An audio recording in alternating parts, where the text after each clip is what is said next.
technical stuff is done now. Great. So it's really a pleasure to be here today. And so the Wabi team has spent an uncountable amount of hours into trying to put together a very comprehensive view of self-driving. And in particular, what we intended to do is really to bring a very unbiased view of the entire ecosystem. Okay, so I'm going to have a few Wabi slides for you here because it's very exciting. So I can't resist. And then after those few slides, everything is going to be just general self-driving. And the idea is going to be to really focus on almost every single component that you need to really, ace in order to really be able to solve this problem. And actually, oftentimes self-driving people think about autonomy, right? Perception, prediction, motion planning as the only thing, but that's actually a tiny piece of the entire puzzle. So what you will see today is that it's a much more complex system. And as you are developing this technology, you need to think about how you're doing the entire thing in a way that is compatible, is efficient, is effective, etc. So the idea is no matter whether you are already an expert in self-driving, but maybe you are focusing on some parts of the stack, or whether you are a novice, today you should be able to have, at the end of the tutorial, a very good understanding of where we are, what are the challenges, what are the approaches that people have been looking at, it's a lot about the intuitions of why people have been doing these things. And you should be ready to, do a PhD in self-driving, join a company in self-driving, or whatever it is that you want to do with this really, really exciting field. And I say really, really exciting because, the revolution of self-driving is yet to happen, right? One day, very, very soon, you're going to look around and, the world is going to be full of, robots. And, the next couple of years are going to be fundamental in this transformation. And in particular with the way that the field of AI is evolving over time right now, is really a great time to get on board with this field. All right, now, but you need to join sort of like a 2.0 version of self-driving. All right, so without further ado, I guess I didn't say who I am. So I'm Raquel Hurtasun. I'm the CEO and founder of Wabi, a very exciting self-driving company focusing on self-driving trucks. And the reason why we are doing trucks is that probably all of you have seen or have been, strangled at home during the pandemic, right? And it was extremely hard to actually get goods, from toilet paper in Canada. I don't know if it was the same everywhere too, anything that you can think of, right? I bought a car during the pandemic. It took me a year to get it. So it was, a very good motivation in terms of, it's affecting every one of us. It's affecting, the entire ecosystem, the entire economy. So let's try to build self-driving to really solve this once and for all. It turns out that it's also a great, kind of use case for autonomy because you drive mostly on highways and the economics work much better. So everything together was, the reason why we are actually doing trucks. So let me show you what we're actually doing. And hopefully this plays. The future of trucking is autonomous. That means safer roads, a stronger supply chain, a new era of logistics. At Wabi, we believe that to unlock this new era, we need to build the next generation of technology. Meet the Wabi driver. Powered by our AI-first approach, the Wabi. So this is actually our real trucks. Let's take a closer look. The Wabi driver has two components: the advanced virtual driver as software, together with sensors and compute as hardware. It includes LiDAR, cameras, and radars for increased redundancy and safety. At its core, the Wabi driver is a full autonomy stack. From sensing the world to decision-making, the entire system as a whole automatically learns from data. Thanks to Wabi World, our groundbreaking simulator, we're able to expose the Wabi driver to the vast diversity of experiences needed to hone its driving skills, which would be impossible otherwise. This makes it safer and smarter before the wheels even start turning. The Wabi driver is a single AI system that is both modular and interpretive, which means we can trace every choice it makes and we can validate its decisions. The Wabi driver has superior generalization capabilities. It can apply learned skills to new situations and geographies it has never seen before, unlocking new autonomous routes with unprecedented speed. We built the Wabi driver with production intent from day one. It's designed to be easily integrated on the assembly line, for a safe, reliable, and scalable product. And it's highly flexible, adaptable to multiple redundant truck platforms and sensor configurations. We are unveiling a new paradigm, safe, scalable, and ready for the road. The future of trucking is autonomous. The future of trucking is here. Cool. So this is what we have been doing over the past 2 years since I started the company. And, it's very exciting. You can actually, thanks, Andre. You can actually see our trucks driving autonomously in an undisclosed location in the States, soon to be disclosed. Great. So let's talk a little bit in terms of, what are the things that you need to do, or how does, almost every single self-driving system work. And I'm going to be focusing a lot in autonomy this part of the year right now.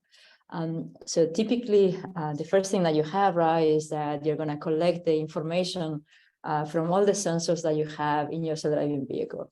And a self-driving vehicle, as you will see in the next part of the tutorial, has many, many different sensors, right? From lidar, cameras, radars, ultrasonics, microphones, you name it, right? There is many, many sources that actually have different frequencies. So there is actually quite a bit of complexity in terms of handling the data and processing that data as it comes. So typically, most of the self-driving vehicles, what they will do is they will localize the vehicle with precision of a few centimeters. And the reason for this is that typically we build, offline high definition maps that represent a lot of the information about the environment. And this is something that, is a very good source of information, but you need to utilize the map as a sensor in the sense that the map might be wrong because maybe the environment might change, maybe there is construction, etc. So you need to be robust to potential changes or detect those changes in your map. So also the map enables you to see much farther than typically the sensors do. So you can actually plan long-term maneuvers, for example. So once you localize, then you need to perceive the world around you. And that's typically, what we call perception, which, is actually, when you go deeper into a software stack, is much more complex than just high-perform object detection, as you will see in academia in some of the papers. Right, but you want to understand everything that is in the scene. And for this understanding, it's not just about the typical categories of interest of vehicles, pedestrians, etc., but it's also about all the potential unknowns and things that you might see on the road. It's a pretty complex task. Then the next bit, and I guess my animations are not working, but the next thing that you need to do is you need to predict what the different actors in the scene are actually going to do in the next few seconds. And why is this important is that if you only focus on the present, you're going to have an extremely reactive planner that might get in trouble. For example, if you're actually working on trucking, a truck takes a long time to actually perform a maneuver. It's not very agile, as you can understand, particularly when you have a huge load, on the back. So you need to be able to do, planning at long horizons. And for this, it's very important that you understand potentially how the future might unroll so that you don't get in trouble with the maneuver that you initiate. So prediction is actually really a very, very important component of self-driving. It's a pretty hard task, as you will see today. All right, so once you know how the world was in the past, is in the present, and then you kind of have an understanding of potentially how the future is, then the next thing that you need to do is to plan a safe maneuver, right? So there is many types of planners out there, but the most important thing that you need to do is always plan a safe maneuver. So safety is the number one thing that you shouldn't compromise. Obviously, there is other things that are important, like, for example, you want to make sure that you drive comfortably, particularly if you have passengers that you're driving, right? With goods, it's a little bit less important. You also need to go towards the goal, right? You might be very safe if you're stopped, but you're not actually doing what you're supposed to be doing, right? You need to still, carry goods or passengers from point A to point B, right? So there is always a compromise between these different things, but it's very, very important that safety is the number one priority of your motion planner. And the last bit we seldom talk about is control, where basically, every time that you plan a maneuver, and then you actually send the command to the vehicle and you execute it. What it executes is a bit different from what you intended to do, because you don't have the perfect vehicle dynamics, because you don't have the perfect understanding of the friction coefficients or things like this of your environment, maybe the slope, etc. Right? So it's very important that you actually control a super high frequency so that you always bring the vehicle to the maneuver that you intended to execute in the first place. And oftentimes control systems are actually kind of blind. They just try to track a trajectory, which is the motion planning trajectory. And Abbas in the motion planning and control part of the tutorial is going to tell you a lot about, how this actually works in practice. Okay. And so typically this is something that you repeat at a fraction of a second, the entire from sensors all the way to control. Okay. A typical stack might actually do this at a frequency of 100, 200, 300, whatever milliseconds, right? But every time that you get an observation, you need to repeat this maneuver, this set of models that you have. All right, so as you see, even the autonomy system is a fairly complex problem to solve. And when you look out there, right, is that there is not that many or at all actually scalable solutions that actually have solved self-driving at the scale. And you probably are all thinking, we started, I guess, a couple of decades ago on this, right? But as a community in self-driving, but definitely there's been tremendous emphasis since the DARPA challenge, right? With industry playing a fundamental role in pushing this technology. But when you look at where we are today, right, commercialization is not there, right? You're probably thinking like, why is that the case? Well, it turns out that, you can, put your statistics hat and then think about, what is the problem that you're intending to solve. So it turns out that the task of driving, right, most of driving is relatively easy, right, in terms of, you're following the lane, etc. But there is many situations that are very infrequent, and that's what makes actually driving really hard, because once some detail of that long tail is actually quite a significant amount of time that you see things on the road that are actually pretty hard to handle. And this is this is some examples. Actually, the bottom right is a picture I took in Toronto. I found it fascinating that somebody actually had painted metallic, whatever, their car. So I don't know how that's actually, allowed. It turns out that this kind of thing is not allowed in Europe, but in North America, everything is kind of allowed. So that's pretty dangerous for any camera-based system like a Tesla, right, where everything is reflective. So suddenly the world is gonna be very different. You're gonna be full. The house that you see on the top right. So it's not this picture, but the first time that we went and drove on the real world in autonomy, that's what we saw next to us, a whole bunch of trucks carrying houses. And that was our first time in autonomy, right? Have you ever seen this before in your life? Probably not. But, what are the odds that, in our first test and suddenly there is all these, crazy things, right? So that's why I'm saying that long tail is so long and it's so big that, it's not that rare to see all these crazy things. It's every specific one that is very rare, right? All right, so that makes life difficult. And it makes life difficult in two ways. First, you need to make an autonomy system that actually is able to generalize to all these scenarios. So that's hard, right? For those of you that work on perception, prediction, motion planning, whatever, that handling many situations. Generalization is always a challenge for many machine learning based systems or rule based systems, right? Let's not forget that those also don't generalize well. But the other bit that makes this difficult is because when you want to make your safety case where you want to deploy in the real world, you need to prove that your system is safe, which means that you need to test in a lot of these rare situations. And if you use a system that is based on just driving on the real world, you're going to need to drive many miles, millions, billions to see these things, right? So suddenly it becomes a challenge as operationally, and you're going to spend hundreds of millions, if not more, right, billions into doing just this test to prove your safety case. So that doesn't seem to be scalable either, right? So these are the two, it's not just about the autonomy, but it's also about the way that you test, you develop, because you can't see this all the time. All right, so if you look at what traditional software stacks and still most of the industry-based software stacks, the way that they look like is something like this. Where basically what you will see is that, they are very modular. And this has the advantage that they're also interpretable. But as you see, there is kind of a cascade of models over here. And that's actually pretty dangerous in general. Why is this the case? Because you're going to have narrow interfaces between these different models. And this means that you're going to propagate little information between them.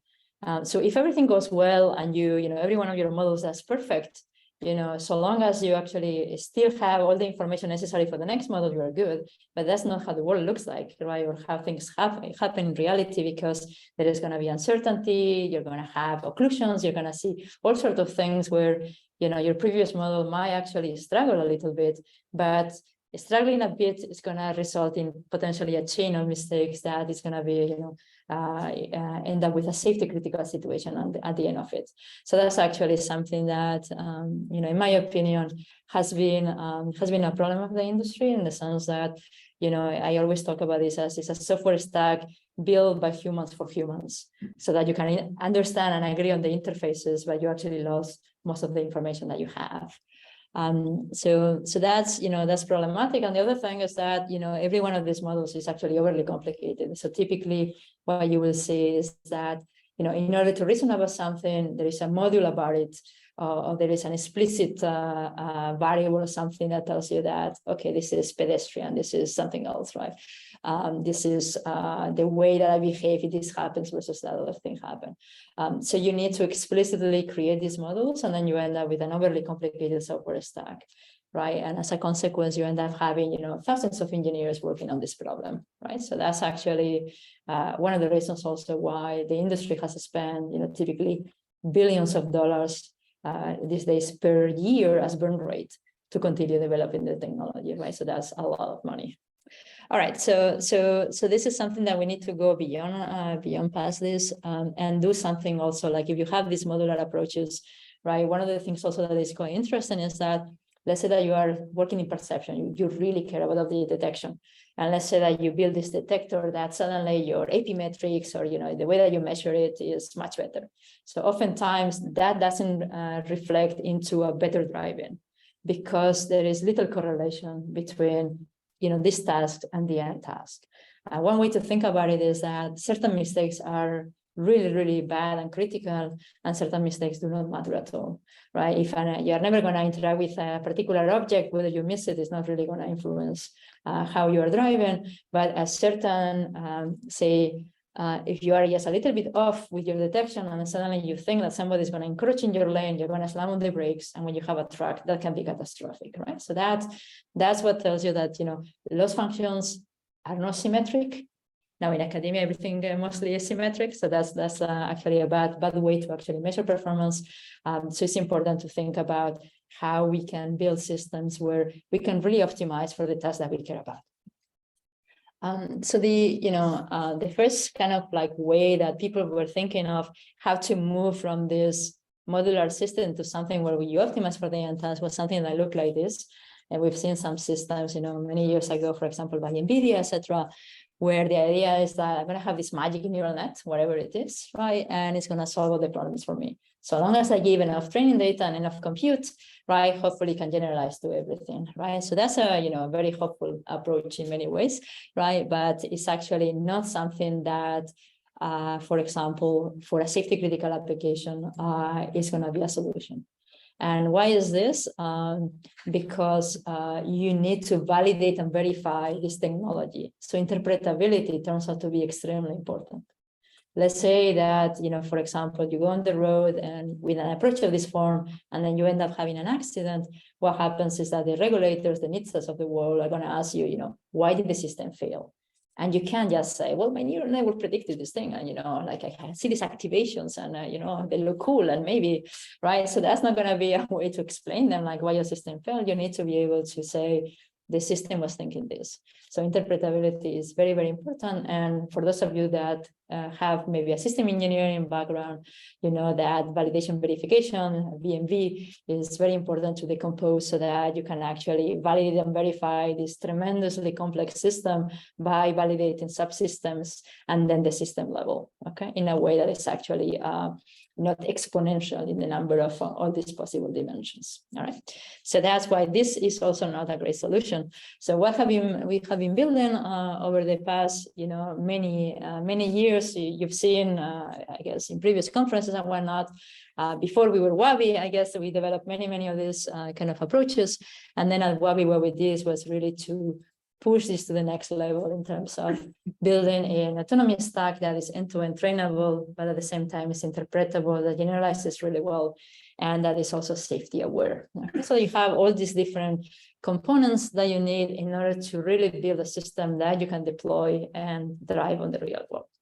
All right, so it's going to be, I guess, as I said, end-to-end trainable, so that all your models are adjusted for the end task, the task of driving. So now, every time that you make a change, right, actually you will do better in what you care about, and it's going to be, pretty scalable.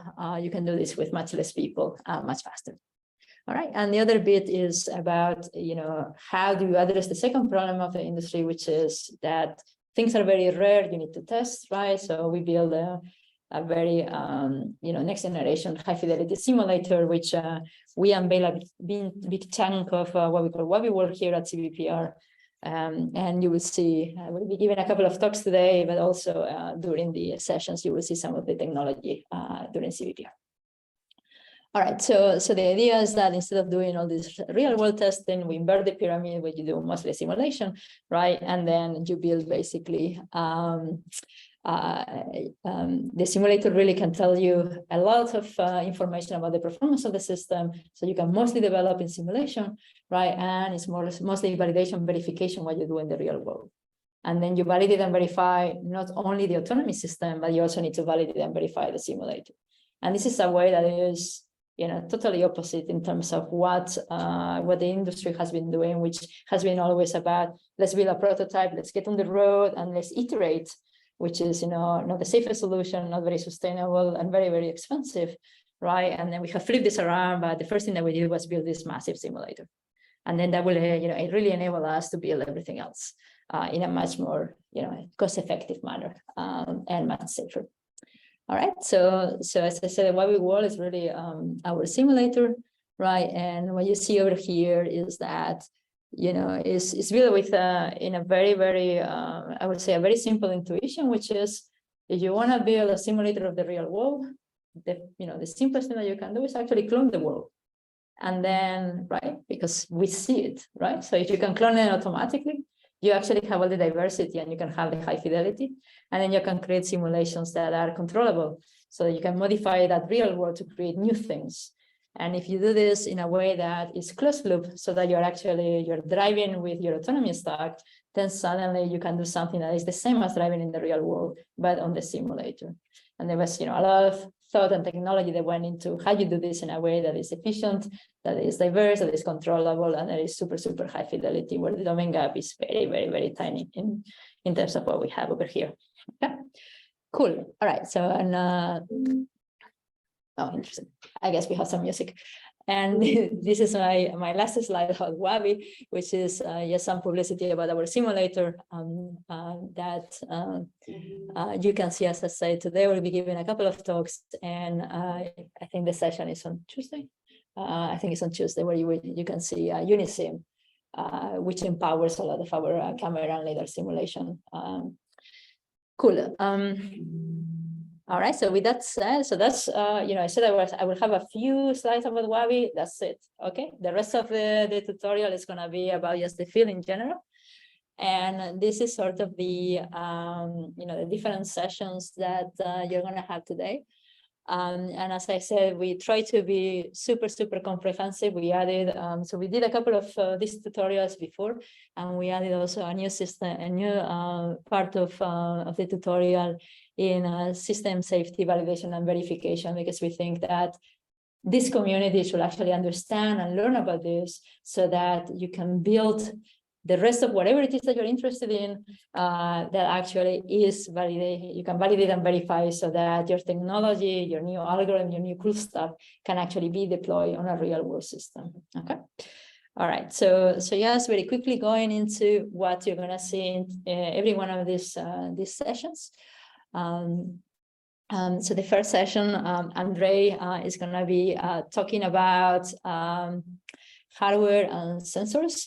And, there is very different approaches in terms of the sensors that you see in the industry, right? From some companies that want to use only cameras, some of the reasons because they might have already a large set of vehicles on the road, so they have to be very, very careful in terms of the cost of their hardware.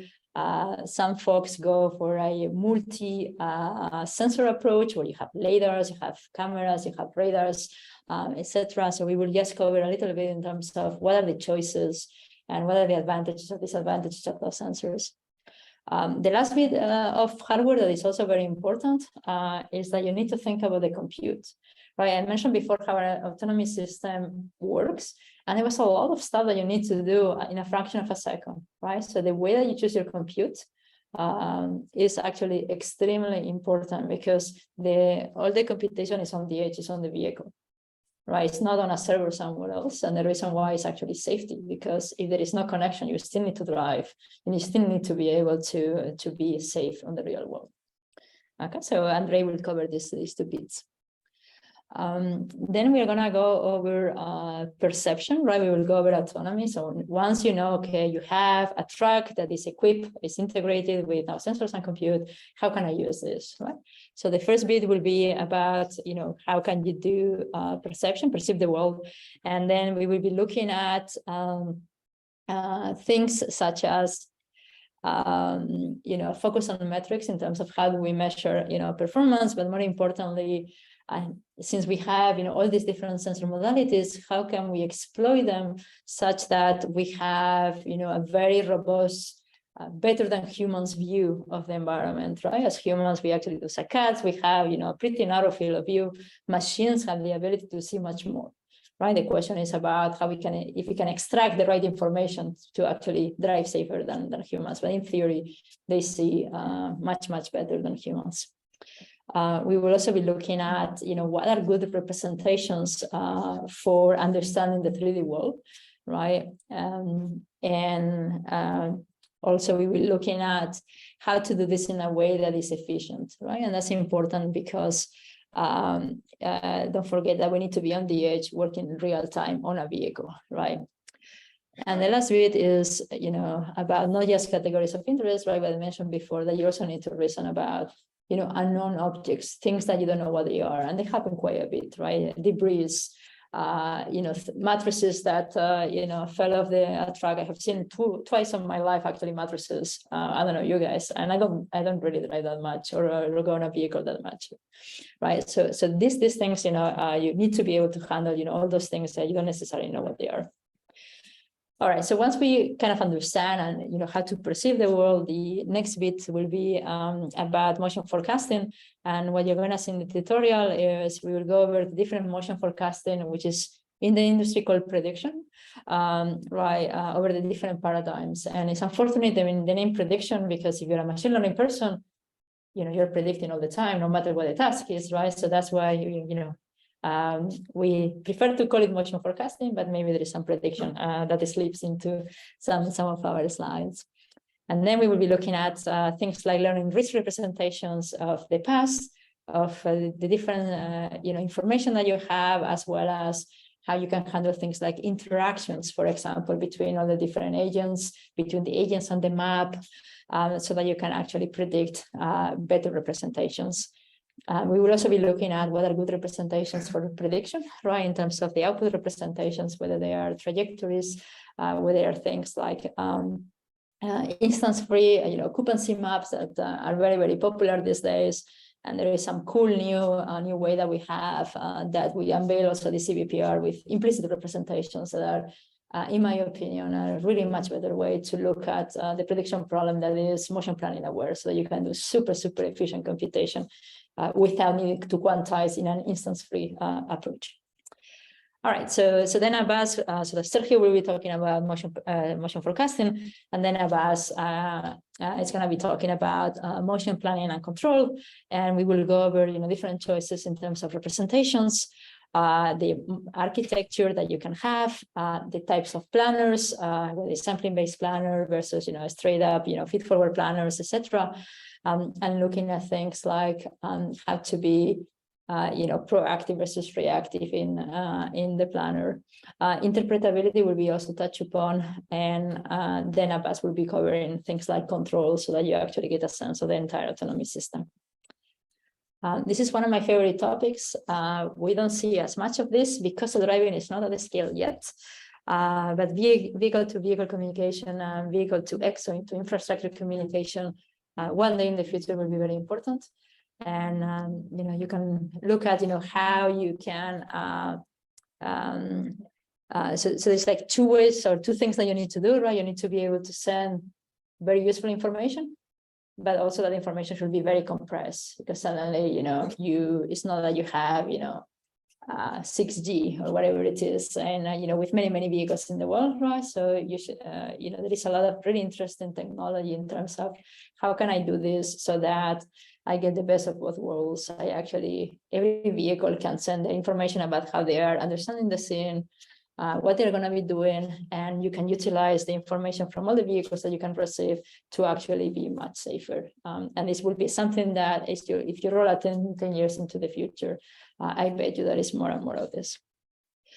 All right, then, so Siva is gonna be presenting, talking about vehicle-to-vehicle communication, and then we're also gonna be talking about a lot of the ways that you can build maps, as well as localize those maps. And for these two sessions, then Andre will be covering them. And typically, in self-driving, the way that it works is that level 5, which is driving everywhere, is a dream, right? So most of the companies have this notion of there is an operation domain, which is a subset of the world where you're intended to operate, that you can characterize well. And basically, given that operation domain that you have selected, you send a fleet of vehicles to collect data, and then from that, you're going to build these really nice three-dimensional maps that are not just geometry, but also you have semantics. So Andre will touch upon how you can actually build these maps from both a 3D-dimensional representation as well as those semantics in a way that is scalable. And there's a lot of really cool technology that go into doing things like this. All right. Then once you have the map, right, on vehicle in real time, you need to localize with very high frequency. And that's kind of the next bit of what the tutorial will be talking about. And Andre will touch upon the online localization on the vehicle, as well as the offline localization that you might want to use in, for example, when you are building the first your maps in the first place. So this mapping and localization is actually really intertwined in many ways. All right, then if I manage to get on time from my workshop talk, I will be talking about this session. So let's hope that works with the schedule. But the idea is that data is extremely important in self-driving, right? It's very important for training systems. It's very important for testing the systems. And typically, the industry doesn't necessarily share a lot of information about how this is done. So here we wanted to open a little bit of this magic black box and share with you some of the perhaps open questions or things that you need to take into account when you are actually thinking of data capture as well as evaluation, right? Oftentimes when you're working in academia, what you have is a data set that somebody gave you, right? For example, maybe your kitty or something else, right? And then that's given to you with the tests, the metrics, and then you just work on that problem, right? When you are in industry, it's different because you have the choice to create your data, your different sets in terms of depending on what you're trying to test. So it's very important that you have the right information. So we will be looking at, for example, data set curation, which is vehicles typically drive a lot, right? You're not going to use everything and label everything. That's actually really expensive. Maybe that's for the Waymos of the world, but definitely for us that we are very obsessed with efficiency, and this is not something that we do. Instead, we look at, well, are there ways to characterize when data is interesting in a way that we can also cover the space of things, situations, scenarios that might arise in the world, and we can improve our models. Okay, so I will be talking a little bit about how to think about this and maybe techniques or things that can help you to define your algorithms for doing something like this. Then there is a growing interest in data sets. I will not go in details on the the industry or all the data sets that you have today. We have a slide for you with all the data sets, so you can go and crowd all those different data sets if you're interested in. But I think it's more interesting to look at, as I said, how do you build data in the first place, and then finally, evaluation will also be an important component of this. All right, so from there is a natural transition to how you evaluate in a better way than just evaluating on static data sets. And what I mean by static is obviously there is a self-driving vehicle that has driven and whatnot, right? Or a human, and then you're comparing things. But that open loop kind of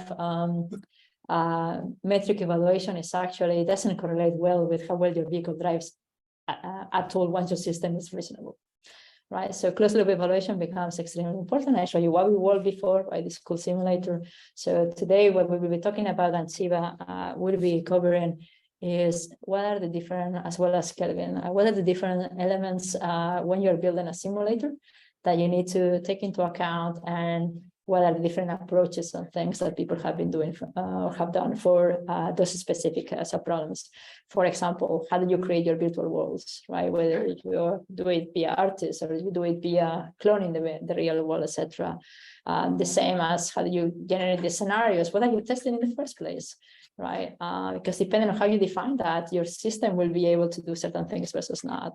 We will be looking at things like the virtual world dynamics, right? The way that actors interact, as well as the way that the self-driving vehicle behaves in the real world.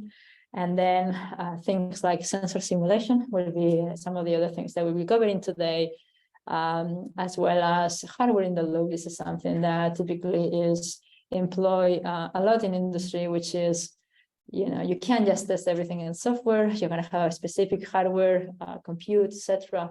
And then you want to make sure that when you're testing, the level of fidelity of your simulation blocks becomes better and better and better, right? So in this, BNB approach that I was talking about, you want to make sure that the level of complexity of your testing increases, but every one of your subtests gives you as much information because it's super high fidelity as possible. So you decompose, combine, and then you kind of break the combinatorics of the entire problem. Just think about, how many things and how many variations you have in the real world. So we will go over, some of these things with a really, really nice comprehensive simulation session. And last but not least, as I said, we have a new model this year in terms of systems, safety, and VMV, right, validation verification, where we were looking at, we'll give you guys a flavor what this is. And this is something that is, is very exciting, and at the same time, it's very different from what you will kind of learn as a computer vision or machine learning person. But it's something that you really need to understand well so that you build the right technology. So we were looking at things like, what does it mean safety, even from a culture perspective, engineering perspective, functional safety, product safety. How do you make your arguments when your system is actually safe to deploy in the real world? And we will be talking about coverage, things like this, and how you can use simulation, for example, to make your safety case argument. Okay, so we will give you, it will be a short session. We can go for hours on this, but we just want to give you kind of a flavor of what you need to do as well when you're actually not just building cool tech, but you're actually building a real product in the real world. All right, and with this, that's it for my first session. Hope you have a great tutorial, and now I guess Andre is gonna tell you all about hardware and sensors. Andre.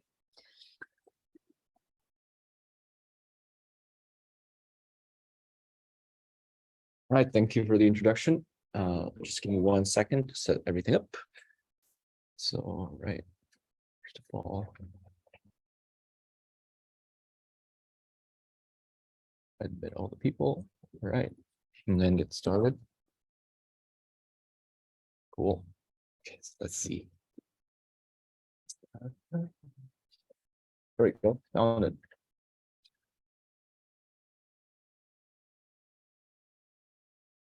Okay. All right, so let's get started.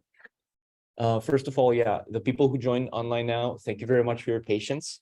I will do my best to admit new people who are joining online and monitoring the chat as well for any questions. So hopefully I'll be able to admit future joiners much more quickly. So let's get started with hardware. So my name is Andre, and I'm a research scientist at Lobby, and I work on localization and sensor simulation primarily. And today, for this session, I'll be covering hardware and sensor configurations for autonomous driving. Okay. Aha. So we'll be covering the major kinds of sensors that are typically used in autonomous driving in this session. And we'll go over the inner workings of different kinds of sensors that are used in autonomous driving and go through their pros and cons. We'll give a brief overview also of the kinds of computers that we typically want to look at when we're running these kinds of autonomous vehicles. And then we will also show how all these pieces actually come together in order to build a robotic system. So I will talk about a lot of sensors like LiDARs and cameras in this talk, but deep dives within an individual sensors are outside the scope of this talk. So I'll only cover kind of the high-level basics and the high-level pros and cons, but there are a lot of references, especially at the end of the deck, to other resources where folks who are interested in learning more can dive deep into specific sensors for hours. Okay, so let's begin with sensing. We begin by first thinking a bit about what aspects are desirable in a platform. So here, robustness is paramount, right? We have a piece of hardware, a robot that will be out on the road, exposed to all sorts of vibration, dust, potholes, weather conditions, and so on for many hours on end, while being responsible for a multi-ton vehicle, potentially at very high speeds. So safety here is critical. And naturally, we want sensors that are individually resilient, but also a platform that has enough redundancies in case of potential failures, while also being able to operate in various kinds of weather conditions and various kinds of lighting conditions and so on. We want the sensors to provide information about the environment itself, as well as about our actions upon that environment and our state. So we want to be able to sense the geometry as well as the appearance of the environment. We want to have information about the road configuration, as well as ways of determining very precisely where in the environment we are and how the vehicle is actually behaving. So both kinematics and dynamics. So we will start briefly by talking about GNSS and other sensors that are typically used in state estimation. So these kinds of proprioceptive sensors like wheel encoders and so on. And a lot of these sensors have actually been very common in vehicles for a very long time. So things like wheel speed sensors, and even GPS have been pretty much omnipresent in vehicles for the past couple of decades. And of course, these sensors are used in autonomous driving as well. So we have things like wheel encoders and inertial measurement units that are typically fused with information from the Global Navigation Satellite System, or GNSS, in order to produce course estimates of the vehicle position. Okay, so let's have a closer look at these kinds of sensors now. So we begin by having a look at the Global Navigation Satellite System, or GNSS, of which the United States GPS is probably the most famous implementation. And these are essentially beacon-based global localization systems, which leverage time delay measurements to multiple satellites in order to infer your actual receiver location. And for consumers with no costs, other than the receiver itself, consumer-grade GNSS is actually highly inexpensive. And at the same time, with most receivers being able to connect to multiple constellations, so it's very common to have your receiver being able to connect not just to American GPS, but also to Galileo, GLONASS, and so on. You are basically guaranteed to be able to see a lot of satellites pretty much anywhere on Earth that you have a view of the sky. But of course, GNSS is not without its limitations. So using GNSS systems alone without additional corrections or anything like this can typically not give you the centimeter level accuracy that you want for self-autonomous driving if you're leveraging any kinds of HD maps. And while real-time kinematic or RTK systems leveraging differential GNSS can reach higher precision, they are substantially more expensive typically, both in the receiver and in the subscriptions. And they might require the availability of base stations near where you're driving. And furthermore, satellite readings themselves can be unreliable or completely unavailable, as you probably know, in places like urban canyons and other areas, underground parking lots, long tunnels, and so on. And so in those areas, you cannot easily compensate without additional sensors. So in these cases, you probably need to do some sort of map-based localization or visual odometry or something like that. So real-time kinematic systems or RTK systems are kind of the next tier of satellite-based processing.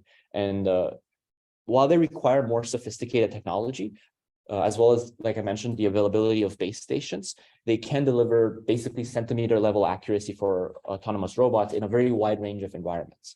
So the idea behind these real-time kinematic systems is that they use two major principles in order to improve the positioning quality. So first, they rely on differential GNSS, and they use carrier phase measurements to enhance precision. And differential GNSS essentially relies on the presence of a base station to be near where you're driving. And something like within 75 or 50 kilometers. And this allows your system to receive corrections for things that are happening in real time, like various atmospheric delays that are causing issues with the signal, and account for these to dramatically improve the accuracy of the pseudo ranges. Okay, and how do carrier phase measurements help then? Well, regular GPS typically aligns a binary high-level pattern called the pseudo-random noise between what it's getting from the satellite and what it's generating internally. And by aligning these patterns, it can basically figure out how far the satellite is and establish a pseudo range. And this is very robust, actually, but can have some limitations in accuracy. So as we can see in the diagram, you have a limitation of roughly 60 centimeters in this setting based on the band you're operating in, which is typically the so-called L band of the radio spectrum. But if we go one step deeper here and we actually look at the carrier wave for the pseudo-random noise, we can actually estimate its phase to further refine this measurement kind of in a coarse-to-fine manner and allow us to basically improve the estimation of our pseudo range much, much better. In order to a theoretical lower bound of about 1 millimeter, which is pretty much more than you can ever need. So to summarize, these RTK systems are much more accurate than GNSS alone, and are widely available around the world. But they require more expensive equipment typically, as well as the presence of and often somewhat expensive subscription to base station corrections. And of course, on its own, RTK is still not magic. So if you cannot see the satellites at all, or the measurements are extremely noisy, you'll still not be able to localize. Another family of sensors are inertial measurement units, and these track the vehicle's linear acceleration as well as their angular rate.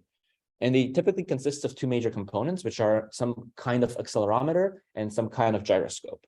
And accelerometers are typically implemented as spring mass damper systems, and they're fabricated pretty easily as microelectromechanical systems or MEMS, which makes them very, very inexpensive in a lot of cases, as well as highly compact. So that's why these inertial measurement units are pretty much everywhere, even in your phone, and many robots just end up having even multiple of them. And on the gyroscope side, again, there's a huge body of physics that can be discussed to kind of categorize them in different ways. But typically in robotics, it's very common to have some sort of optical gyroscope. And again, you can check out the references at the end of the talk for more textbooks that actually give you more info if you want to dive deeper into the different kinds of families. And in terms of strength, like I mentioned, IMUs are highly inexpensive. They're available pretty much everywhere, and they often provide readings at really, really high frame rates. So typically hundreds, if not even thousands of hertz, which is great. And while tactical grade IMUs can have substantially small drift, like less than 1 degree per hour, consumer grade ones are a bit more sensitive and they drift a little bit more. So they are typically, you kind of have to use them in conjunction with some other systems. So, you typically use them in conjunction with visual information or LiDAR and visual or LiDAR inertial systems, or you fuse them with GNSS readings and feedback this information to keep the bias under control. Okay, so as initially introduced for perception, we want sensors that actually capture the state of the world around us, right? So one of the most common ways to do this in autonomous driving is, of course, LiDAR. You're probably familiar with this, and it's very, very widespread in autonomous driving. Radars are also quite similar to LiDARs in their inner workings, and they provide a very nice complementary setting. There are other sensors that are quite common in this as well, like ultrasonics, which provide range information very reliably at short range. Of course, there are things like cameras and microphones that can also be used for additional modalities. So let's dive a little bit deeper into each of these kinds of sensors. To begin with, radar is a sensor that has some similarities to LiDARs, for example, but instead of lasers, it uses radio waves. And the idea is you use some sort of antenna to emit low frequency waves and then capture their reflections. And by figuring out the angle and the time delta of this return, you can kind of figure out the 3D position of where the thing you hit was.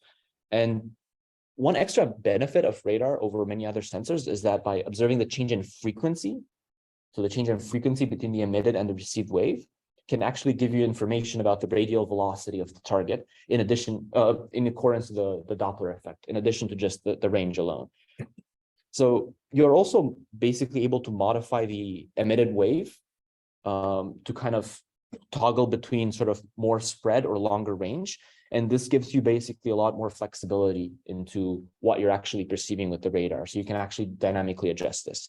But of course, radar also has the ability to operate through more kinds of weather patterns than other kinds of sensors because of its operating principle. But of course, the fact that it can be robust to different kinds of weather interference also has the downside. It can also potentially miss smaller objects. So it is very important to use radar in conjunction with other sensors that have different strengths. And of course, last but not least, it has lower resolution than LiDAR. Typically, although imaging radars can be an exception to this. And then it's of course also sensitive to multiple reflection issues and other artifacts like ghosting. So you need to be able to account for those either in hardware or in software. The next family of sensors that we can talk about, of course, are the LiDARs themselves. So there are another sensors that is quite ubiquitous in autonomous driving, and they work essentially by shooting a laser beam, which is typically some sort of low power infrared down a predetermined angle, and measuring how long it takes for the return to come back. And this defines basically the range of that point, and combining the range with the angle gives you the 3D Cartesian coordinates.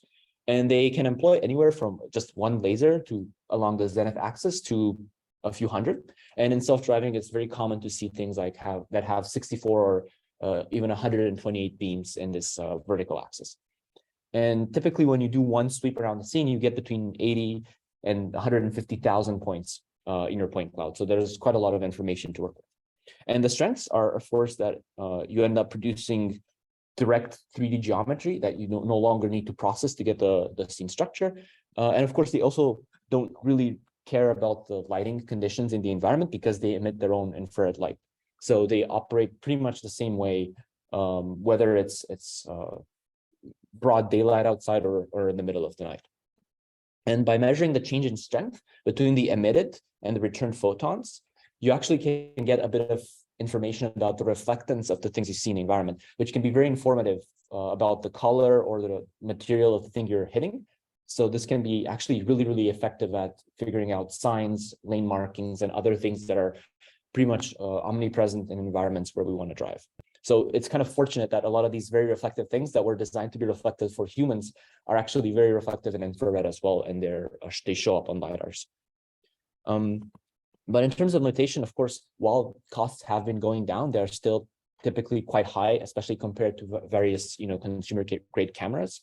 And at the same time, the resolution of LiDARs, even those with many beams, is still limited. So if you think about 128 beam LiDAR, the vertical resolution of your sweep will be 128, whereas an HD camera, the vertical resolution would be over 1,000 pixels. So there's still a bit of a raw resolution difference in that sense. And of course, you can be more sensitive to weather than other sensors, like, for example, the radar that we just talked about. And you might also be sensitive to things like mirroring artifacts. For example, if there's puddles, they might actually reflect the beam and cause some sort of ghost returns. And typically you are able to sort these out by either using various priors on the ground height or in software, but it is still something that is important to be aware of. But of course, these kinds of spinning LiDARs are not the only kind of LiDAR. So you also have various families of solid state LiDARs that are essentially cutting edge designs that are meant to reduce the number of moving parts and basically make them less expensive. Various kinds of solid state LiDARs are becoming more and more popular with all sorts of consumer electronics. So they're becoming common in things like some game controllers and of course many phones nowadays. And of course, they're much smaller and with fewer beams than these automotive grade ones, but they still provide a very rich information. So there's still a lot of subtypes of these so-called solid state or quasi-solid state LiDARs. So in this talk, we'll go over some of the main categories. So one of the main designs are the so-called gated cameras, which essentially work by emitting an infrared pulse at a specific frequency and then making a sequence of gated captures of that image, each corresponding basically to a controlled round trip of the light in the environment. So in a sense, you are directly perceiving a kind of multi-plane image almost. And while this works quite well, of course, the issue now is that you have, instead of a continuous value for depth, you have kind of these depth bands, these discrete range bands. So it's a bit more coarse, but it still gives you a good sense of the structure of the scene. So these kinds of sensors, like we saw, they're more robust since they're going to be less affected by things like the vibration of the vehicle and other environmental factors. And because they have this instantaneous capture in a lot of these designs, you avoid a lot of the rolling shutter problems that you would encounter, for example, with a spinning LiDAR. And we touched a little bit on some of these cons when we were going over the design, but the idea is that the range of these kinds of sensors is a little bit more limited because you are kind of limited by the number of photodetector cells, and often because you need to cover the entire scene 360 around the vehicle. Sometimes you might need to add more physical sensors to a car rather than maybe a single top spinning LiDAR. So in this case, some of the costs might actually balance out, even though individual units are cheaper. So here's an example from one of the companies that provides something like this. So here you see that essentially when you project the LiDAR onto the camera image, you get pretty much perfect alignment all the time, because if both your camera and the LiDAR are global shutter and they are hardware synchronized, you don't need to worry about any rolling shutter effects, which is very beneficial. All right. Another design, which aims at more or less marrying the best of both mechanical and solid state LiDAR, uses MEMS, these micro electromechanical systems, to control a small mirror that basically directs the beam onto the desired angle as you're doing a scan of a scene. And in a sense, because you're still moving something, it's kind of a quasi solid state system in the sense that there's still some sort of mechanical actuation, but the mechanical actuation is at the micro level. So it's much more compact in terms of the mechanical side of things, and the laser and the main optics themselves are static. So there's overall still much fewer moving parts compared to a regular spinning LiDAR. And an interesting application that something like this now is enabled is the fact that because you can control how you're steering this beam, you can actually do it in software and configure different scanning patterns for different applications. So for example, if you're doing highway driving, and you want to focus a lot on a long range along the road, you can kind of focus on scanning more directly in front of you to more easily detect maybe stopped objects or obstacles and so on. Of course, this comes with its own set of challenges because you might be more sensitive to the amount of energy you're putting out because of this tiny mirror. So you need to do these trade-offs. Yet another family of LiDARs uses a somewhat different principle. So instead of current LiDARs that we've seen so far, which use basically pulsed amplitude modulated LiDAR laser, and they basically do time of flight measurements to figure out the range. Different approaches are more similar to radars, and they actually use continuous waves. So you have these kinds of LiDARs that use essentially frequency modulated laser. And then your range is no longer directly the time of flight, but it's measured as essentially a frequency shift between two coherent waves, right? You have the frequency shift between whatever you get back as well as your internal oscillator. And you can infer the range from this. And an interesting side effect of frequency modulation actually is the fact that you can simultaneously measure the radial distance as well as the velocity, again, because of the Doppler effect. So this has a bunch of benefits, but of course it comes with its own set of challenges because now you want to estimate the position of the things in the scene. That's the main benefit of a LiDAR, and you want to get the velocity from this method. But both of these will affect the frequency of the returned wave. So you actually need to come up with strategies in hardware or in software to actually disentangle these effects. And the frequency comparison between the source and the reflective waves is also only possible if the waves stay coherent. So this potentially might also limit the range of the LiDARs as a function of the coherence length of these waves. So here's a quick demo of what this would look like from a manufacturer that does this kind of laser. So you can see that there on the top, you can actually directly perceive motion information in the laser. So this can act as a very, very strong prior to whatever perception system you have and make it more robust.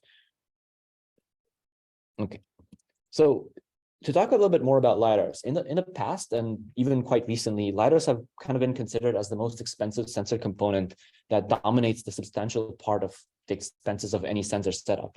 But in the recent years, the cost dynamics surrounding these LiDARs have shifted quite a lot, and a lot of the prices are actually experiencing a steady decline. So as their popularity grows, LiDAR costs have started to become subject to economies of scale, and prices are slowly but steadily going down. So you can see some of these trends separated by the kind of LiDAR. And this is an analysis that was done quite recently by Bloomberg, where depending on the kind of sensor, prices are going down. But of course, typically simpler sensors are also able to cost less. So you can see that the Y scales are much smaller as you go towards the pure solid state LiDARs. So, something like 8 or 10 years ago, you might have been stuck with something like a Velodyne 64 being your only option for a high performance system, but now there's a lot more options in the field, and many spinning LiDARs end up, becoming much more affordable than that. And a lot of solid state LiDARs are commonly advertised as costing roughly $1,000 or even less. And some units are advertised for maybe $500 or even $100. And for reference, depending on the volume you're purchasing, if you want to be investing in high-end automotive cameras at relatively low volumes, you can easily exceed $500 per camera if you're buying really high quality optics, and you account for things like wiring, housing, power supplies, and so on. So the gap is definitely shrinking. And some examples include something like the Luminar Iris, which is advertised as around $500, and then even less expensive units like the Velobit from Velodyne have also been advertised as even as cheap as $100, for example, for these drone applications. Okay. So let's shift gears a little bit and talk about cameras, because cameras are, of course, yet another sensing modalities, and that we saw now that we saw the LiDARs. So cameras are very familiar to all of us, most likely because we've probably interacted with them for the past few years on a daily basis. So they have a lot of benefit. So they basically operate on the principle of a matrix of photoreceptive cells that filter out each specific color band. So you typically have this kind of grid of red, green, and blue filters, with typically a bias towards more green cells to mimic kind of human perception. And then you often in hardware extract the RGB color by interpolating the information from this grid. And of course, this red, green, green, blue pattern has been common for a very long time. Now, a lot of cameras have a lot of much more advanced patterns that optimize for different things. So of course, cameras have a lot of pros and a lot of cons. So by directly perceiving the color in the scene, you can directly infer the texture, the material of the scene, which is extremely informative for pretty much anything you want to do in the environment. And they're also quite inexpensive, providing high resolution data while also being vastly available, which also means that there's a lot of literature on how to actually effectively use their data. There's many, many decades of data on camera perception. They also provide pretty high frame rates, anywhere from 30 to 120, maybe 200 FPS, which can be very beneficial for high reaction times. And as long as you're getting high quality global shutter cameras, you typically have to worry about rolling shutter. You typically don't have to worry about rolling shutter at all, or it's much smaller of a problem compared to, for example, a spinning LiDAR. And of course, modifying lenses also gives you a lot of flexibility into the field of view, the range, and so on. But of course, there's still a lot of limitations because on their own, without, for example, multi-view systems or stereo, you don't have explicit depth information. You're also sensitive to the environment lighting conditions because fundamentally you're an ambient light sensor, right? And you are essentially reliant on external illumination to be available, which might not always hold in challenging environments. And of course, there's also the potential for artifacts. So there might be lens flare and distortion and stuff like this, which you always need to be able to account for, calibrate, and so on. And last, but definitely not least, event vision sensors, also known as neuromorphic cameras or dynamic vision sensors, are a much newer generation of sensing that kind of departs from the traditional family of frame-by-frame sensing by operating on the principle of asynchronous event-based processing. So instead of integrating data for each frame and then emitting a frame once at a time, event cameras actually asynchronously fire off events on intensity changes in real time with extremely high fidelity and very, very, very low latency. So something like a microsecond of latency often. So in terms of strengths, these sensors typically have very, very high dynamic range. So they can operate, for example, as you're going in and out of tunnels with pretty much no problem. They have really high temporal resolution. Again, they amount to thousands of frames per second or more, which allows them to excel in scenarios where you have very, very high speed motion. And they consume actually very little power. So they're very beneficial for embedded systems and low power drones. And in terms of cons, much like classic cameras, they don't perceive the 3D information directly. So you would have to rely on stereo or multi-view systems, whatever, in order to get 3D information like that. And they're typically a little bit lower in spatial resolution compared to traditional cameras. And finally, they're also a little bit less standardized and less studied than other sensors, which might mean that there might be a bit more more software engineering and research necessary in order to integrate them into the autonomy system. But of course, as they're growing in popularity, this quickly shifted. So we can see a video of actually a GoPro video compared to an event camera's event stream on the bottom. So you can see that while it's very difficult to see things in the top image, pretty much everything that moves is extremely obvious on the bottom. And especially in the second part of the clip, you can see pedestrians extremely clearly when they're moving in front of the car in potentially dangerous situations, even though they might be very difficult to see in a camera image alone. Okay, so let's move on. All right, so we have our sensors now, and maybe we decided we want to use some specific GPU compute units to actually run our models on. But how do all of these things actually come together?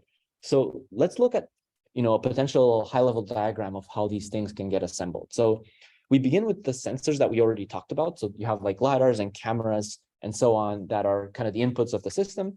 And it's very common in these kinds of robots to have some sort of cellular connection as well, because it's necessary, even for GNSS corrections. If you're getting them in a cellular network, they might be necessary for dispatch, telemetry, remote assistance, over-the-air updates, map updates, whatever. So you need to make sure you have this enabled. Most sensors often communicate with some sort of central compute by Ethernet, although USB is also commonly used. It's a matter of just being consistent. And GNSS and other localization-specific systems often need to talk to some sort of positioning engine. And this can be a standalone computer, or it can just be your localizer software that's running on your stack. So for example, if you're using some sort of drop-in GNSS INS solution, your OxTS, Novotel, Planix, whatever unit, often this will be its own node, its own physical compute that you actually plug in the localization sensor into, and then it provides poses for your stack. But if you want to run your custom, maybe you're implementing a novel visual odometry system with event cameras or just your own LiDAR SLAM, then you'll probably want to run this on your central compute, and then you just wire everything to your central compute and do the processing there. And then typically you have the autonomy system that runs on this main computer, running your cool models, running inference, all this sort of stuff. And it produces either a motion plan or just directly the control outputs that are then passed to this high integrity compute that validates them. Maybe the high integrity compute itself is running the controller, and then this gets passed to the drive-by-wire system downstream. Okay, so now that we have kind of our conceptual setup, we know how we want to wire our computers, we know how to wire the sensors. How do we actually build this, and how do we integrate it with an existing vehicle, whether it's a small delivery drone or a truck that weighs 10 metric tons? So we begin with basically a design process for this engineering endeavor, and the output of the process is basically a detailed block diagram, which is much more detailed than just the system level diagram. And this is just one example of what this would look like. And often there's even more detail. This is just something from Google. So the process typically begins by reasoning about kind of what the requirements are on all of these sensors that we saw and where they should be placed on the vehicle. And this can be done heuristically, or you can actually use some sort of simulation to evaluate different sensor configuration and pick out the one you want. And then you build out a system block diagram based on these requirements. This is typically done by collaboration between software and hardware people. And this will cover basically what sensors and what modules you'll have on board, how they're actually wired together, etc. And then you kind of keep iterating on the requirements, gathering different requirements on vibration resistance, temperature ranges, and so on for all your sensors and all your computers, as well as requirements, even things like how fast the models need to run and how the GPUs need to be connected. And then you iterate on this and come up with the final kind of block diagram that you can make into a reality. And one interesting thing that needs to be stressed is that something that's often neglected in early prototypes is aesthetics, especially in first generation prototypes, but they are critical when it comes to kind of interfacing with OEMs and showing off your system. And they're also very important in aerodynamics because these heavy trucks with their big engines are very sensitive to drag. And furthermore, you want to make sure that all of these setups are not too heavy. And also down the line, they will be easy to productionize and kind of easy to add to existing vehicles. So this makes sure that things are easy to manufacture, easy to retrofit your vehicle while also being aerodynamic and aesthetically pleasing. So the design process has some basic principles that you want to follow. So the most important thing is to not have to reinvent the wheel. So it's very important that if some off-the-shelf component exists, you want to move fast to build something, it's important to use it. And then once you make all these decisions, you have to follow the design process to actually put everything together into something that can be made in reality. So again, you start with building blocks that are these modules. So you have things like components, schematics, printed circuit board assemblies, various connectors and housings, and so on. The harness kind of tells you how these blocks communicate physically and logically. So actually how you physically wire a sensor to the computer is specified here. And sometimes it can be very challenging, especially if you have something as big as a truck. You might have an aftermarket wheel speed sensor and a GPS antenna, and they're like in different corners of the thing. So actually correctly and easily wiring everything up might be quite challenging. And then you need to consider, of course, the support structure of how you actually position these sensors. So these are arms that support your LiDAR, various sensor brackets. These are very important because also they need to be resilient and not shift around when you're driving a lot to minimize the need to recalibrate the vehicle and make the job of online calibration easier. And of course, once all this is said and done, you need to use computer-aided engineering, CAE techniques, to actually make sure that the design that you put together is resilient enough, when you simulate it to thousands and thousands of hours of vibration, extreme braking, extreme wind, all that stuff. Okay, so let's wrap things up. So we hope that a key takeaway from this tutorial is that there's not one size fits all solution for autonomous driving sensors, compute, and mechanicals. And there's basically a ton of pros and cons that need to be taken into consideration when designing these things. So the key of robust and safe autonomous driving lies in being cognizant of these trade-offs and designing hardware and software solutions that basically leverage the strengths of all your different sensors while mitigating their shortcomings, as well as having plenty of redundancy amongst them. So thank you all for for being here. Thanks for the attention. Thanks to the amazing hardware people at Wabi who helped contributing to these slides. We are going to have a 15-minute break, and we will continue with perception at, let's say, 10:30. Thank you very much.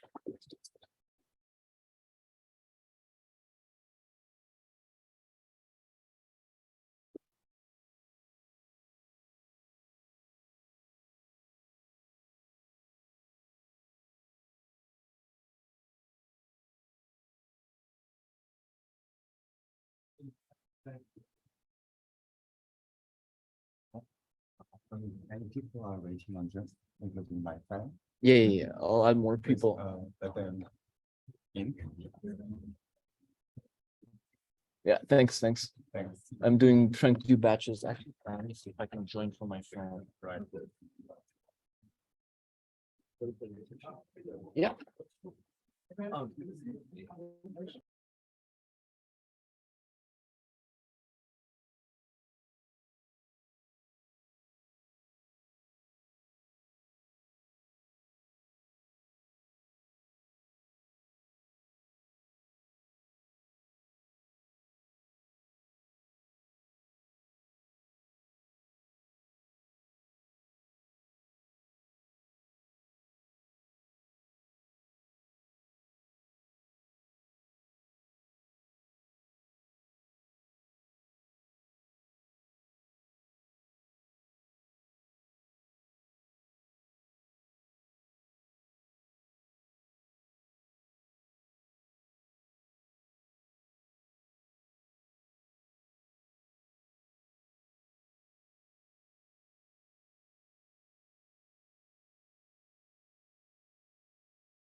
We cannot hear anything.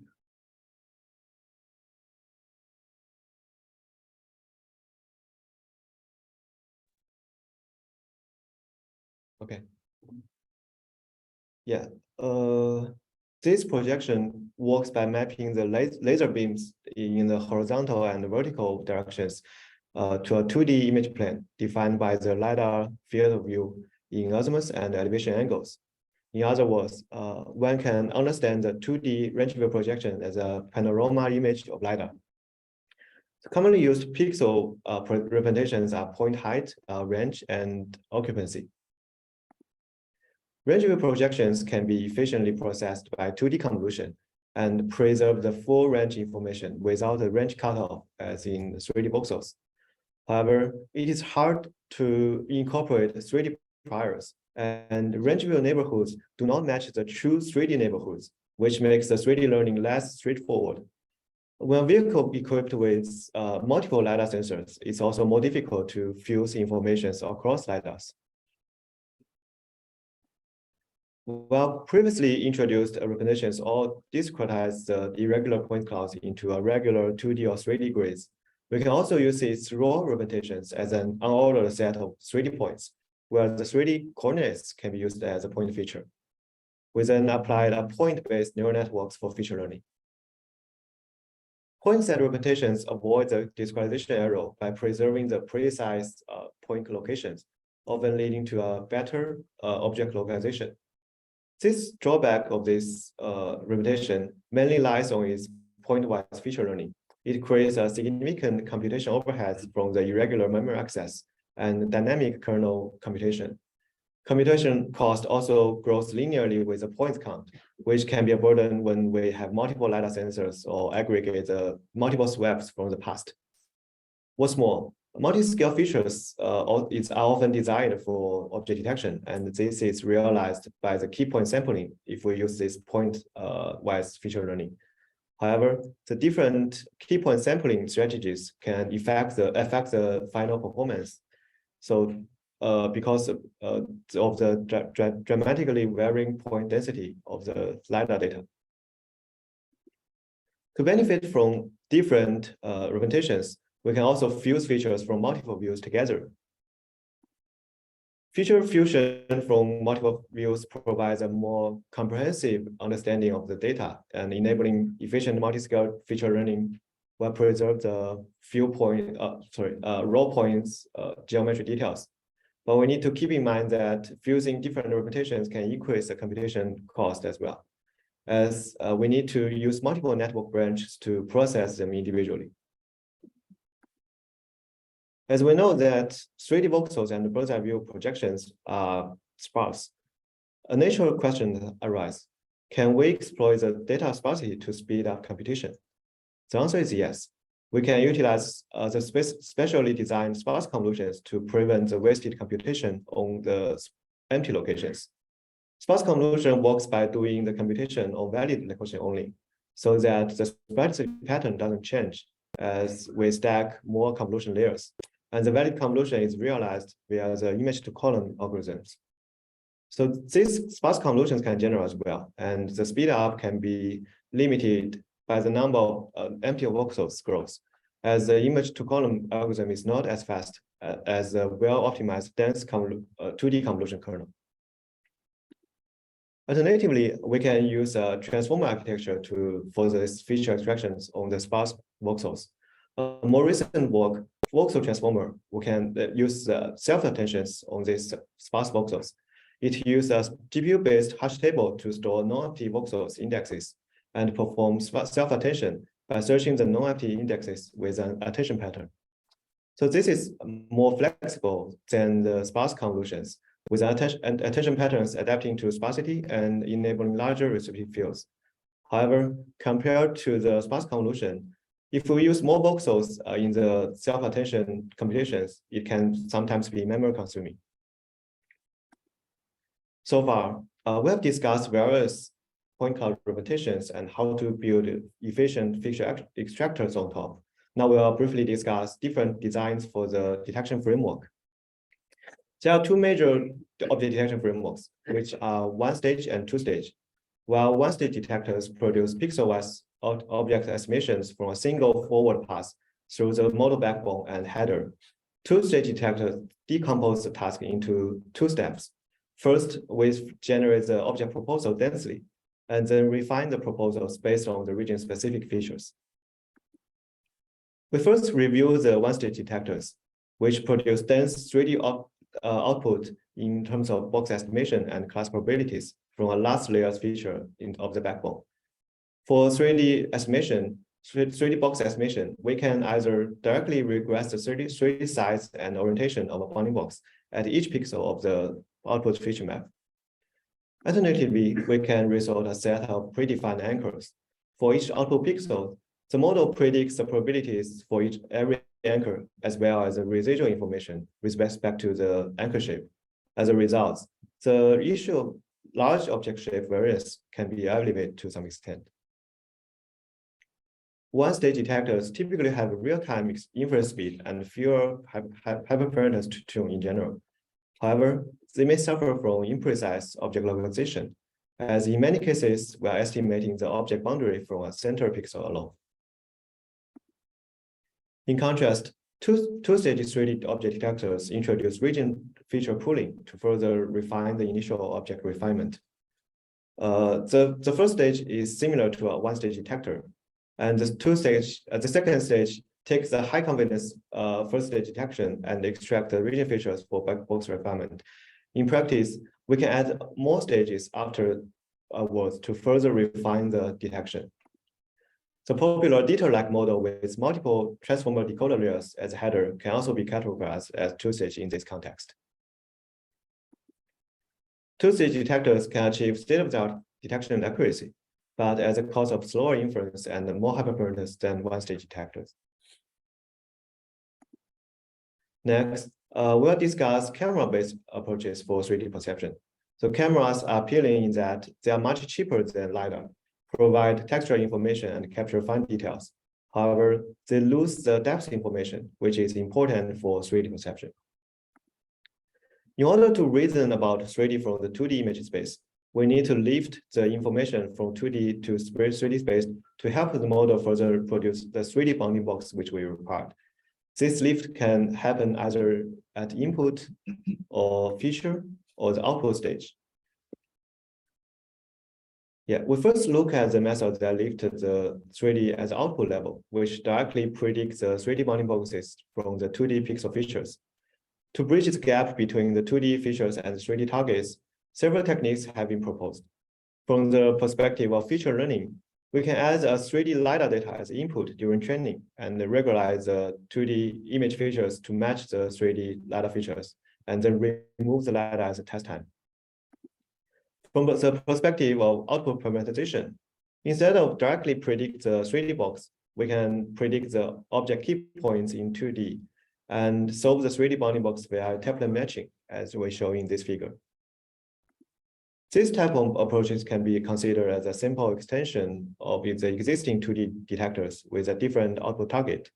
However, the performance is usually unsatisfactory when measured in 3D space.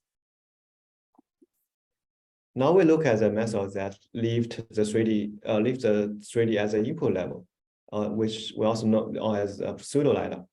The first estimates the per pixel depth and converts the image pixels with estimate depth to 3D, following the camera parameters.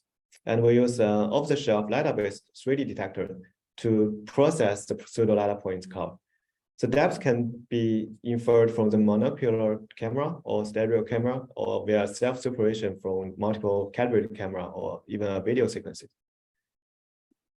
Pseudo-LiDAR-based approaches can achieve good results in camera-based 3D perception, but it requires an additional depth model. Instead of lifting to 3D at either input or output level, we can alternatively lift to 3D as a feature level in order to achieve a better trade-off between the exploration and the computation. Specifically, we can first use a 2D COMNET to the camera images to extract the 2D camera feature map. The pixels in the 2D feature maps are then be converted to a 3D space as a 3D points or ray via the different mechanism. For example, we can estimate the discrete depth distribution and aggregate the camera features on the BEV space. If we have the stereo camera, we can use stereo matchings to solve the 2D to 3D ambiguity and further project the 2D features to 3D. And the recent works, which is called BEV former, that use deformer attentions to effectively query the camera features and fuse them in the BEV space.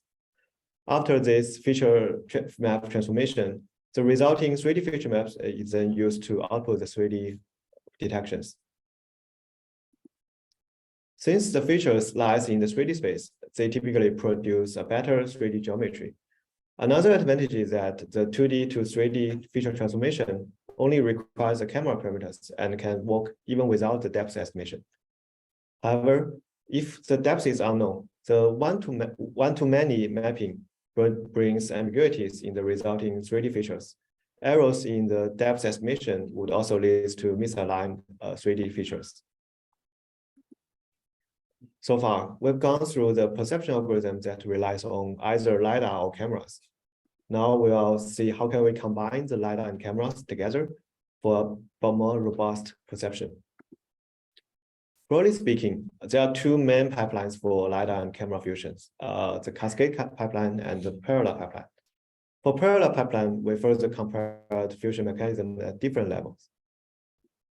For the cascade fusion approaches, a two-stage model is built. The first stage, we will produce 2D detections from the camera and convert them into 3D frustum using cameras and LiDAR calibration. The second stage will then perform the 3D object localization, giving the LiDAR points within each frustum. This approach can take advantage of mature 2D detectors, which provide high-quality object proposals. Also, in the 3D space, the model only needs to solve the localization task instead of the joint recognition and localization. However, errors in the first stage cannot be recovered, and the 3D localization of the occluded objects within this frustum is difficult. We now take a look at one more widely used parallel pipeline. We first review the output fusion, which is adopted by many systems in industry.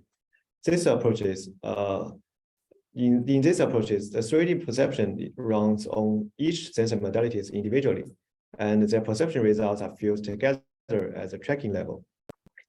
So the output fusion methods embody the spheres of modular design, and therefore achieve a redundancy of safety. However, each object estimate is typically more unreliable, as it comes from the single sensor, and the rule-based fusion is also error-prone.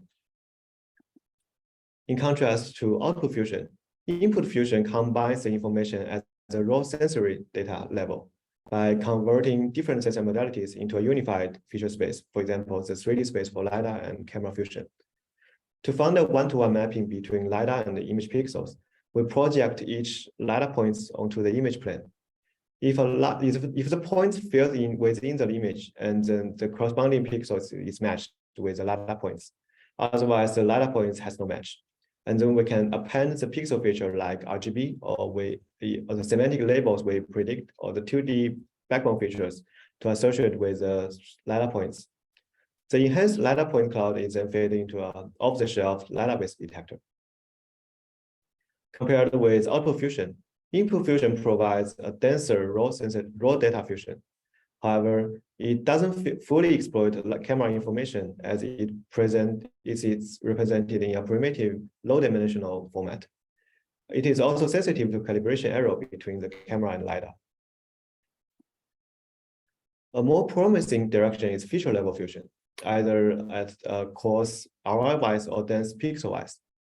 For ROI fusion, we will project the same object ROI to 2D and 3D respectively, and combine their feature together. This is usually performed as the ROI pooling layer with a two-stage object detection framework. For pixel-wise fusion, the most straightforward implementation is to fuse pixel and point features by projecting LiDAR points onto the image plane. However, since the LiDAR points are sparse in 3D, and only occupied locations have gathered complementary information from the camera image. This can be addressed with a dense camera to BV view transformation via deformable attention or discrete depth estimation. After feature interpolation, we can achieve a dense pixel to voxel fusion like this.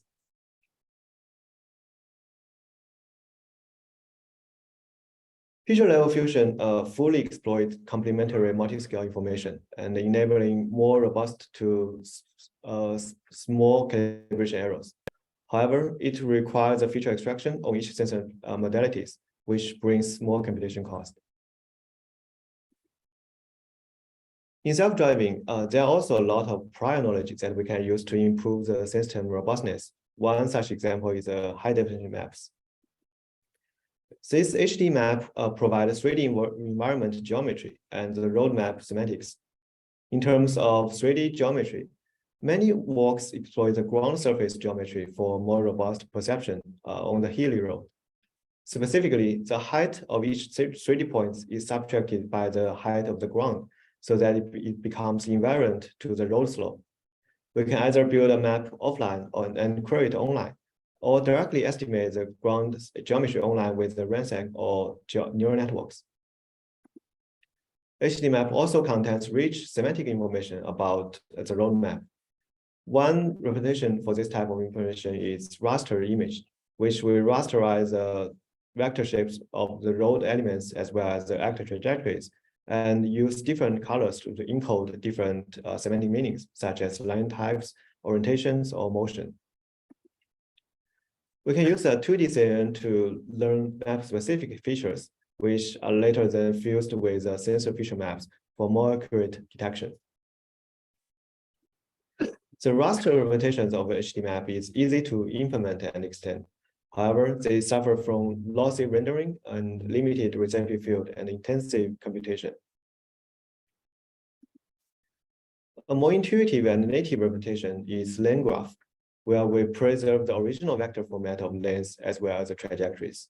We can use graph neural networks to obtain polyline level feature and model interactions between lanes and agents. The lane graph representations does not lose information, and it can capture larger structured receptive field and is more parameter efficient in feature learning. However, it requires a careful design of node and edge features to fully capture the semantic information from the HDMap. So far, we have give a brief summary of many building blocks of our perception algorithms. We first talk about the techniques that perform 3D perception from LiDAR and discuss different input representations and detection frameworks. We then review methods that perform 3D perception from the camera sensors. Afterwards, we discuss the different sensor fusion technology strategies that utilize LiDAR camera and map informations. Next, we'll discuss some more advanced topics, including unknown object recognition and other output representations and latency-aware models. We have seen algorithms that focus on a few predefined categories of interest. However, the ability to recognize unknown objects is critical for self-driving. For example, sometimes we can see a deer on the road. Yeah, as we show here. One way to address this challenge is to explain every point in the LiDAR point cloud. In particular, our goal is to identify the everything in the scene and classify them as either known or unknown, and recognize the stuff as well, like the road or the building or something. Yeah. One approach to tackle this task is as is shown in this figure below. The main idea behind this model is to project the LiDAR points into a category agnostic embedding space. Within this embedding space, we can group the points into both known and unknown things and stuff, irrespective to their semantics. Moreover, we could ask a more general question. Can we discover class agnostic bounding boxes from the raw LiDAR sequences without human annotation? In our recent work, we developed an unsupervised object detector that learns from a sequence of LiDAR point clouds without human supervision. The goal is to identify any object of interest in the given LiDAR sweeps. We first cluster near range points to produce an initial pseudo label and utilize CNN's translation equivariance to obtain a long-range pseudo-labels as well. Given pseudo-labels of full range, we utilize an unsupervised offline tracker to find the object tracks and apply trajectory level refinements to ensure that every object has the same physical object size across time. So after a number of self-training runs, we can get our final unsupervised object detector.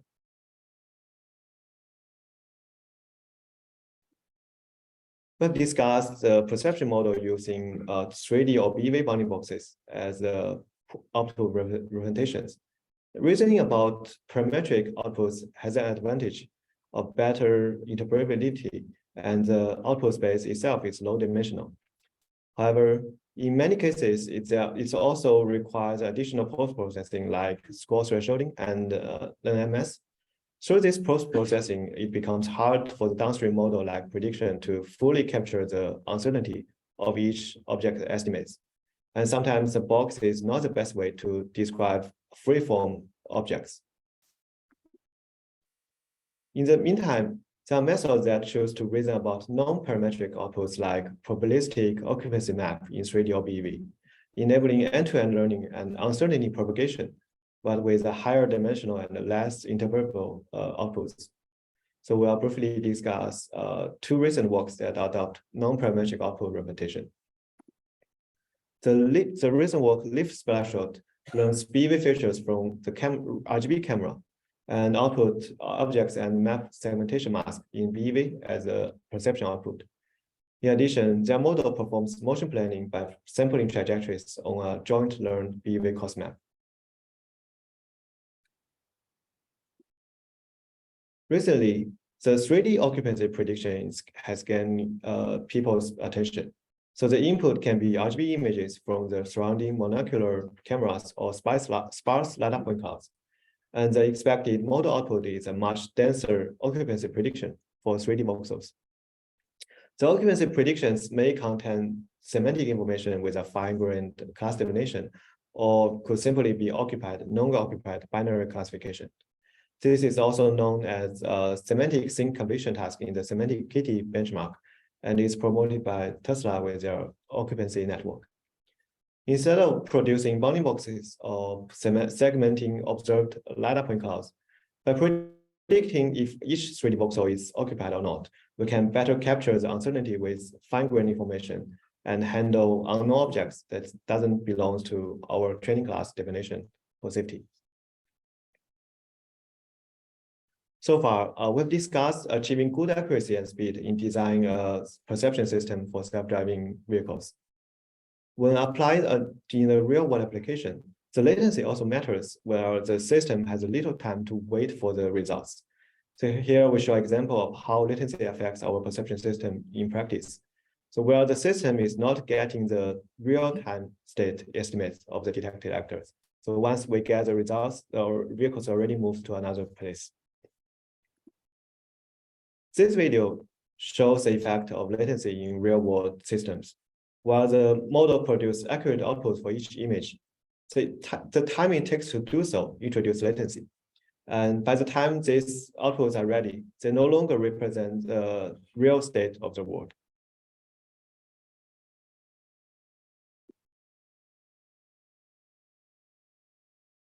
Another work, Stop, minimizes this LiDAR perception latency by ingesting packets and emitting the stream of detections.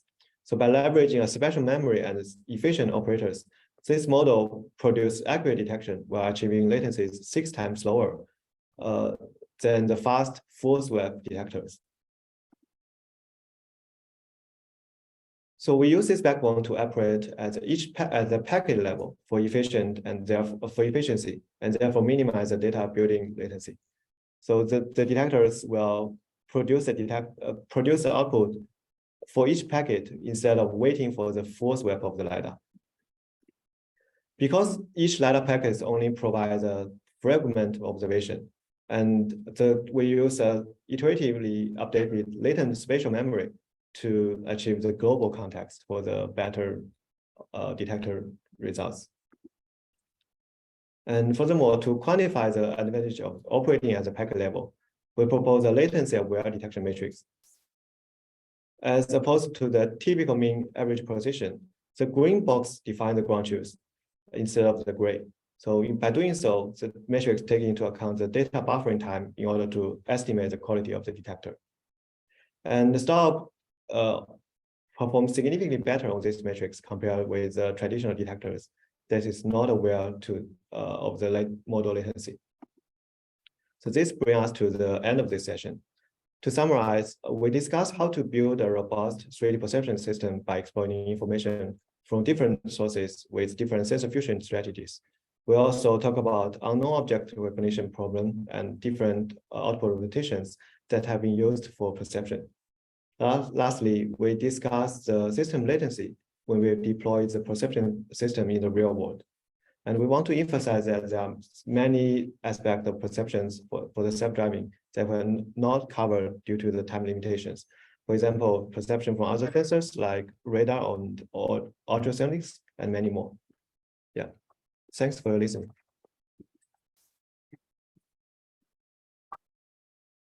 Do you have any questions or we? I think we should move to the next one, and we can do questions asynchronously. Yeah, sounds good. So we can do motion forecasting next.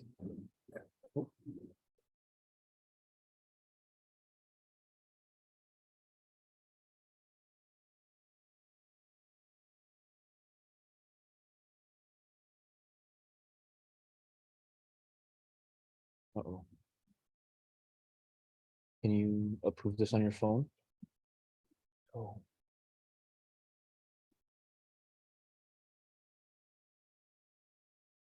Car.mp4 slide 17. Done. And then speaker notes are here. I don't get the request. The note one said. I don't think I can actually put my. It's just one slide, just one. Slide 17. Request access. I already did.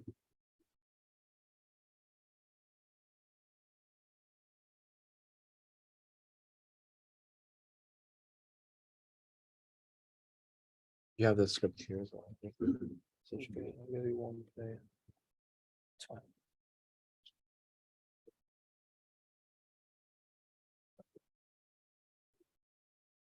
Yeah, I don't want to. There's this light. This is the make this big. Oh, perfect. Thank you.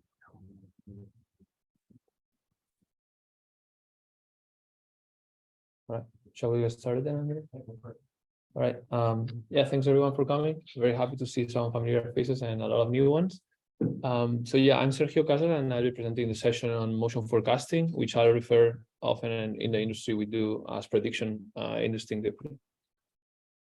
So prediction is right in the middle of a traditional self-driving pipeline, and it basically takes the inputs from perception, as Ewan just presented us, typically in the form of the object detections and tracks, so essentially describing the past trajectory of an object, and it provides estimation about the future evolution of the scene, so that planning can then assess the risk of potential maneuvers based on those probabilistic predictions. And here you basically have an example of how this typically looks like. What we are showing here is the ground truth future trajectory of different agents in the scene. And why this task is interesting, we'll talk a bit more about the challenges later. But for example, here, even in just one snapshot, you have a vehicle performing a U-turn, and a bit ahead, you have two vehicles nudging, basically lane changing for a vehicle that is yielding to traffic before it can perform the unprotected left turn. So there's a lot of complexities, a lot of interactions between the different agents in the scene, as well as the map, and everything needs to happen from sensor data, essentially. So the agenda for today is we talk a bit more about the prediction task, but we'll focus on the challenges, a classical approach, and then machine learning-based approaches, which dominate today. We'll dive deep into how can we represent the scene and basically learn a rich representation that allows us to then predict very expressive futures. And finally, we'll look at how we model the future and how can we essentially capture the multiple futures. How do we model uncertainty? we'll talk about the fact that the ego itself can also influence the behavior from the others. In the scene, we'll talk about joint prediction. And finally, alternative representations like occupancy to the trajectory, the typical trajectory representation. So yeah, let's go right in. So the main challenges. Oh.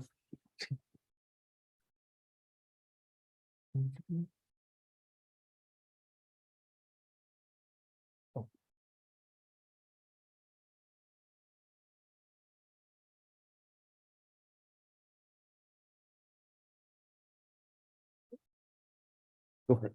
Thank you. Yeah, so the main challenges are partial observation. So basically, as you can see, there's a vehicle in the foreground here that is occluding the vehicle behind. And so for the vehicle behind, we only see a tiny portion of it. So most likely we will have either like a partial history of its trajectory, or it won't be well localized. So essentially the inputs to prediction will be noisy. And if this vehicle, for example, the occluded one, were to left turn, that it will become relevant for the ego plan. Sorry, and I refer to ego and self-driving vehicle indistinctively for the robot that we are controlling. The second one is unknown intentions. So we don't really know where other agents are going. They have a route, of course, they probably are following like some GPS instructions or whatever, but we don't really get access to that. So in that scenario, for example, just from the past motion, it's very hard to infer whether the vehicle will turn left at the intersection or will continue straight. Of course, there are cues, like for example, if they are braking before getting to that dash line, it probably means they are going to turn, and we can use those. But at the end of the day, we only have partial information. And finally, interactions between different agents, or negotiations. In this intersection, let's say we know, which we don't know in practice, but let's say we know their goals, and it's these stars, and they basically are crossing paths, right? And we essentially in prediction, we need to understand how they are going to negotiate, if there's anyone that is a bit more aggressive and therefore might have a higher chance of going first, or the other way around.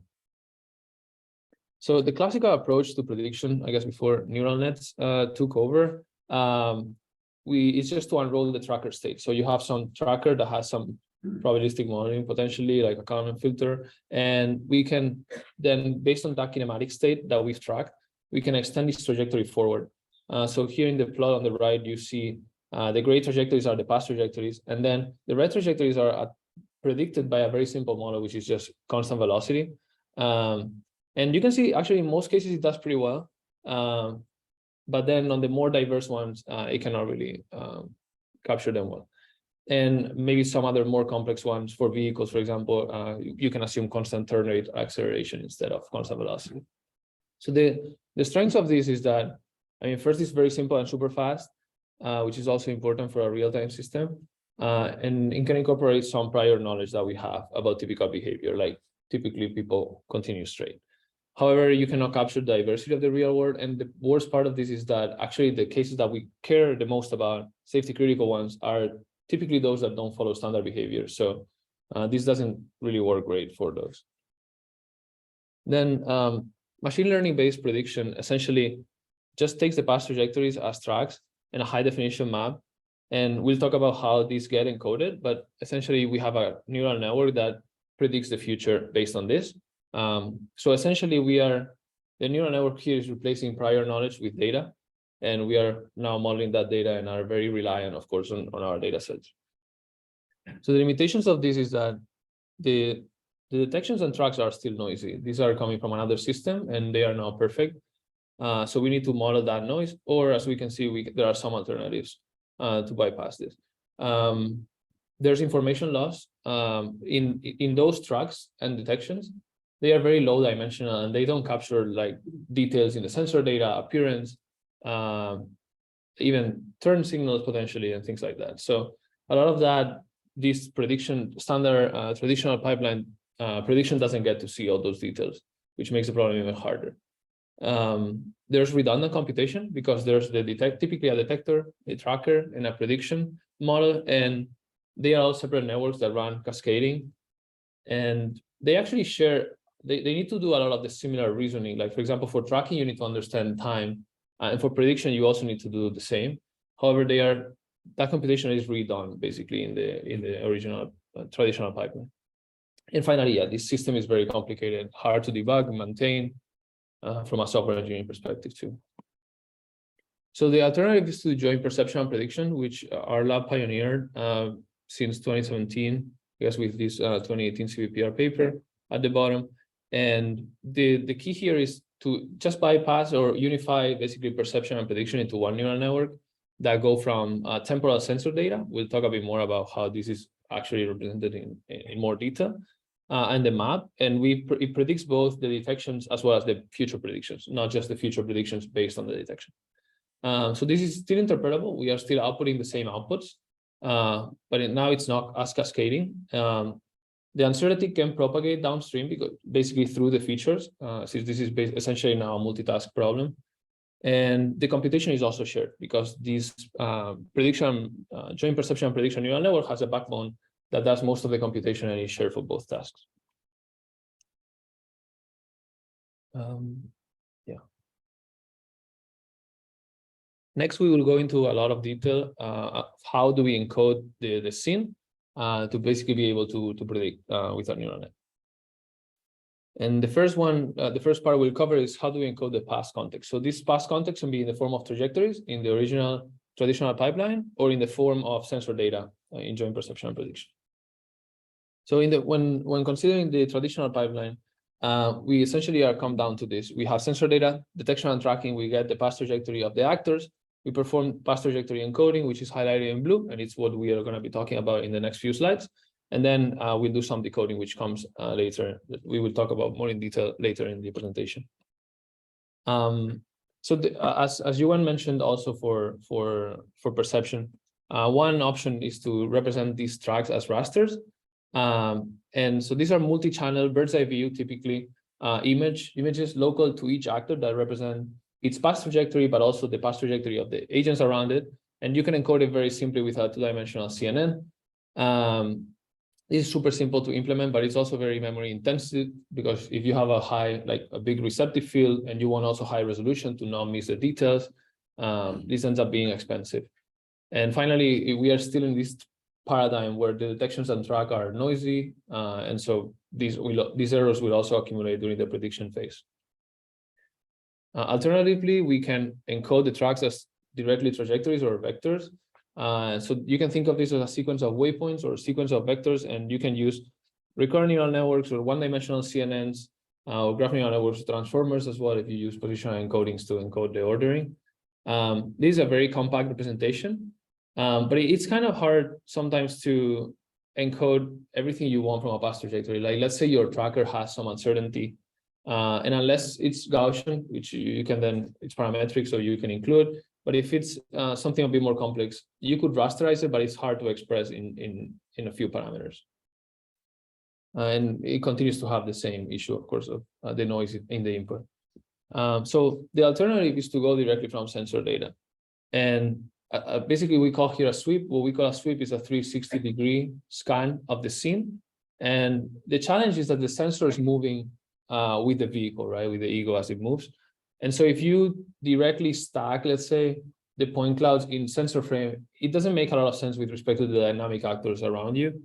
But if you perform motion compensation and basically essentially plot all the point clouds from the different sweeps in the same consistent coordinate frame, like we did in that image, then the motion of the objects is very obvious, even from the sensor data, right? Like the only thing we are doing here is plotting in different colors the different time steps for the past point clouds. And you can clearly see that this vehicle is going sort of a constant velocity, and you can definitely infer the speed if you knew the resolution of the image. So there's very rich information, not just about motion, but also about appearance, occlusion, uncertainty, everything. So the way we encode this is by, basically we take this multi-sweep LiDAR in this consistent coordinate frame, we voxelize it, and then you get basically one 3D voxel per time step, right? You can stack these, so you still get a 3D tensor, but it has the Z dimension and the time dimension stacked in one. You can perform some convolution in that, get scene features. From these scene features, you can perform object detection, which gives you those candidates bounding boxes. we can consider a region around them and use, for example, something like rotated ROI align or any other pooling mechanism to get these feature maps per actor, per agent. And finally, with some convolutional neural net plus pooling, potentially, you can bring this feature map into a feature vector. And from now on, we'll refer to this feature vector as agent features. And this is just a nice abstraction because now, whether we come from sensor data or from past trajectories, we can extract these agent features, right? So the rest of the talk basically doesn't assume one or the other. And you just basically, we have this abstraction that we have some descriptors of each agent. The simplest form of prediction is to go from basically these agent features, which are like these one-dimensional feature vectors, pass it through an MLP that is shared across all agents, and just predicting one trajectory for each of them. And the you can think of this trajectory just as a vector of length 2 times t, where 2 comes from the XY coordinates in bird's eye view, and t 40 time steps into the future. And so, oh, I think this is the missing slide, right? Okay, we'll see there's a similar video in a few slides anyway. So we'll talk next about how do we encode the high definition map. We saw basically the branch at the top, right, a couple of slides ago, and we can also encode the map and fuse it into this pipeline. And so that's what we are going to talk about next. As presented also in the perception session, similarly, we can raster the high definition map. And as you can see, this can include in the images on the right, this can include very rich information about the semantics of the map as well as the geometry. We are plotting, for example, there like the lane direction, like the orientation. You can also see at the bottom right, there are some traffic light states. That's why it's green or red. So these are very flexible. You can raster basically any geometry and semantics. It's simple to implement. It's very natural for dense prediction. We'll talk about in the later part of the presentation, like occupancy. But the two-dimensional CNN that you typically use to extract features from this has a limited receptive field. And of course, we are in an onboard application, right, that needs to run fast. So you don't want to also stack like just as many layers as you can. So what ends up happening is that you typically trade off by reducing the resolution, which introduces quantization errors, and this can be quite memory intensive. So a very simple approach using this is that you take your raster map, you pass it through a 2D CNN, you get map features. And then if your raster map was rasterized with the same resolution and dimensions as the voxelized LiDAR, then you can just trivially concatenate them, like fuse them by basically either concatenating them channel-wise or by summing them, and then passing it through another CNN, the green one in this case, to fuse them. And from these fuse features, we just do the same that we discussed before, basically have some MLP predict. And one thing that we've lost from the traditional pipeline is that now we are tied to this limited history of the point clouds, because point clouds are very high dimensional. So you can also just now take as input like the 100, let's say 10 seconds, right, worth of history directly into the two-dimensional CNN because it would be too expensive. So in this work, it was proposed how to basically introduce tracking in the loop back into this joint perception and prediction framework. So so far up to here, it's the same that we've presented. We have our shared, fused features from LiDAR and maps, and we can perform object detection. Then we can have a bank, a memory bank, essentially containing our tracks as well. And these tracks can contain also learned features, not just the past trajectories of the agents. We can then perform matching between the current detections that we just detected from these like new input, right, with the tracks in the memory using some learned cost function. And we can also refine the trajectories in the memory bank based on the new observations. And once we do this, now we can actually have a much longer history through the memory bank. So this architecture essentially brings the benefit of the traditional pipeline into this joint perception and prediction framework. And here are some results. So essentially, I believe these are predicting 3 seconds into the future. And we are using the map, as you can see. And now, unfortunately, we couldn't play the video earlier, but these are a lot more consistent over time thanks to the tracking. And they also follow the map a lot better since now we are fusing that information.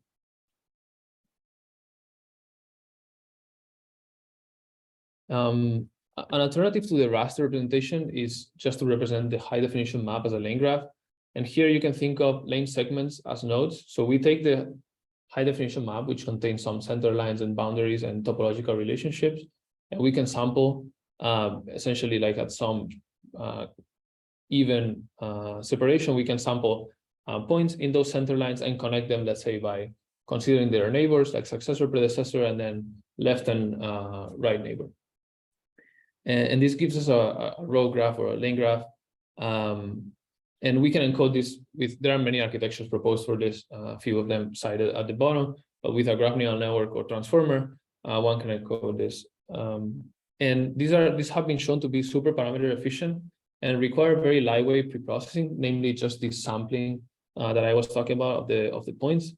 It does need a bit of handcrafting of the features to make sure that in this new compact representation, we still preserve most of the semantics that I was showing before in the rasters. It is a bit hard to fuse with sensor observations, or at least it was before attention came up. And I believe now cross-modal attention makes these a lot easier, although there hasn't been a lot of exploration. And yeah, like representing certain relationships can be a bit hard as a weakness, because, for example, if you have like some curve and like, let's say 2 lanes are not connected, they look the same if they are not connected, but they are very far away, that is, they are pretty close in distance. They just won't be connected by an edge in the graph, so it will be hard to propagate information between them, which with a raster it's a bit more flexible. But this is super efficient, and this is actually the state of the art for most works. Now let's dive a bit deeper into like the actor-to-actor interactions. We saw that case at the beginning, for example, with the vehicle nudging. And here's another example, but we could really go on and on. So the vehicles are approaching the intersection at a pretty much constant velocity. So if you predict them independently, the best guess is that they will continue their speed and collide right into each other, right? But in practice, our prior knowledge, we know that's not likely to happen. One of the two will likely break. So what we can do is that we encode the past, and then we perform some form of message passing between them. And we then predict based on these updated features from the actors for the agents considering each other. And hopefully through that, we can get information about which one is likely to break, perhaps based on like small speed reduction from one of them, and so on. And so how this fits into the overall framework, we saw before how can we abstract past context and map encoding into these agent features. And now from these agent features, we can do this interaction reasoning and finally output some predictions. So the early days of interactions was social pooling is kind of the pioneering work. And basically what we are doing here is that the features from neighboring actors are scattered into this social tensor that you see at the bottom. So at the bottom, we are basically considering updating the features or the representation of the black agent. And we are considering the blue and the orange one as their neighbors. And here it was an initial mechanism to model this interaction, which basically just took the features from these two, blue and orange, and make them into this tensor. And finally here do some pooling to understand the interactions. And although this, like, of course, has been improved over time, actually in spirit, this mechanism hasn't changed that much. You are essentially aggregating information across your neighbors. It's just that the modern ones are a lot better performing. So one of them, or one general framework that can do this is graph neural networks. So for those not as familiar, in graph neural networks, you basically have your node state or the initial features basically of your nodes. Think of the nodes here as agents. And let's say we have 3 agents in this graph, and we assume a fully connected graph. You could also do k-nearest neighbor or any other graph in here. Then we consider some function at the edges, let's say just a simple MLP that takes as input the receiver, the sender and the receiver features, basically the two ends of the edge, and compute some message. And then in this step 3, we basically aggregate all the incoming messages from your neighbors. You can use some permutation invariant function like max pooling, for example.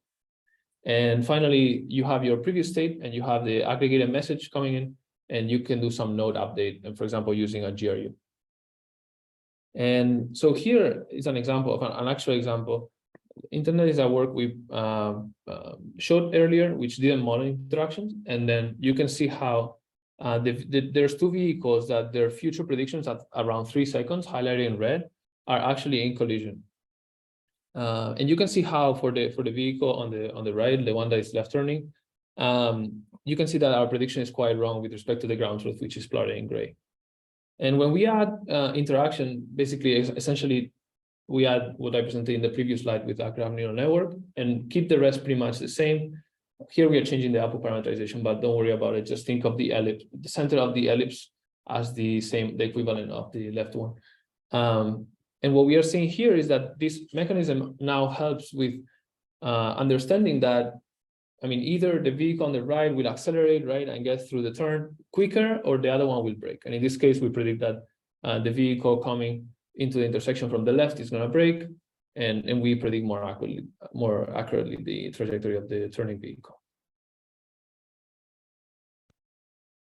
Yeah, so here is just a quick demo of 2 vehicles turning, and you can see that they respect each other fairly well. The paths never really cross. And so, yeah, this is basically a success story for interactions. And I guess more recently, transformers have gained a lot of popularity, and you can view transformers as just a special case of graph neural networks, where you start with the same node features. We add what in transformer literature is called positional encodings, which are just some encodings, for example, encoding either the time step or like the position of those nodes, like the coordinate essentially. We replace the message passing as well as the message aggregation with just one operation, which is dot product attention. And then the update of the node state is just a very simple residual connection, summing the previous state and the offset of the state that we are predicting. And this is super lightweight. It's very heavily optimized these days in machine learning libraries, and scales. It's been shown to scale very well with data. So this is kind of the de facto architecture right now for interaction reason. And now that we've covered the 3, let's see actually how can we do this jointly, encoding the scene as a graph rather than each individual performing individual reasoning for these different subtasks. So basically, we can have this heterogeneous graph, like the one depicted in the figure. You can see in green the nodes for the lane graph. We have the agents. Actually, you can represent the agents as agents, or you can even represent their past waypoints, each of them as a node in the graph. And then we can have all sorts of connections, right? Like agent to agent, agent to map, map to agent, and map to map. And we can perform the same message passing that I just described in this heterogeneous graph. But one thing that I brushed over and haven't really talked about is that all these graphs are geometric graphs, geometric and topological graphs. They are not just like a social network where only the relationships matter. It also matters where the nodes are in space. And we haven't talked about in which coordinate frame we represent this. And so there have been basically 2 main methods up to very recently. So the first one is agent-centric, which means that for every agent, we process the scene from the perspective of that agent. And the advantage of this is that all the data now looks very similar because you are always looking from the same viewpoint, right? Like the viewpoint of the target agent you are predicting. And then because of that, for example, your predictions are easier because typically agents just move forward at the beginning and then maybe do something later, which we refer to here as viewpoint invariant. But the problem is this has low inference. We need to perform this encoding for every agent, right? And the alternative is scene-centric encoding, where you adopt some arbitrary reference frame. This reference frame can be the ego, for example, the position of the ego vehicle. This is typically what's used. And then you can do encoding just once, shared across all agents. So this is very fast, but it's viewpoint dependent. So essentially, if the ego, for whatever reason, is in a weird state, let's say a bit tilted with respect to the lane or performing a left turn that is not as common in the data set, your predictions are likely to be worse just because you haven't observed that many and it looks out of distribution to the model. And this also makes the training sample inefficient. You basically need a lot more data to train. And in the figure, when we basically change the coordinate frame, you can see that we are illustrating here that the predictions also change because your viewpoint is changing, the way you view the scene is changing. So you basically have different predictions depending on the viewpoint, even if the scene is literally the same. And very, very recently in the last year, there have been some methods that actually have achieved the best of both worlds by using these pairwise relative geometric encodings. The idea here is that instead of putting the geometric information in the nodes, you now move the geometric relationships into the edges. So the nodes only contain semantic information, but they don't contain coordinates. And then when you do the message passing and you are sending message from A to B, you can actually represent the coordinates of, let's say, A in the perspective, from the perspective of B, and the other way around. You don't need to basically consider any arbitrary coordinate frame where you perform this message passing. And this makes it fast. You only need to encode the scene once. It's viewpoint invariant and it's sample efficient for training. And what we are showing here is some results when you rotate the scene. So essentially we are modifying the ego or the arbitrary coordinate frame, right? If you perform scene-centric embedding, or here called global encoding, you can see how the predictions change and they are non-robust basically. And when we do what I just described, this pairwise relative geometric encoding on the right, the predictions just don't change over time, over rotations, because the scene is the same and the pairwise relationship, geometric relationships are the same. So viewpoint doesn't matter.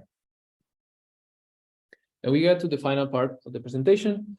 We are going to talk now about the output representations, the decoders that we can use to predict this, and some variations of the prediction task that have their own names because they are formulated slightly different. We basically essentially what we are after here is that we need to capture multiple features. So for this object, in black, we've depicted different samples from the ground truth distribution, but that ground truth distribution, we don't have access to it. In the log, right, in driving logs, we can only observe one feature, the one that actually happened, which is depicted in blue. And so this makes it challenging for training and also for evaluation. So for context, I won't get too much in detail about metrics, but what is done typically in prediction is that you predict multiple modes or samples, and then you evaluate actually the best one, the one that matches the closest to the ground truth. Because since we don't observe the ground truth distribution, you don't want to over penalize, let's say, predicting a left turn in this case, because a left turn here could have been perfectly fine, right? Like you just don't have enough information to tell whether it's going to go left or keep straight. So one option, a very simple one of the earliest works used is to do autoregressive decoding. So this basically what this means is that we are modeling the one-step conditional distribution. We are predicting the distribution over the next waypoint, given our current state. And then once we predict the distribution, we can sample from it. And given the sample, we can predict the next waypoint, so on and so forth. The good part about this is that a very simple and parametric and unimodal distribution like a Gaussian can actually give you multimodal behaviors over time, because as you sample from it and condition on that sample, it will start diverging, right? And then if you get a sample on the other side of that Gaussian, it will start diverging the other side. So you can get multimodality with a very simple parametric distribution. But it's also it's slow, it's sequential over time. So if you have a long horizon and you need high resolution, this is going to be slow. And it also has compounding error. So basically the same aspect that gives us the multimodality, it also makes it causes this distribution shift, because you get a sample and it's a bit unrealistic, let's say, for the behavior, and you condition on it, you get more unrealistic predictions, and this compounds over time. So the errors just get larger and larger. Actually, the most used representation right now in the leaderboards is this mixture of Gaussian trajectories. So this is a very simple representation. What we do is we have a categorical over k trajectories, and each trajectory is represented as a sequence of waypoints, and each waypoint is a bivariate Gaussian depicted with an ellipse in that drawing. So you can see, for example, a green trajectory with multiple ellipses and a blue one. Those are two different modes. And probabilistic training, if you train this with like negative log likelihood, you actually get a lot of mode collapse and instabilities because of the problem I mentioned that we only observe a single future. And so to address this, typically a variety loss is used where only the closest mode is penalized and the score of the categorical, but not the waypoints of the other modes. Another option is trajectory sets. Here, basically, you have like a sampler based on your kinematic state, and you get a lot of candidate trajectories that an agent might execute. And the good part is that this is abstracting the regression problem. Now it's turned into a classification problem. You just need to predict which trajectory of the ones in the set is going to be the one that happens. So it's inherently multimodal because you now have it's a categorical, right? And it's very easy to train with like just your standard cross entropy loss, for example. But it typically has limited coverage. So these samples for this to be efficient, the sampling process typically needs to happen offline, which means that typically you don't craft the samples to the map and the kinematic state of the vehicle, which means that you need a ton of samples to cover the possible behaviors that agent might take. More recently, actually, most of the best performant prediction models in the leaderboards, like Argoverse, use this goal-based paradigm, where for each agent, we first predict the endpoint. Let's say we are trying to predict 6 seconds into the future. We predict the 6-second waypoint, and then from this waypoint, we also complete the trajectory. So given the initial state and the end state of the trajectory, now completing the trajectory is a very simple problem. And finally, we perform trajectory scoring to predict the probability of each of them. And the key here is that for the initial endpoint prediction, you can actually put a lot more expressive power and like basically a better network, larger network, or classification loss over, for example, lane graph nodes. And since that's the hard part, if you are able to solve that, the trajectory completion becomes easier. I think that's why these methods perform pretty well. And very, very recently, there's this, it seems like we are going towards this more refinement-based decoding where you start with some embeddings that at the beginning of training, they are just random mode embeddings, learnable. And we basically perform self-attention between the different mode embeddings as well as cross-attention to the scene, like let's say the lane graph and the past trajectories of the agents. That gives us some trajectory proposals. Then we can encode these proposals back into some embeddings, and we can essentially refine them. And the advantage of the refinement phase is that what's typically done is that you connect the agents or the past trajectories of the agent in that scene graph I was talking about to its local neighborhood, right? Like let's say the neighboring lane centerline nodes. But here, because now you're predicting these trajectory proposals, you can actually look forward where it's likely that the vehicle is going and also aggregate features from there. So it just has a better understanding of the scene that way. All right, so far we've talked about prediction as if the ego vehicle almost wasn't there, right? But actually the ego vehicle is part of the scene and it has a lot of influence on the other agents too. So what we are showing here are what we call marginal predictions. This is just prediction, what we were talking about earlier. And so the self-driving vehicle is at the top, and then there's a vehicle coming through the on-ramp, and it's supposed to yield. But our predictions say that, I mean, it might slow down a little bit or it might be a bit faster. And then what the planner can do here really is just plan a trajectory that is safe, right? So it needs to break because it looks like everything is occupied. But in practice, actually, that's not the best solution because these two predictions that we had for the other agents come from two completely separate modes of how the scene might unroll in practice or the data generation process, right?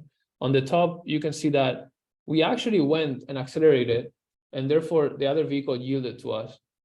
And on the bottom, you can see the case where maybe we actually like were cautious and like broke a little bit, and then the other agent decided to go.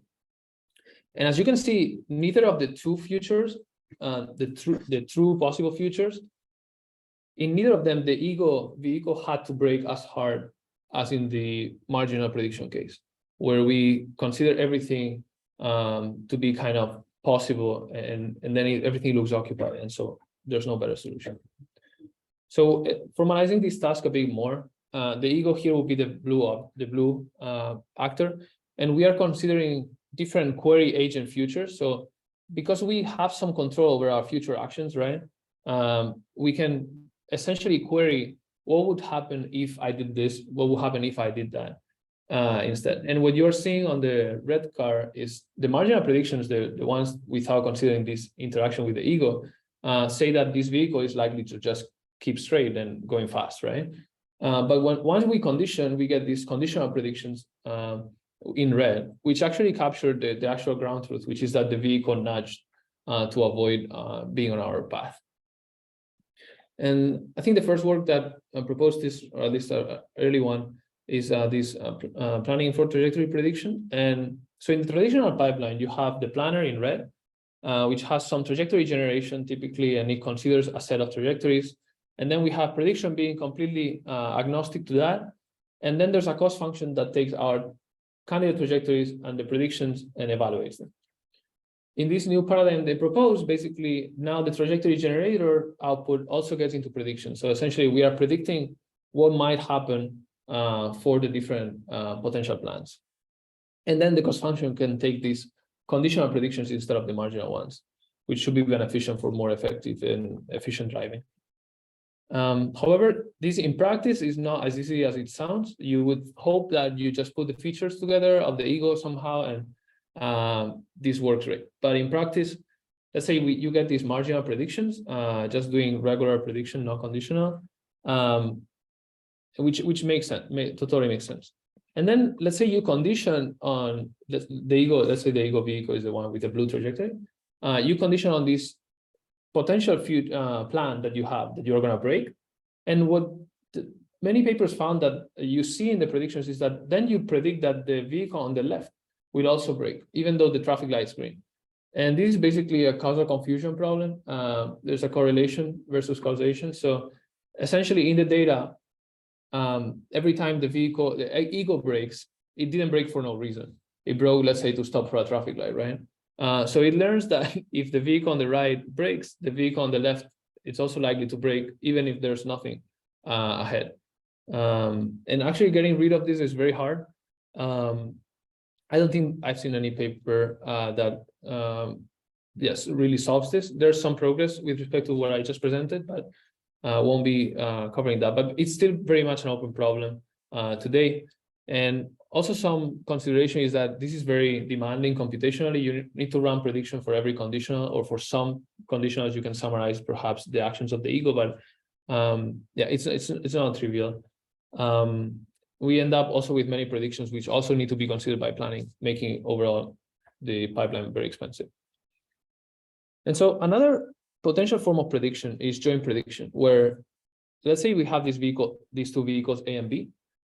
And now instead of predicting multiple futures for each vehicle separately or conditioning on the ego, we are just predicting these joint futures of the scene. So here we are showing three potential unrolls of the scene in orange, purple, and yeah, green or blue. And essentially, each of these futures is a joint future. It's a sample of what all the agents in the scene could do. And now instead of evaluating this by agent by agent, and considering the mode from the agent that is closest to the ground truth, now the task is a lot harder, and we are actually trying to predict a joint mode, a joint sample that matches very well the ground truth. So in this case, for example, for vehicle A, the orange prediction is the best, and for vehicle B, the purple prediction is the best. But jointly, the blue predictions are the best ones. So one model one approach to model this in a generative way is that we have the agent features. Before we were representing them with those like little feature vectors. Now we call them X1, X2, X3 for three agents. We have a graph neural network or transformer acting as the latent prior, which predicts this distribution over latent codes.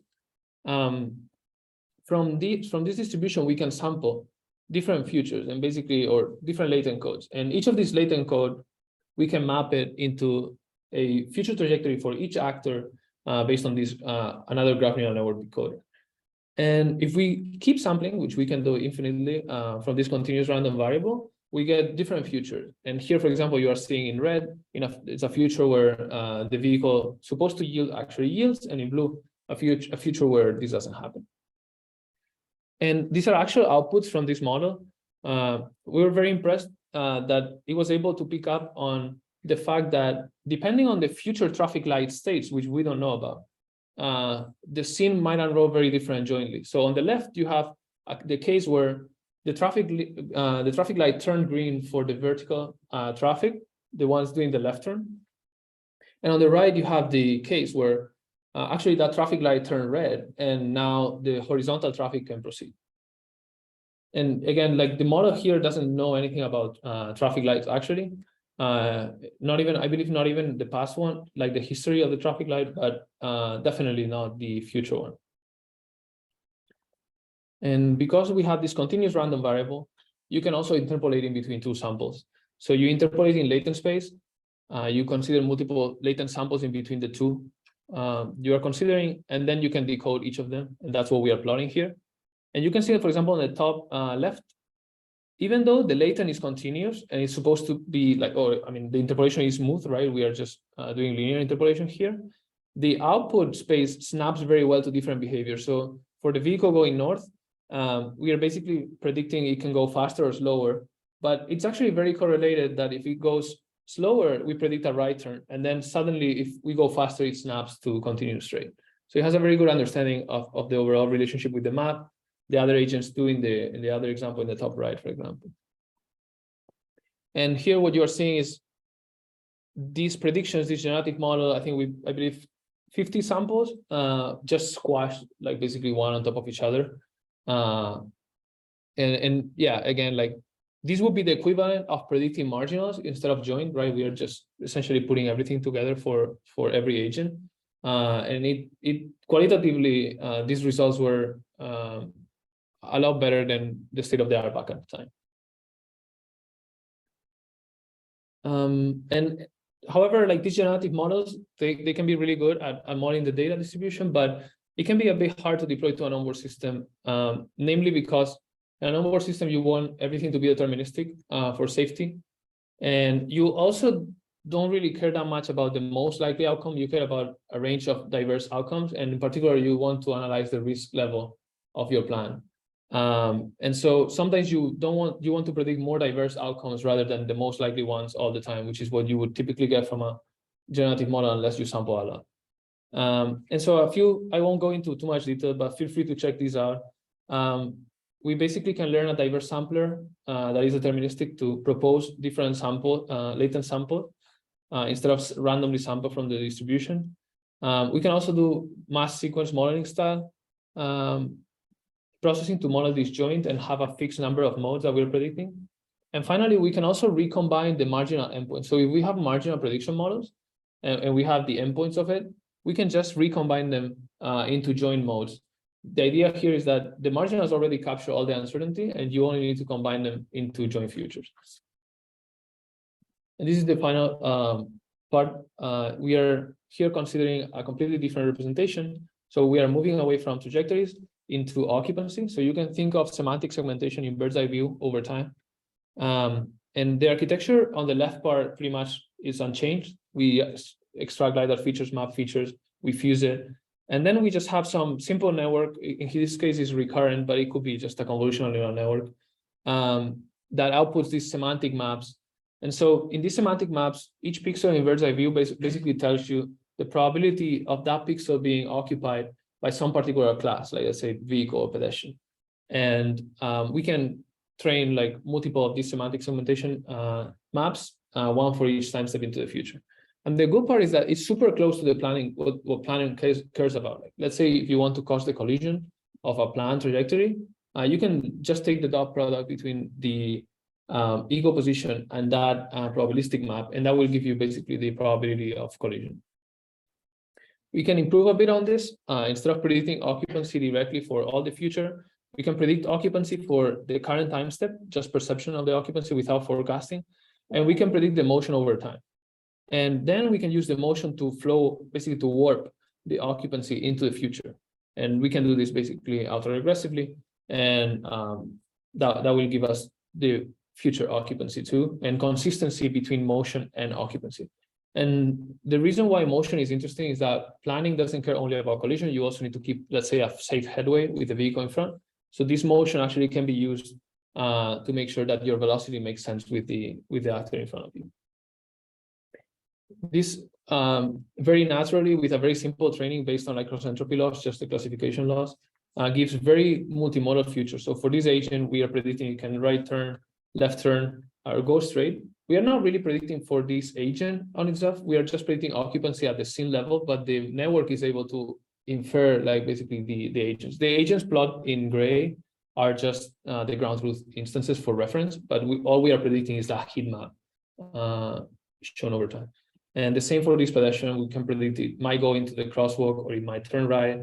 And this is actually one of my favorite. It can learn about occlusion automatically. Basically, we don't get any LiDAR point there because of the vehicles that are occluding it.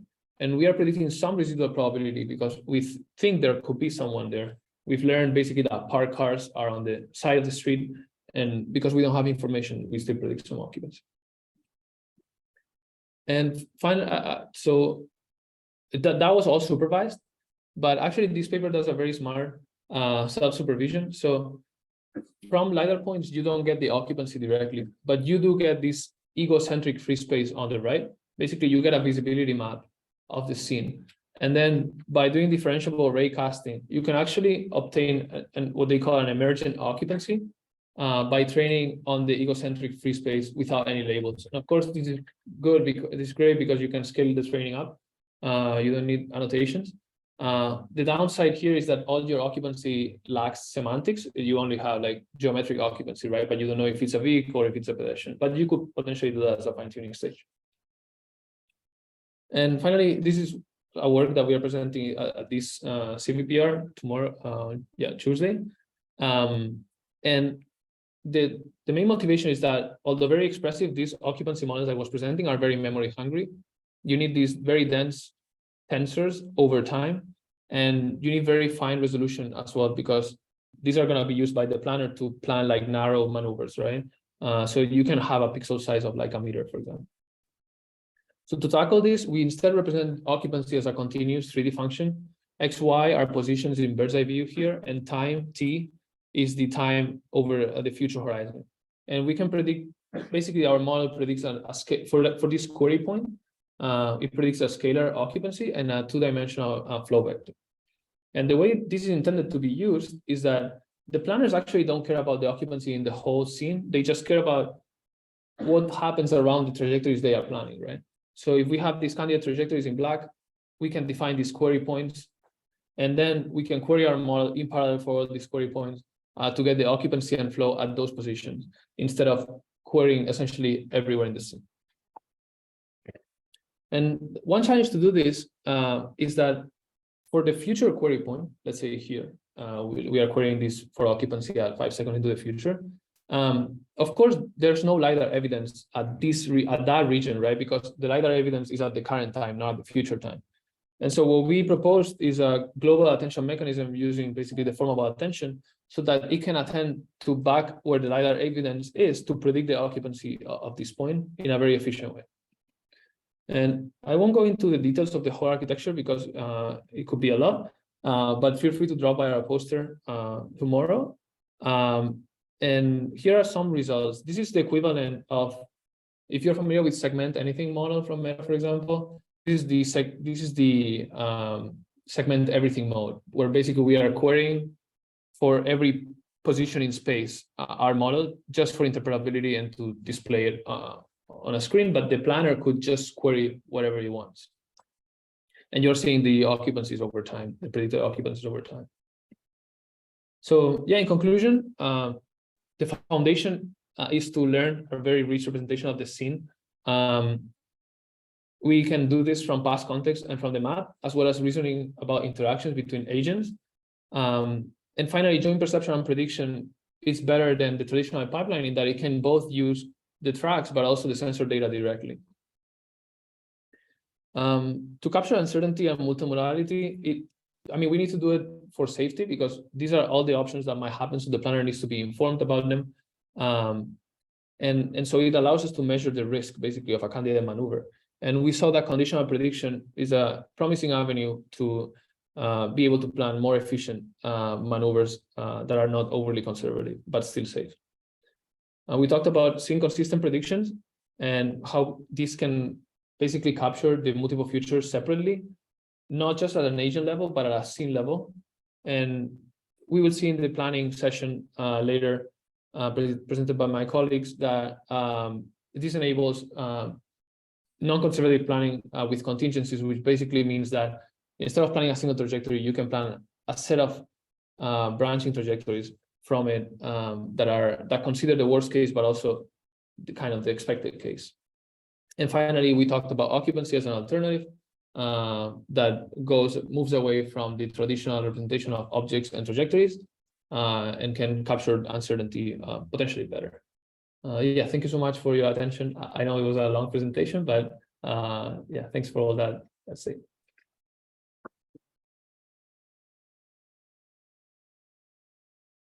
We have time for one question, and then we can switch over to motion planning and controls.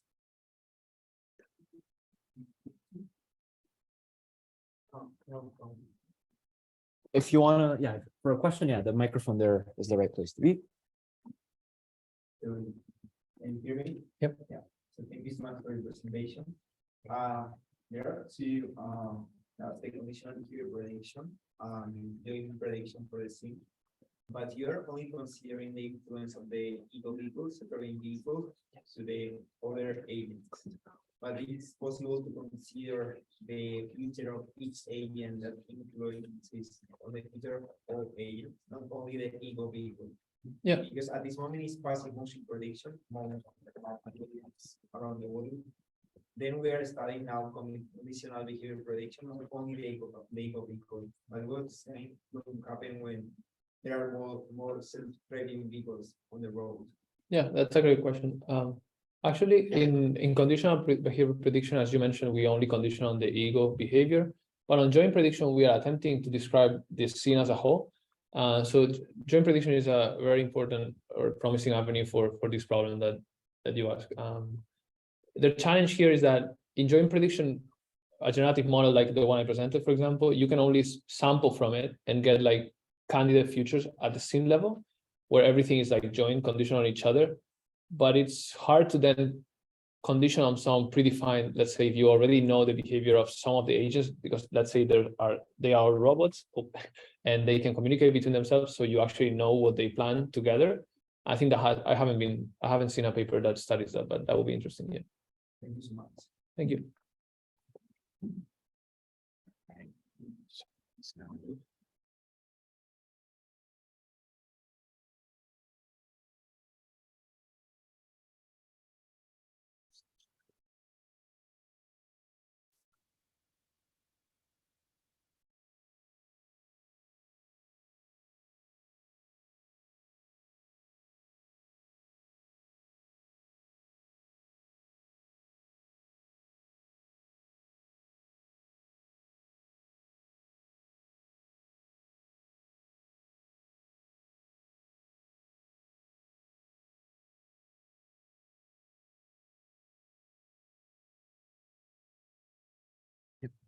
You have all this here. You can see the slides, etc. You can use it. Good luck. Okay. Hi, everyone. I'm Abbas, and today I will be talking about the motion planning and control section. So motion planning is the task of generating a safe, comfortable, and law-abiding trajectory for a self-driving vehicle. Now, before going into like details of like topics in motion planning, let's just recap first why we need end-to-end motion planning. So the traditional approach in motion planning is just assuming perception and prediction is a separate task, motion planning a separate task, and also controls a separate task. And for each of them, a lot of engineers work on improving the efficiency independently, and the entire pipeline is not optimized together. So, and we have these very low small channels between one module to the other. So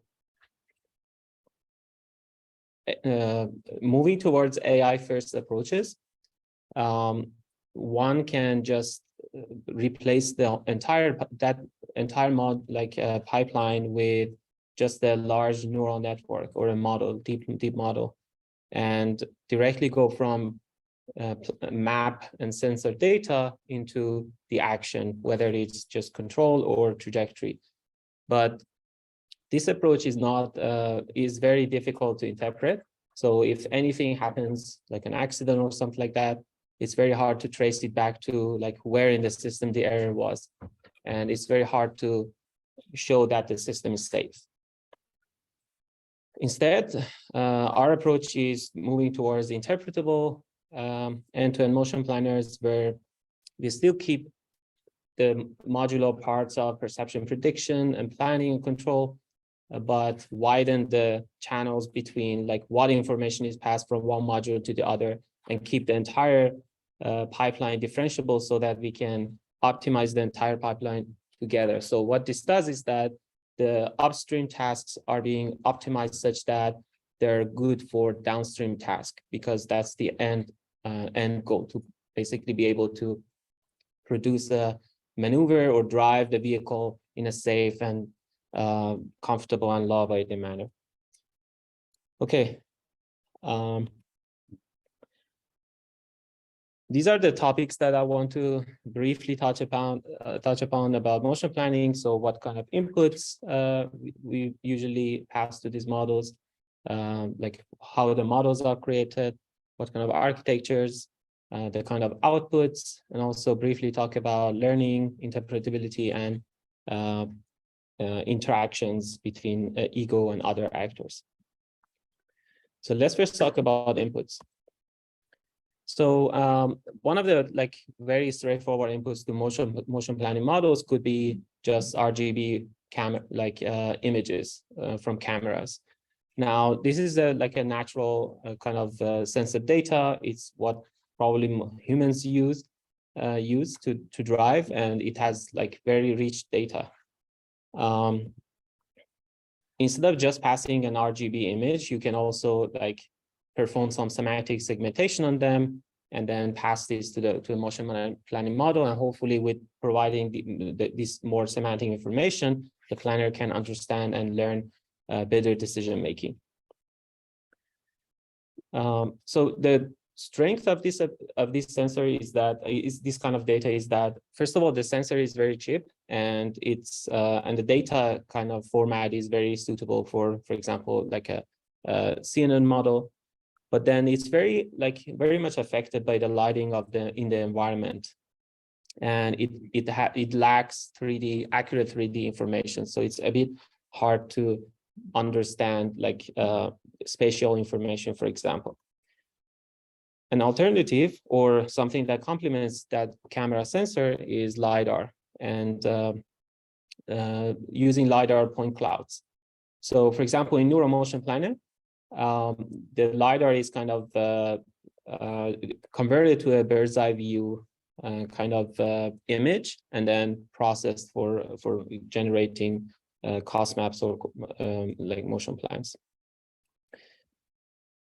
Now this sensor is robust, gives you robust measurement. It's not too much affected by the lighting condition, and it has accurate 3D information, which will be very useful for planning. But it also lacks semantic information. You don't know what was the surface that was hit by the LiDAR ray, and also it's a very expensive sensor. So one thing that comes free with the LiDAR sensor is this concept of free space. So you can easily build that by just assuming any cells or voxel that the ray passed is kind of free until it hits the surface. So this provides a very good auxiliary information to motion planner to know where the free spaces are and where the actual surface in the environment is, and is already available in the LiDAR. But it's very there are not too many good backbone architectures that can make use of such data.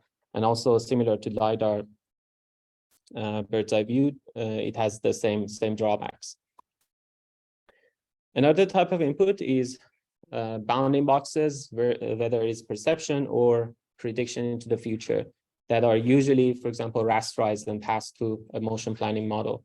And usually the channels are kind of used to represent different timestamps for these perceptual predictions.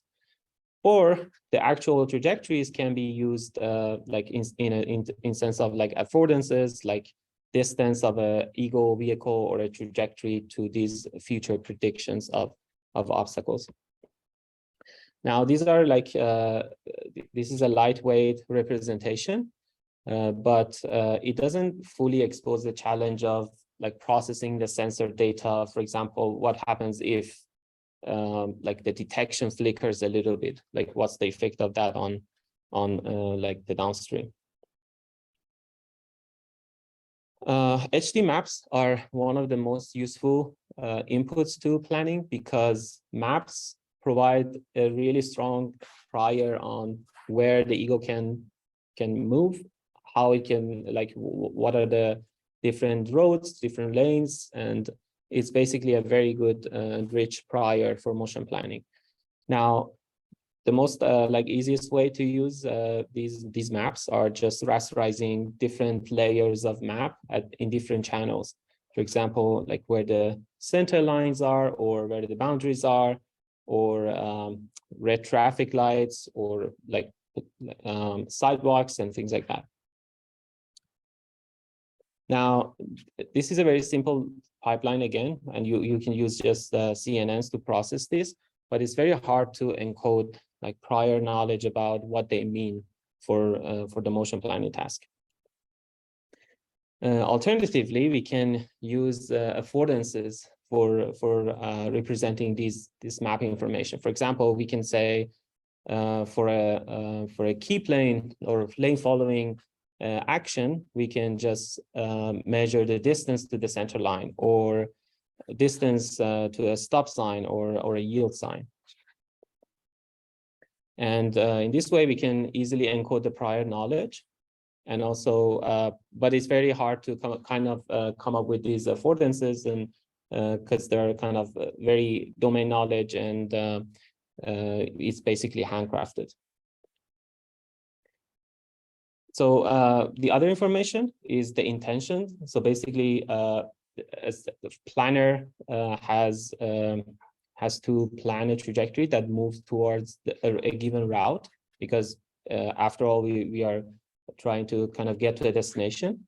Now, these routes can be represented by sequence of lanes, and it can be, for example, rasterized like here, or we could just extract high-level actions from the route. And we don't really have to have a route planner. We can use, for example, off-the-shelf navigation systems, and they already provide us with actions like turn left at the next intersection or things like that. Now, one way to process these high-level actions is to train like a separate header for each of these actions, and at inference based on what the actual high-level action is, we can just pick the right header. Now, let's briefly go over like the models. So there's no like standard or there's no standard like architecture for in planning, but usually CNN networks are used to process sensor data or images, LiDAR. RNNs are used to encode or decode temporal actions or temporal information, and MLPs are used to process or encode discrete actions or very low dimensional data. And recently, transformers have been used because of their like self-attention mechanism that can attend to different parts of the input that are more useful for the decision-making part. Now, let's look at some of the outputs. So the most straightforward output is just outputting steering or acceleration, because that's basically the final goal at the control level. This is very like straightforward, very simple. One level further is just to output a sequence of waypoints or a complete trajectory. Now, this trajectory can still be converted to like a sequence of controls by just having a control in between, which can be just a simple PID. Now, this is a simple output representation, and it's well studied in imitation literature. But it's hard to encode prior knowledge and lacks interpretability. Now, let's see what other outputs we can have in the planner. So the next one could be just outputting a cost or a cost map. And this is very well aligned with traditional planning approaches where you have an objective function and you want to find a trajectory that minimizes that objective function. So, for example, in neural motion planner, a spatial temporal volume is generated where each pixel or voxel in this volume has a value that represents the cost of ego being at that place at that time. Now, with this output representation, it's easy to encode prior knowledge, and it's well aligned, again, with the traditional planning approaches. But the difficult thing is that there's no direct supervision on this cost volume. And it's very, thus it's very hard to train. Another type of output is affordances. So we can predict some features like distance to the center line or distance to other objects. So very lightweight output. And also it's been shown that if we can have like a multitask formulation where other than planning, we are also outputting some other auxiliary information like object detection or segmentation. This can help the planning task a lot. Okay, so let's quickly go over some of the learning methods. So the first learning method is just open loop learning, where while we are learning the planning task, the predicted plans are not really executed.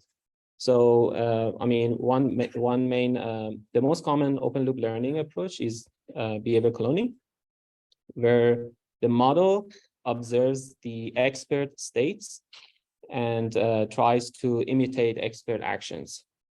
Now, the last function can be a simple L2 on the expert controls if the output is controls, or we can use structured prediction loss, for example, max margin if the model is outputting to like cost function and then followed by a minimization step.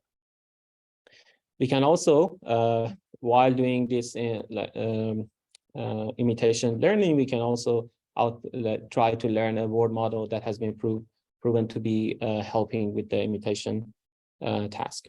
Now, these pipelines are very straightforward. As we can see, we can just load the data, the input data and the labels, and the pipeline is super simple. But and also it has a high sample efficiency, so all the examples are very interesting and very fruitful. However, the issue is that because the planner is at the time of training is trained with optimal states, basically states that are a result of optimal, like an expert action. The distribution that it sees at the training is different at inference, because at inference is basically the policy itself that is kind of generating and visiting different states. Now, there are ways to mitigate this issue, for example, data augmentation, but still the fundamental problem exists.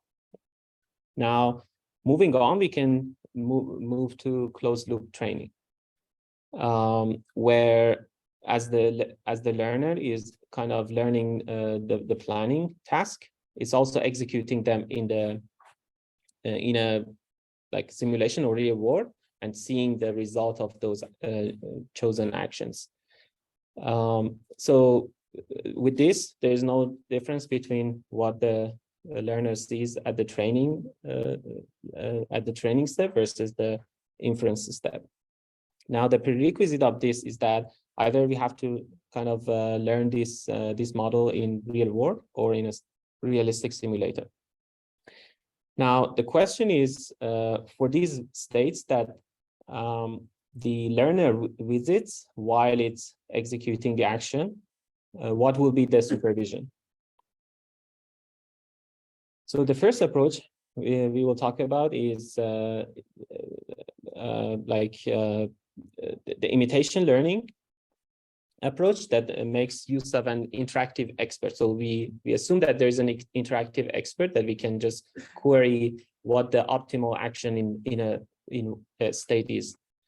And so dataset aggregation, or Dagger, propose an approach where an interactive queryable expert is used to label new states, the learner policy visits. The policy is then retrained on the new data, and the whole process repeats iteratively. But it's very hard to find a queryable expert, right?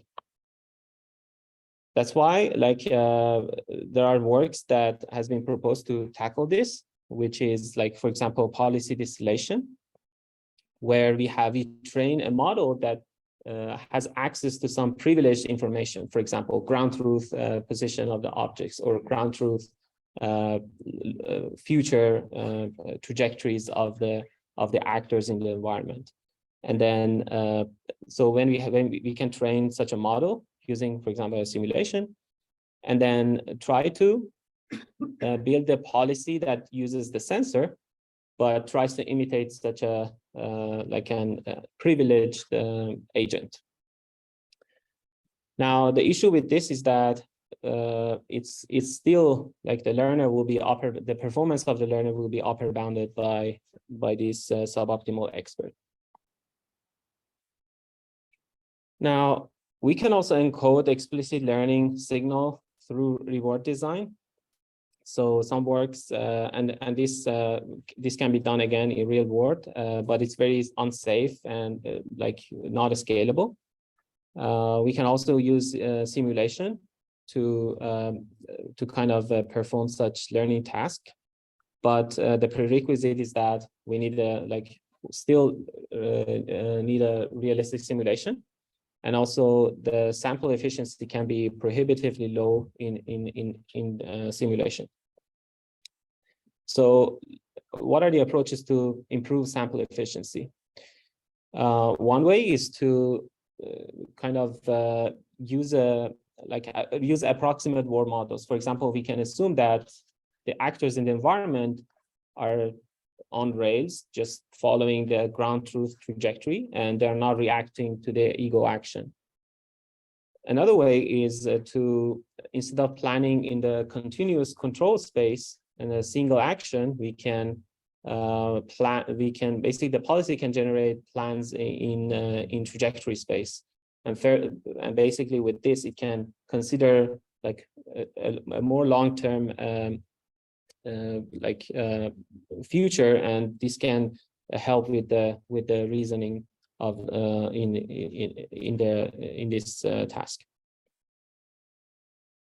It's also very important to have targeted scenarios. So usually free flow traffic or nominal traffic is used to train this emotion planning in closed loop, but it's been shown that if we have targeted scenarios that are very safety critical, for example, aggressive cut-ins, or like a lead vehicle just suddenly braking hard, this can really affect how quickly we can train a planner that is safe and also can show good performance on a diverse set of scenarios. Also, we can incorporate some real world data. For example, we can train through imitation a model first and initialize the model with those data. And then hopefully with that, the initial exploration in RL can be more useful.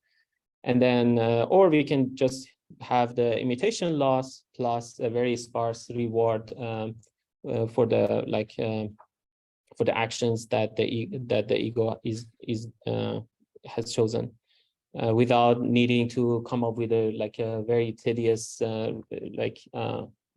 reward function. Cool. So we have talked about learning. Now the next topic is interpretability, which is very important to understand. Like whenever a motion planner makes a decision, we want to understand like why it made that decision, and we can trace it back to like where the error, for example, is coming from, if it happens. Now in this section, we go over a few works, starting with the neural motion planner, and then moving on to DSCNet.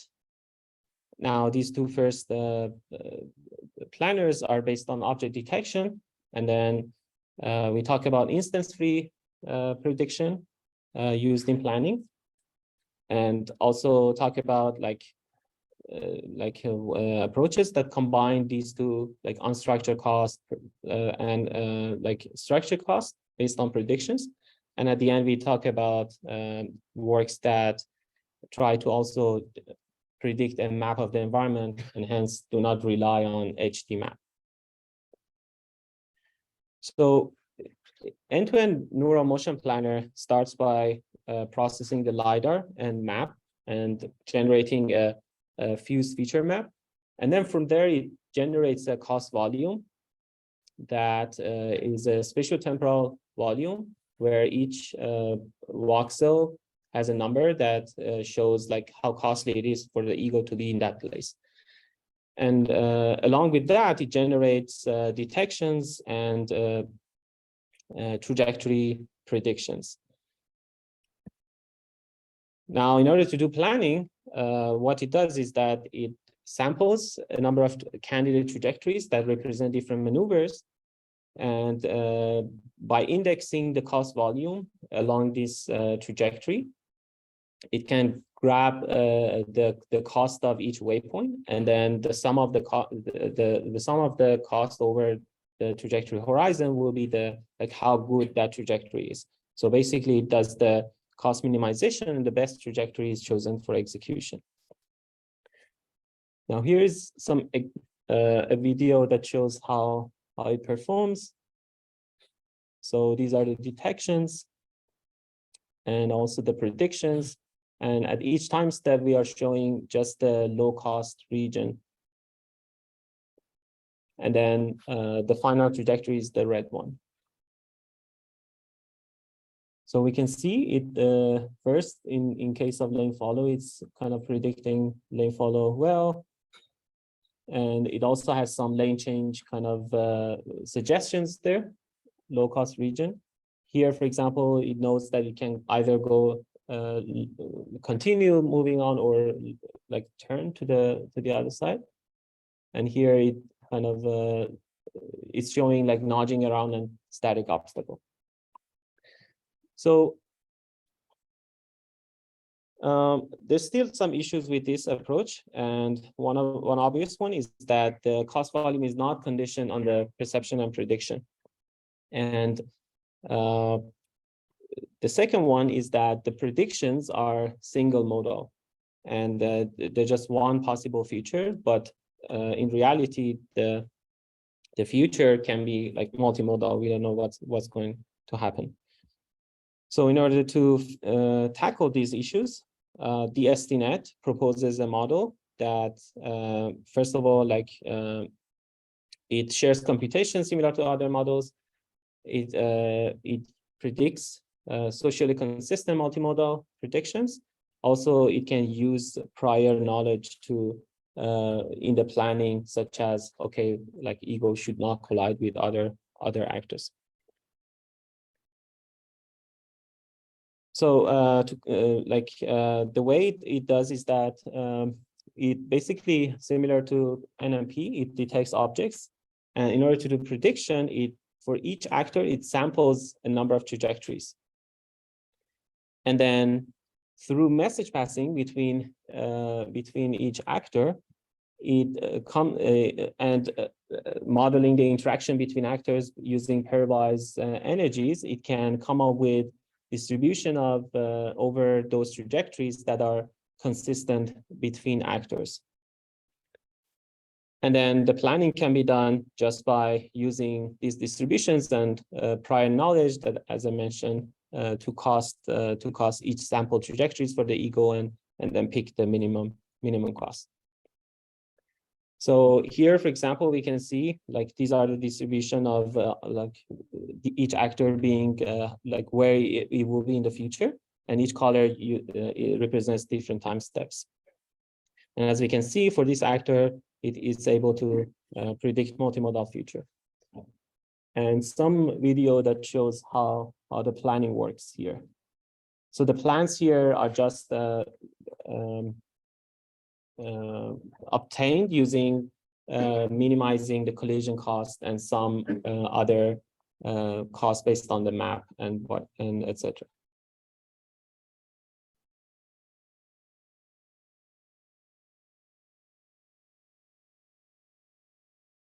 Okay, so up to now, what we talked about the objects in the environment are first detected, and based on the detections, there are some predictions generated, and then planning works by taking account those predictions into account. So, but what if for example, the detection scores flicker a little bit, and then all of a sudden we don't see a very important actor. So that can cause a very dangerous accident. So P3 proposes to, instead of using these instance-based detection and prediction, to move on to a semantic occupancy prediction and using those in the planning. So the network basically generates scene level occupancy representations, and then the planner uses those occupancy predictions plus some other subcosts that are coming from map and comfort, and generates a trajectory that is safe and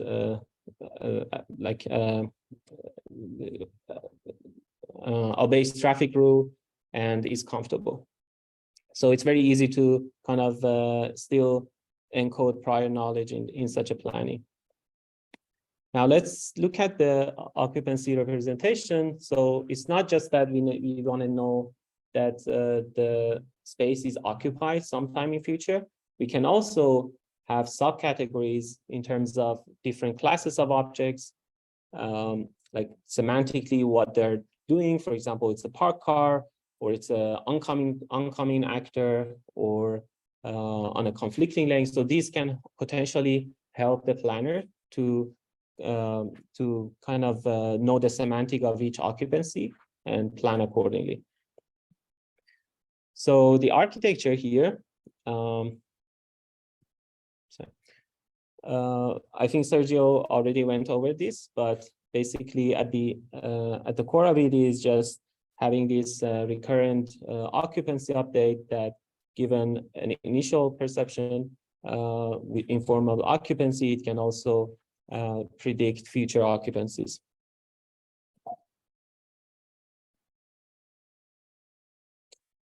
And the planner, as I mentioned, minimizes the cost. The cost consists of the occupancy, for example, the driving at the center, and a number of other costs that are related to routing and following traffic routes. So here are some example videos of how the planner is doing. So the solid box is representing the plan trajectory, and the other one is kind of the ground truth. As we can see, we are kind of able to predict different semantic of occupancies. And as the time goes by, it gets more uncertain, which makes the planner kind of a bit conservative towards future. Now we have seen how NMP generated like unstructured cost. It's very hard to kind of supervise that.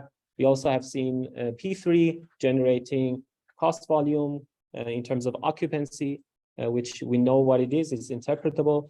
Now, is there a way to combine such these two paradigms? So basically, the unstructured cost can kind of capture some neglected or things that are very hard to explicitly represent in terms of driving. And the structured cost can be just things we know about and some prior knowledge.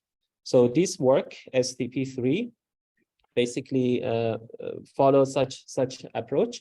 And they both used like some protocols, some rule-based costs, plus some learned cost, and aggregate them to do such a planning, which is shown to be useful. Now, up to now, what we talked about, all of the approaches as input receive an HD map. So as I mentioned, it's a great prior. But in order to use the map, we have to be able to accurately localize within that map. Now, Andre will talk about like some localization methods later today, but what if the localization fails or is a bit noisy? So as you can see, it can be catastrophic because the ego then thinks that it's somewhere that it's not, and may act like in a very abrupt way and aggressive motion to correct itself. Now, also, like one of the other drawbacks is that like it's very unscalable to kind of assume that we have map everywhere. So on the other hand, mapless driving is fully scalable, and but the issue is that up to now, most of the autonomy stacks are kind of based on this assumption of having a HD map, and hence like we need to kind of overcome this issue. So MP3 tries to tackle this mapless driving. So like other than occupancy prediction and flow prediction, it also predicts online map, which consists of different layers, different semantics, as I go through later. And then given these representations, these are passed to the planner, and then planner tries to use this book. But the issue is that planner also is based on like a lot of map representations, for example, for the routing or for generating common sense maneuvers like keep laning or following a turn or lane changing. So we need to find a way to also like solve that issue. Okay, so first let's talk about some of the semantic layers that MP3 generates. For example, drivable area, where we can drive, intersection, or some reachable lanes from the current position. And also, obviously, we need to also know the occupancy of other objects as well as their motion in future. So in terms of routing, again, we can rely on an off-the-shelf navigation system that generates commands like turn right in 50 meters, right? So the way we tackle this is by training different headers based on these discrete actions. And then the output of this will be a layer, an occupancy, not an occupancy, but a special layer that shows where the route is. So basically the output will be just a 2D image where the pixel is kind of high value if it's part of the route. The other challenge was to generate actions for the ego, which are basically the trajectories. So in traditional planners where the map is given, we can, for example, use lane relative trajectory sampling to kind of sample trajectories that are following that lane with some variations. But here, the only thing we have is the current state of the ego, and we don't know where we are on the map. So the approach can be just retrieving a set of trajectories based on some previous experience, and then using those. But this should be really conditioned on the current state of the ego. For example, as you can see, based on the current steering and velocity, different sample sets are retrieved. And then, as usual, we have a number of cost functions that are used to evaluate each trajectory.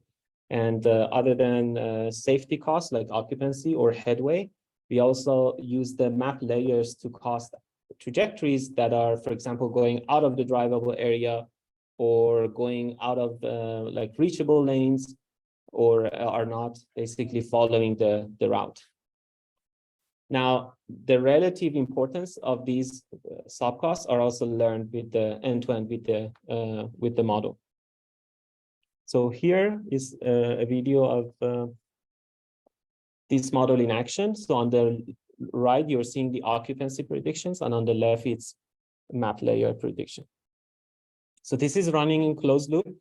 The black rectangle shows the ground truth, and the other one is basically the closed loop kind of execution of the plan. So as you can see, it's very conservative. You can distinguish the route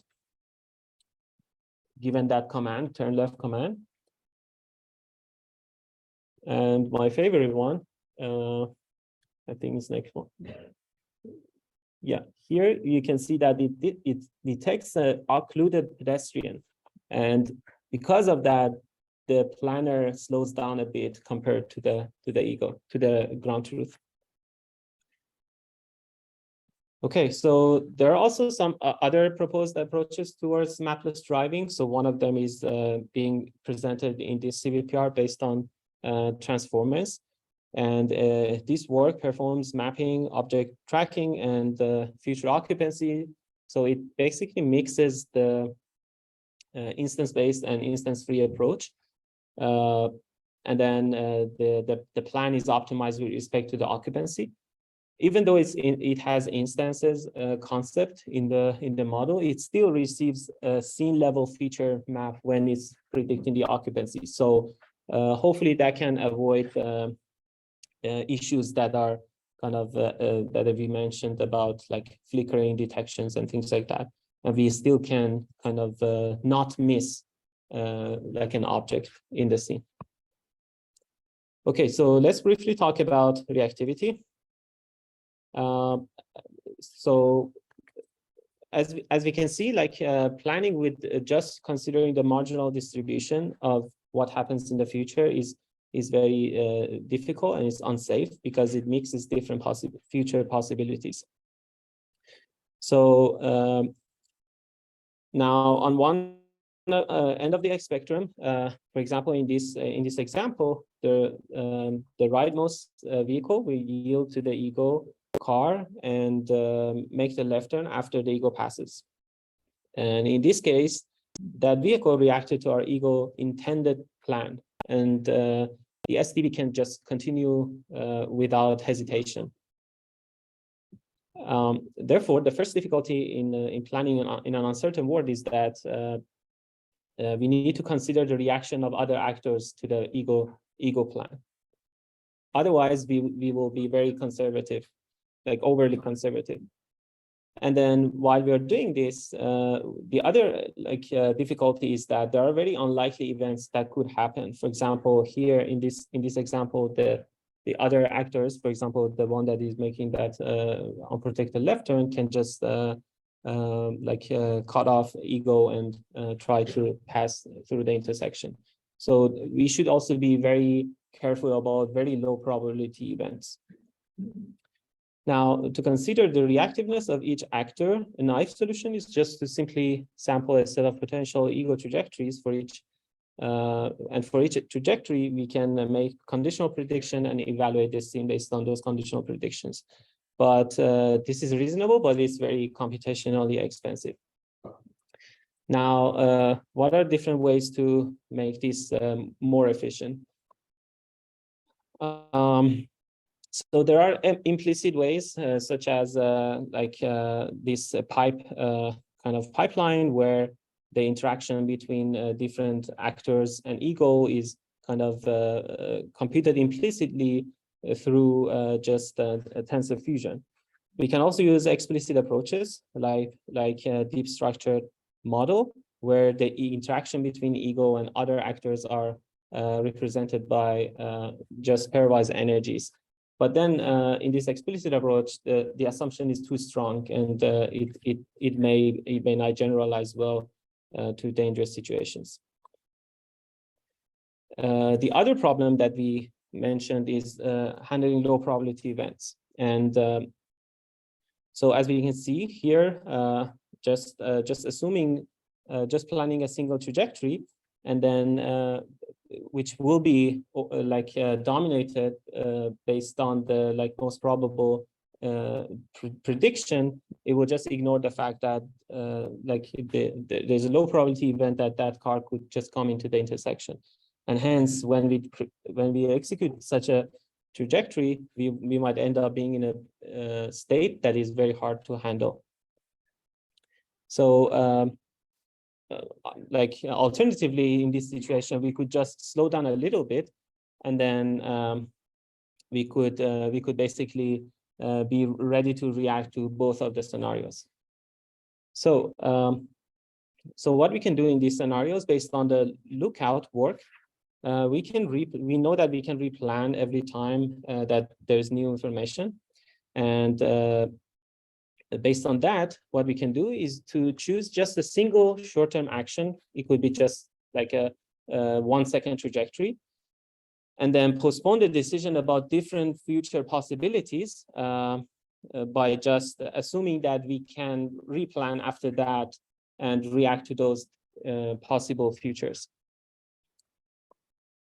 So how is this is done in the lookout work? It's basically just sampling different trajectories that represents different short-term actions, and then sampling condition on the end state of the ego at the end of those short-term actions, and then the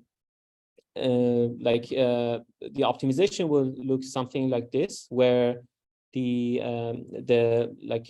cost of the action is kind of considered as being just being able to react to any of the possible features. So we should be very conservative about short-term action, and but the long-term action, as long as we have a possible response to different futures, we can just be okay. So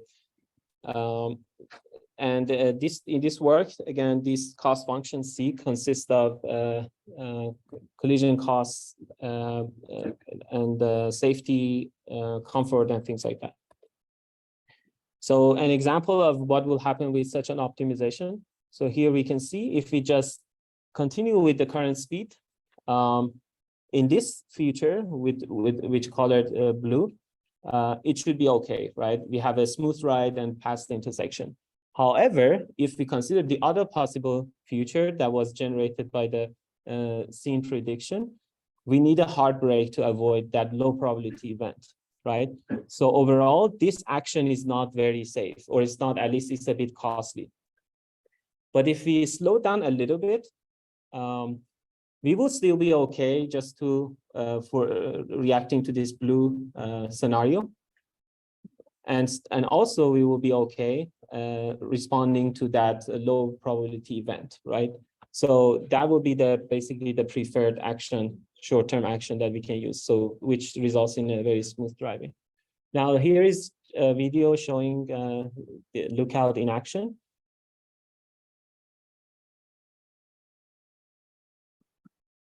So we can see here, for example, how different trajectories are generated to respond to each of these cut-ins from that vehicle on the left, and hence we don't quickly brake there, but smoothly pass through that intersection.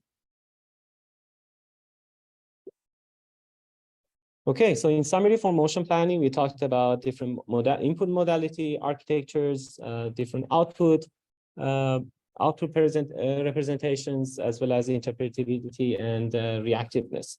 Now let's quickly go over controls. So the job of the control module is to track a planned trajectory, and that's needed because we know that the controller is not perfect. We cannot really know what command we should issue to basically follow the trajectory. And even we do when that command is executed due to environmental errors and things like that, the car can just have some offsets toward between the actual position and the intended position on the trajectory. And so one thing is that there are also constraints in the system. Either the actuation has constraint, or the product in terms of like how much we can diverge from the planned trajectory, as well as like the ride comfort. And the metric that we use obviously is just the tracking errors in speed and longitudinal lateral errors. So one common approach towards this is optimal control, where you try to find a sequence of controls that optimizes an objective function, and this objective function is kind of includes the tracking errors in terms of speed, longitudinal, lateral errors. And the constraints can be just be present in the optimization, and the horizon enables us to be a little prepared for the future. For example, if the plan is just continue with the current speed and then brake, we will be very ready about that braking in future. Now, yeah, these are the benefits I mentioned, and the issues with this approach, or like some of the disadvantages, is that it's very slow to run, especially when we have nonlinear models. It's harder to debug because optimization is kind of a black box. We don't know what's going on, and it's hard to tune the cost factors. We don't know what's the relative importance there. And also the horizon is most of the time in places that the trajectory suddenly changes from one plan to the other due to, for example, reacting to a cutting scenario or a false positive. The plan completely changes. So this readiness towards future is not really useful in those situations. And obviously we need a good vehicle model to be able to use that in the optimization. Now, a more practical approach is feed forward, feedback. So in this case, we are relying, like as a feed forward, relying on the planner to generate a sequence of controls that are kind of based on some assumed vehicle dynamics. And then for the feedback part, we can just use a single PID, and this feedback part is kind of based on the current tracking errors. So this will be a very simple pipeline, and it's fast, it's deterministic runtime, and the method has proven to be really working in the industry as well. So, but the issues is that, of course, it doesn't have any lookup, so sometimes it could be like very reactive, and the feedback only works when the region is linear, and for non-linear vehicle dynamics it's a bit challenging to be tuned. Lastly, the controller outputs acceleration and steering command, and we still need to convert these into actuation input. So and there are the actuations we should be doing some tests, some experiments to get the response function. For example, the response of a brake pressure to kind of the deceleration of the truck. So these functions can be used by just fitting like a linear model or more complex model, but they are very important to be kind of characterized for each vehicle that we are using. So it's basically braking, engine torque to acceleration, or also on the steering side, like there are some parameters that we should estimate. For example, what's the steering bias and scale, which basically tells you how the steering wheel corresponds to the front wheel. And you can go more complex. For example, that could be dependent on the speed of the vehicle. Okay, so that brings us to the end of this this session, and we talked about a few of the things in control as well. So thanks for listening.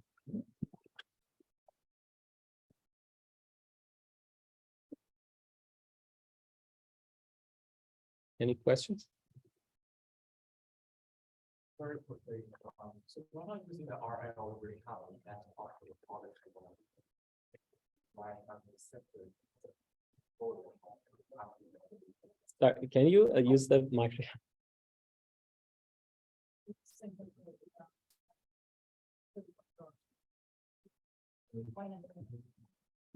Okay. Why not just using the policy example of the RL To directly output the control policy?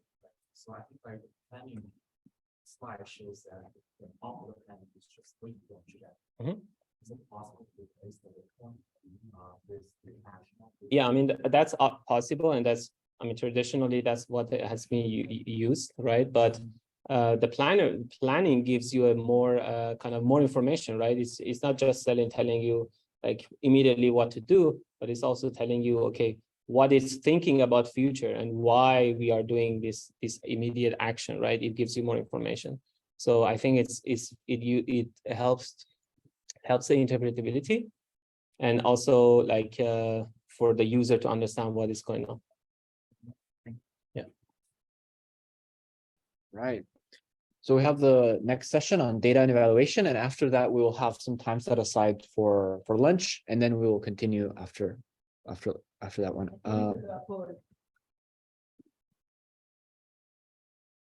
Do you guys have still stamina or not? I think we can do either if it works for you. Who wants to talk on data? Okay, maybe I'm the only one without the stamina. Okay. Yeah. Is the option to have lunch now or later? I have a conflicting talk in the next room, so I can't. Okay, let's just go for it then.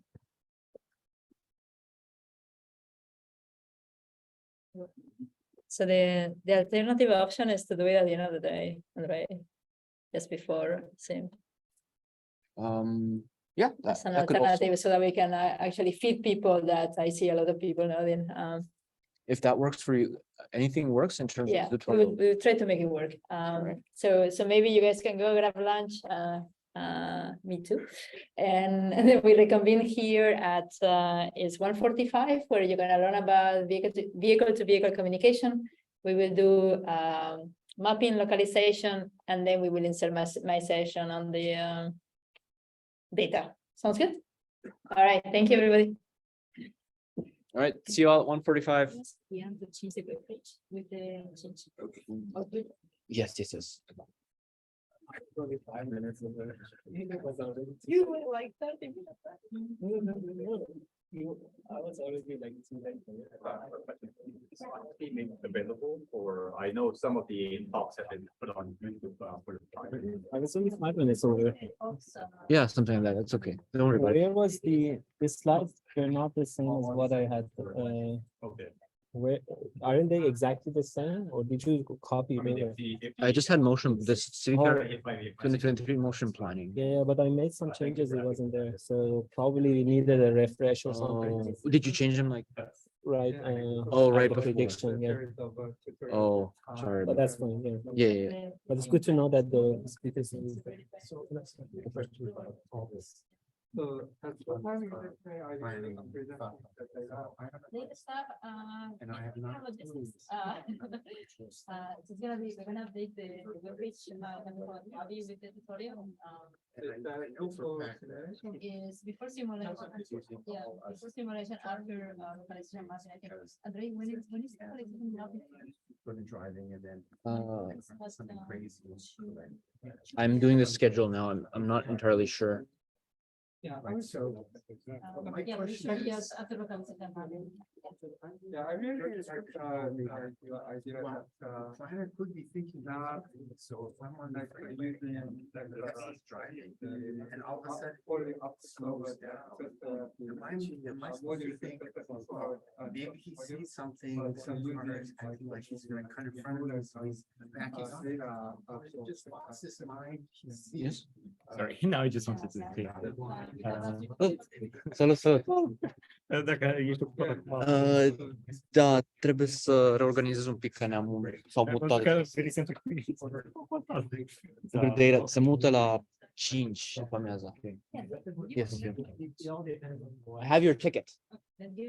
Yes. I was gonna, if you're doing the talk now, yes. Yeah. Yeah, I have your ticket. Ok.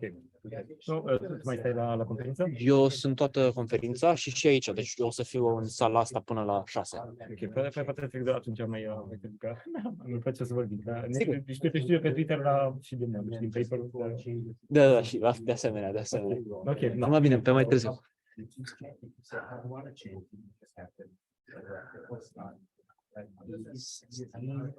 What he's thinking, yeah, why he's thinking it. Yeah, I don't know if we if they really have exclusive reasoning so that they can say they can show what they're going to do, or if it like can be right to black bars, right. But they should be able to do if they have it, they should be able to show them so that they can understand. It's all right. Raquel will just do everything at the very end. Right around there, right? Yeah, Raquel's gonna just do everything at the end now. Oh, data down here too. Yeah, she pushed data here, so it's gonna be starting at 5. Okay. Okay. So it should be okay. You are not really changed, so it should be okay. V2 VMAP log should be at the same time. Talking most of my co-founder a while back.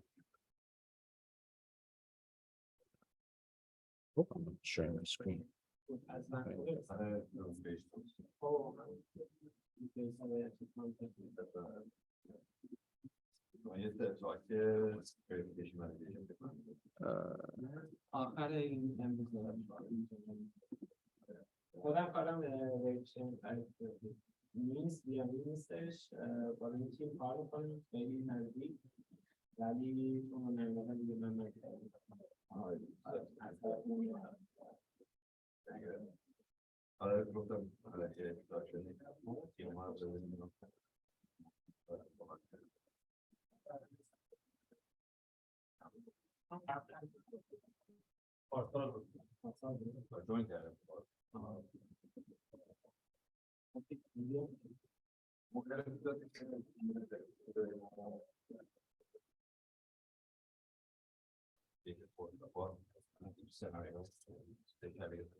That's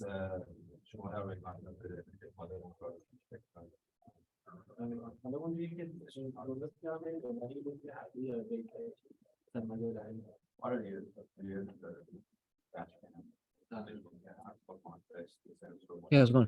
Sorry, I think it's a version for all of us, but I think. Uh-huh.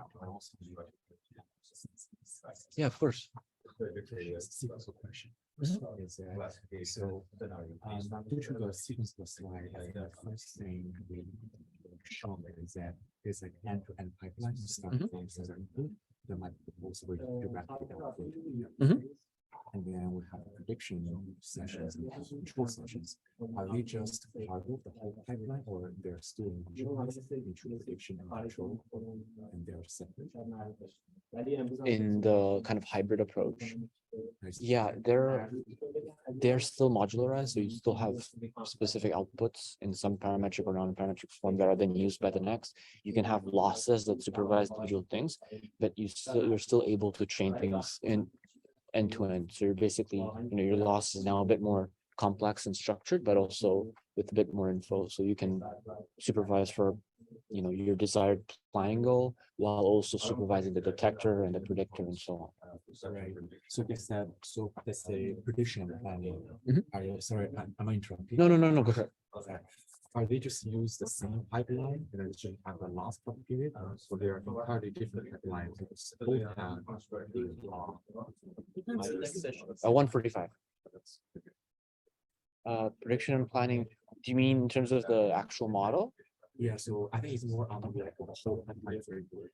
Is it, so let's say control and prediction or control and prediction. I think when it's shown on the slide, they're like exactly the same model, it's just that very final output was a little bit different. So is that because like prediction was part of control and then we just want to show separately the slides, or So typically prediction and control are separate, but you might want to do prediction and motion and your ego planning jointly, because you want to reason about the future jointly, because things that you do might affect the other actors. Typically, control you only apply to yourself in order to actually convert something like your waypoint trajectory into actuation controls that are then executed by the drive-by-wire system. So you typically don't really run a controller for other actors, although you might have some kinematic priors in your predictions, but not a full controller. So you might still want to formulate your predictions in a way that you want to predict things that like make physical sense, like you don't want cars that move sideways and stuff, but you don't run a full controllers for other things because it's kind of wasteful and doesn't help that much. See, so the network from the prediction and the network for the control are not shared. Yeah, typically control isn't really a network. It's more like it's like some algorithm like a quadratic regulator or some pure pursuit controller or some sort of Gotcha. So yeah. control is just the final part of it. Yeah. Okay, gotcha. I think they're just repeating each other in the way. I see. Okay. Yes. I see. So typically you can think of your trajectory prediction, your own planning and prediction, they're sort of similar because you just want to figure out where you're going. The only difference is that in your case, you'll have your own objective, which might not be known for others. So you want to, that you need to do this lane change because you need to pull into this parking lot or pick up this customer or whatever. So there's like some additional information in your motion plan. Yeah. I have a quick question. So for the LiDAR, so I think we have given a few options for each image we have. Like for example, there's the segmentation of the LiDAR, which is like LiDAR. Are those both inputs or just there are two alternative inputs? I think that was more. So what kind of segmentation do you mean? I think like from the camera, for example, with the raw image, looking for like a segmented camera image between it. The LiDAR, you can put the raw 3D points or for like a bird eye. Oh, those are alternatives. So they're not like you can put them together. It's usually very expensive to do both. So typically you pick one or the other depending on the architecture. So typically if you have if you have the voxelized tensor, you just do a convolutional neural network and it's simpler from the architecture point of view. Whereas if you just have the unstructured point cloud, if you want to run like something like a convolution on it, you don't really have like an image, like a grid that you can easily run on. So it's a bit more complicated to figure out who neighbors what and what kind of the ranges are. So then you need to figure out nearest neighbor and stuff like this. It's a bit more complicated. There's papers that do actually use multiple approaches, multiple encodings. They use like a range view and the bird's eye view rasterization and the point cloud, for example, for semantic segmentation. But those are typically, they don't run in real time because there's too much overhead. I see that. I think like both the two sessions is mostly just the LiDAR value and then the HD is that the still the orange. I think that's very, very common. There's a lot of benefits to it. You can probably get better results with more compute with raw point clouds. But generally speaking, if you do the voxelization at high enough resolution, it's basically the same thing. Thank you so much. Hey, you're welcome. You're welcome. حالا اون تغییرات میتونه بیشتر بشه. فکر نمی‌کنم بیشتر از ما با این هسته راجع به بین مشکل کننده اون دست همین آره واسه چیزایی یعنی خیلی بحثی داره یعنی اگر فقط اینترست باشیم که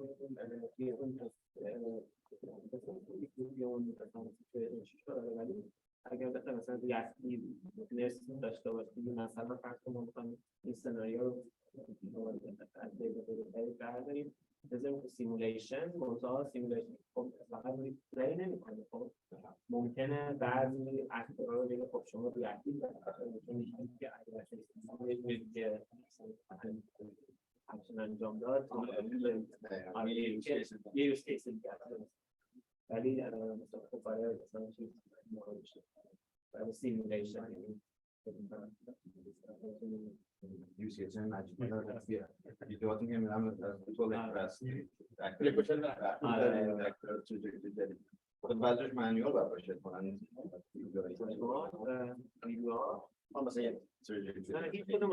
هیچ کدوم اونایی که نشون دادن کامرا رو میگیم کامرایی بود داریم مثلا توی لای بود که داشت میرفتیم در اون رندوملی جنریت شده ریاکتیو بودن بیهیویر ایجنت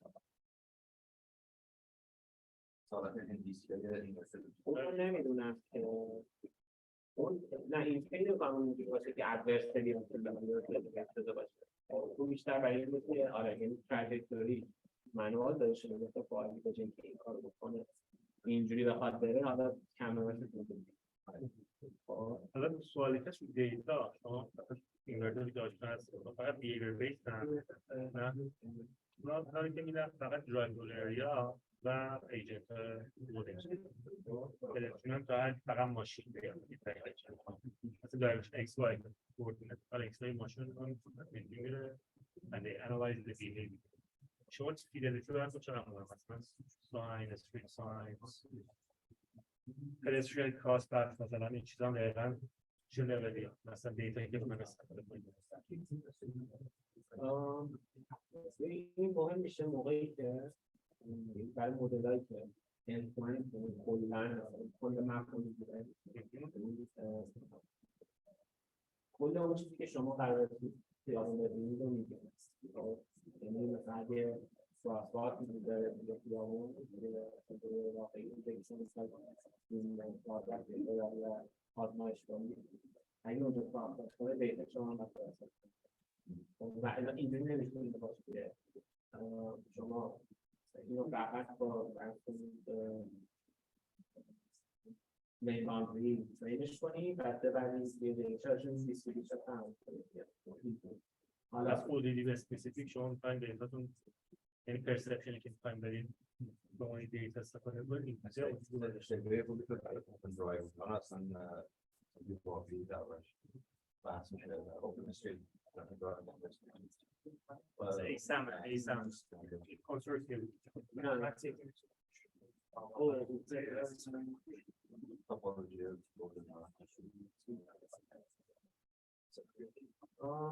نه ما فرمت خودمون داریم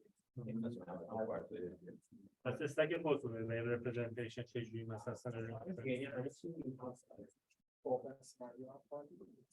سناریو نشنم یه ایسامی کنسورتیوم بیشتر اروپایی هستند حالا چیز آلمان unified method for semantic representation scenarios derived این اپلای ورژن ها خیلی بدن جالبه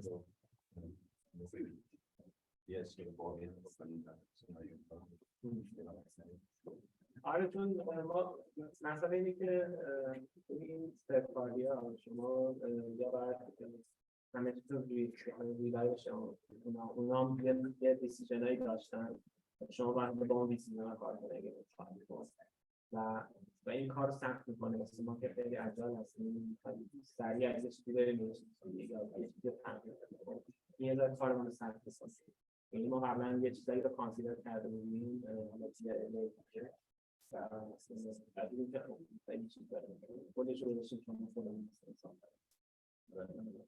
واسه اسکیل یه خورده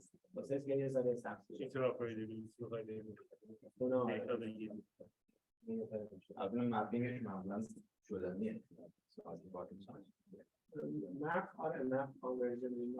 map not specific map but exam topology که also proprietary open providation gas pattern knowledge دیگه map کنم حالا میشه کار کرد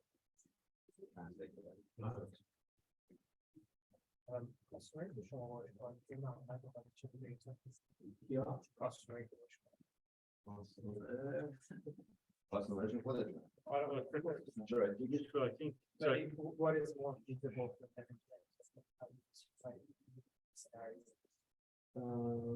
کاستومر ما اگه کاستومر مثلا فرض کنیم کاستومر داشته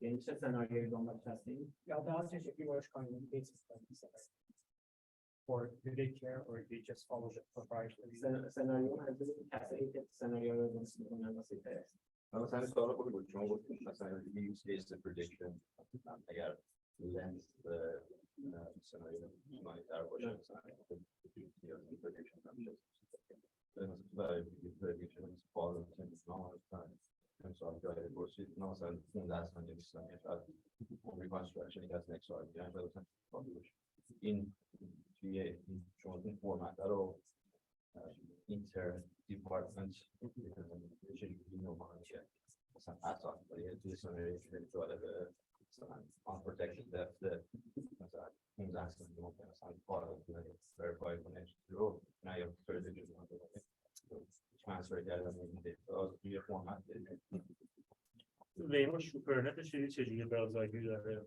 مشخصه شما مدل اونجوری دارید برازایگی نگاه کنید توی لول فیدلیتی مثلا میایید منظور مدل اتوماتیکی نه دیتا رپرزنتیشن سناریو چجوری رپرزنت کنیم برازایگی و ایجنت ها سناریو یه تعریفی داره یه سری پارامتر داره و یه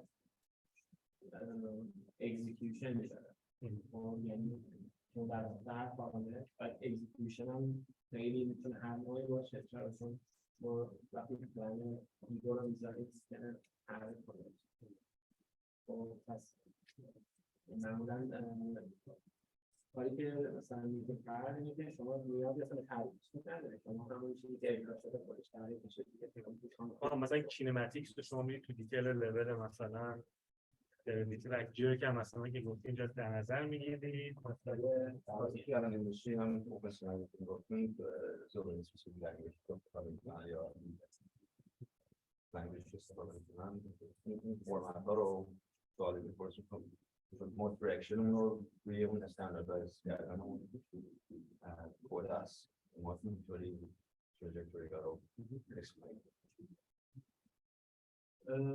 یه چیزی که گفتی مثلا واسه فاکتورهای دیگه خب واقعا شاید مهم نباشه ولی برای ایگو که هم لیمیت داره لیمیت داره باره میاد تو سر مثلا اینکه لیمیت داره یعنی مثلا پرادکت یا سیفتی میگه آقا این بازه جای ممکنه کامیون بیشتر نداره ممکنه مثلا اگه جیت مختلف زیاد باشه کنترلر نتونه استفاده کنه توی استک کنترل اشتغال میکنید یا به عنوان یه سمنتیک رپرزنتیشن مثلا سناریو do you have a unified way of representing a scenario مثلا بگید تیکه است میگید من لاگ کینماتیکس رو تو دیتیل مثلا جر کنم دارم همه چی رو دارم I have the flexibility the level I want یعنی که یه به اصطلاح یه سیلینگی برای شریک می‌کنید that's the bare minimum that I want اینورتر فقط میگم x y می‌کنه اسپید و کینماتیکس من اسپید هم نمی‌کنه اگه الان اسنپ شاتی که میگیرم برادر ویو I have this small kind of grease x y all the اون edges بشه برمی کنم شما نمیتونید دقیقا دیسکرایب کنید که اینجوری دیفرنشیبل بعد اکسپوری میذاره بعد مثلا بر اساس لوه در واقع یا بر خود یعنی ایجنت از روی حالا هر نوع دیتایی که داره تصمیم بر بگیری اصلی کنتینیوس دیفرنشیبل این توی سیمولیشن شما این آوتپوت API کار نداره. دقیقا مثل شما دقیقا یعنی کاراشون یه رو اکتیو اکتیو یه اکتیو میگه من ایجنت هم اینجوری باشه این سناریو این چیزای مایکروسیستم باید خود اتونومی برای دیسیژن ما هم استک فقط سناریوشون سناریو شاید شما بتونی یه انجین داشته باشی لاگ و جنریت مثلا بگی من کینماتیکس هم جنریت میکنم بر اساس این سناریویی که داشت به صورت براوزری that's a bare minimum I want you have that مثلا it's going to change اصلا تو با ورک خود ایجنت های دیگه داره که صحبت شد که این اتومات شده اینا یه جوری ترین شدن ریالیستیک بودن خود ایجنت از چجوری دیتاشون چجوری ترین شدن ریالیستیک بودن و ریاکتیو بودن آره یعنی نمیدونم دقیقا چه دیتیلی میگید اصلا یه پوستره یه پیپر هستش انسان هستش من خودم نیستم یعنی من فقط سکرتریان من خیلی کار از ایجنت ریاکتیو هم هست مثلا اون پروژه‌ای که چیپ شده طرف اگر مثلا یه ایجنت نمی‌دارش باشه فارمال میزنه اون خودش که مثلا خب خیلی ساده است دیگه یعنی باید باشه دلیلش یعنی اگه نباشه با دیگه دیتا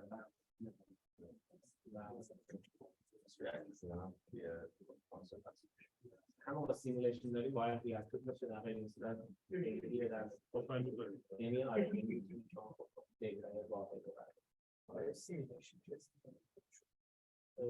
سیمولیشن همین واقعی رو دیگه خودم انجین پاسیستون نمیدونم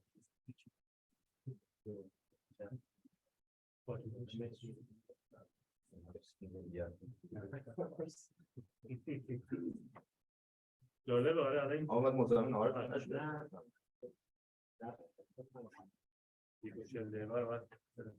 بعد شما احتمالاً رنگوارم آشنایی دارید نه ببینید هر وقت این وقت من ایستاده شدم فهمیدن هم هستن فهمیدی نه ولی بعد دوستان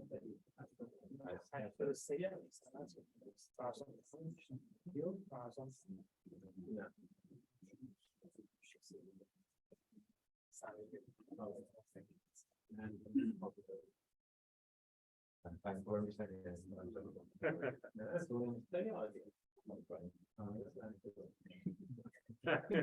الان این چیزش هم این هوای دیپرسینگی که داره سمت سرد میشه یعنی تو سرد میشه در واقع سرد میشه ولی آفتاب خیلی زیاد داره تو سرما آفتاب الان خب بنک‌ها خیلی کوچیک‌تره دیگه تهران نیست این حس خوبی داره جامعه ایرانی چون چون با تیمشون همه هایبرد یا هایبرد دیگه یعنی یا مثلا تشریف میشه بیاید ولی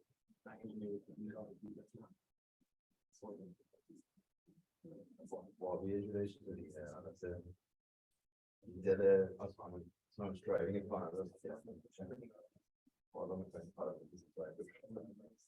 نمیدونم گردی که همه تو فرق نمی‌کنه یه وریانت اون میدل مایل آفیس دارم بکنم چیزشون من تو سی اس میدل مایل یه روش عدیدی داشتن ولی امبارک هم یه جوری کانادایی بود بک‌گراندش خاطر رفته بود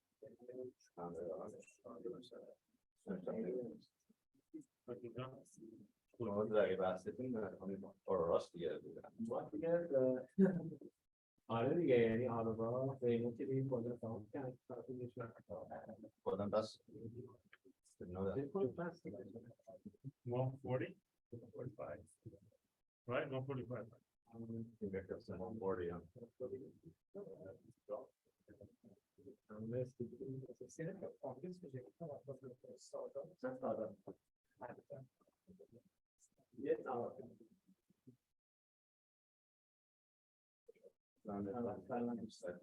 Let's have what's on.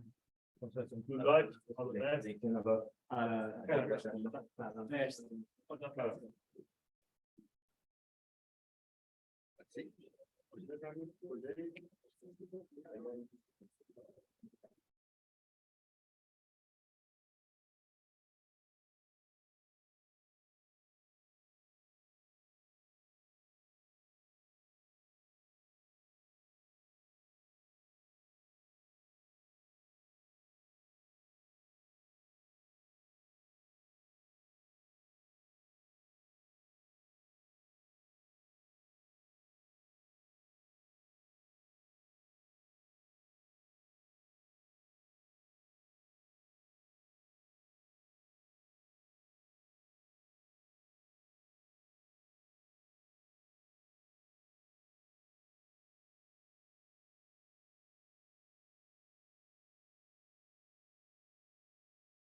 We started, 1:45, so in about 2 minutes.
It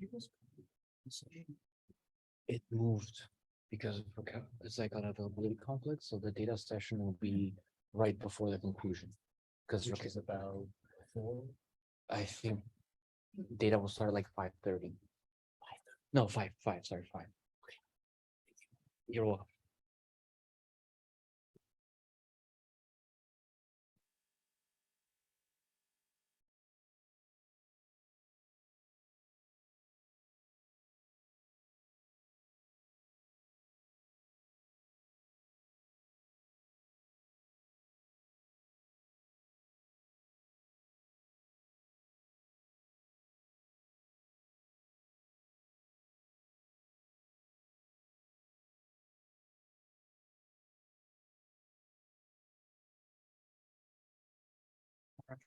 We have 4 more minutes.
Nice to see you.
All right, we're ready to get started again. So now we're gonna skip over to the vehicle to vehicle section, and then we will keep going with the schedule, and then data and evaluation will be after we're done with simulation and everything right at the end, because it's easier to schedule that way. So let's get started. Cool. All right. Good afternoon, everyone. My name is Siva. Hope everyone had a great lunch. I'll be talking about the next section of this tutorial, which is vehicle to vehicle communication. So I think in the previous section of the tutorial, we covered several of the components of an autonomy system. And one of those components was perception, and in the modular-based autonomy system. And to recap, for a perception module, you have the assumption that you have a single ego vehicle equipped with a set of sensors, such as cameras and lidars. This sensor data is then processed by the autonomy system. And if you have an interpretable system, you can generate outputs of the perception system, such as detection, bounding boxes, and trajectories for motion forecasting, which are then used to perform motion planning. And in the previous talk, we've done a lot of, like Ewan gave a great overview about the perception system, several of the enhancements that have been done in training and architecture. But there are still a few limitations with making the assumption that you have a single ego vehicle that is processing the sensor data from a single viewpoint. So, for example, in this situation, we have a single ego vehicle here, single simple lidar point cloud. And for very dense nearby regions, such as that vehicle here, we can see we get very good, confident reading of what is the shape of the vehicle, where it's going maybe, and what class it is. So for dense regions, no problem with single vehicle perception. But maybe for faraway regions, we have very sparse point cloud, for example, or very far away, the image, the cropped region of the actor is very small. It's hard to tell what class it might be, how fast it's moving, where it might go. So might be the situation where we can't get much of that information, even with training and model improvements, to see what's happening for that actor far away. And similarly, if you only have a single ego vehicle, you can only view from a single viewpoint. And by doing so, you have occlusion. So you can't really see in a lot of these regions that are missing what's actually happening in the scene. And for both the faraway regions and for areas with occlusion, in most cases, this doesn't affect autonomy performance that much. Most of the time, the actors of interest are just nearby actors. But in certain situations and long tail scenarios, it matters quite a deal what's going to happen to those fast moving actors far away that might turn into your lane, or something that comes out of occlusion very abruptly. Being able to detect them in time might make a difference in safety and comfort of the drive. So in this section of the talk, we're going to consider a different scenario where maybe in the future, we have much more self-driving vehicles in the scene, in the same vicinity. Maybe there's also some infrastructure available which has sensors equipped with it. And the premise is that, oh, maybe in this future situation where there are more self-driving vehicles, they can each collect sensor data about what they see in the world, and they can communicate that as messages to the ego vehicle. This ego vehicle can then process this sensor data and have better perception about the scene. We can see around the occlusion because we have more visibility from the different viewpoints. And we might have vehicles that are closer to the faraway regions for that ego vehicle in particular. And this allows for better perception in theory. So to recap, the benefits we might see from vehicle to vehicle communication, or V2V, and vehicle to infrastructure communication, V2X, might be that we can see better through occlusions, we can see better faraway regions, and we might have more evidence about different things we already see for overlapping fields of view. And the other benefit is that typically these sensors are equipped on infrastructure or other intelligent vehicles. They'll have compute available. So we can run perception processing on this data ahead of time. And it allows for distributed network computation for still having fast real-time speed of a safety critical system. So these are the benefits of the vehicle-to-vehicle communication setup. But as we'll see in this talk, we're going to be going on several related works in vehicle-to-vehicle communication. And there's several open questions that remain in the field that the people have been trying to tackle. So for example, what information should we be transmitting about the scene from one vehicle to the other as messages? How do we aggregate this information together, fusing different sensor data and whatnot? And in particular, how do we support heterogeneous sensors, vehicle platforms, perception models? We might assume in the future that there might be different autonomous driving companies available deploying their vehicles. How do we handle different architectures having different generations of perception outputs? Maybe we have cars and self-driving trucks, vehicle infrastructure. Each of these sensors have different fields of view and calibration. How do we fuse this data together? Additionally, this is a safety critical system, self-driving vehicles. They need to operate in real time. When your data comes in, makes a huge difference for how you can perceive what's going to happen in the scene. So how do we make sure that these messages that we transmit are not too bulky? We can make it fast enough so that these vehicles can still perceive in time as if they were still a single vehicle doing perception with their own set of sensors. And then finally, when you introduce the notion of vehicle-to-vehicle communication, what other vulnerabilities do you introduce in such a setup? Because when you have something coming into your set technology, there's always something that arises you have to handle appropriately. We will talk about that as well. Cool. And I'm going to go over some past works in vehicle-to-vehicle communication, and we're primarily going to categorize them by the first question: what information should be transmitted? Because by answering that question, that can affect how we answer the remaining questions. So to answer the first question, what type of strategy should we use for transmission for vehicle-to-vehicle communication? So one option is to transmit the raw sensor data itself. The other is to make autonomy run its perception module and generate perception or prediction outputs and communicate that instead. And the other is to potentially transmit other intermediate representations.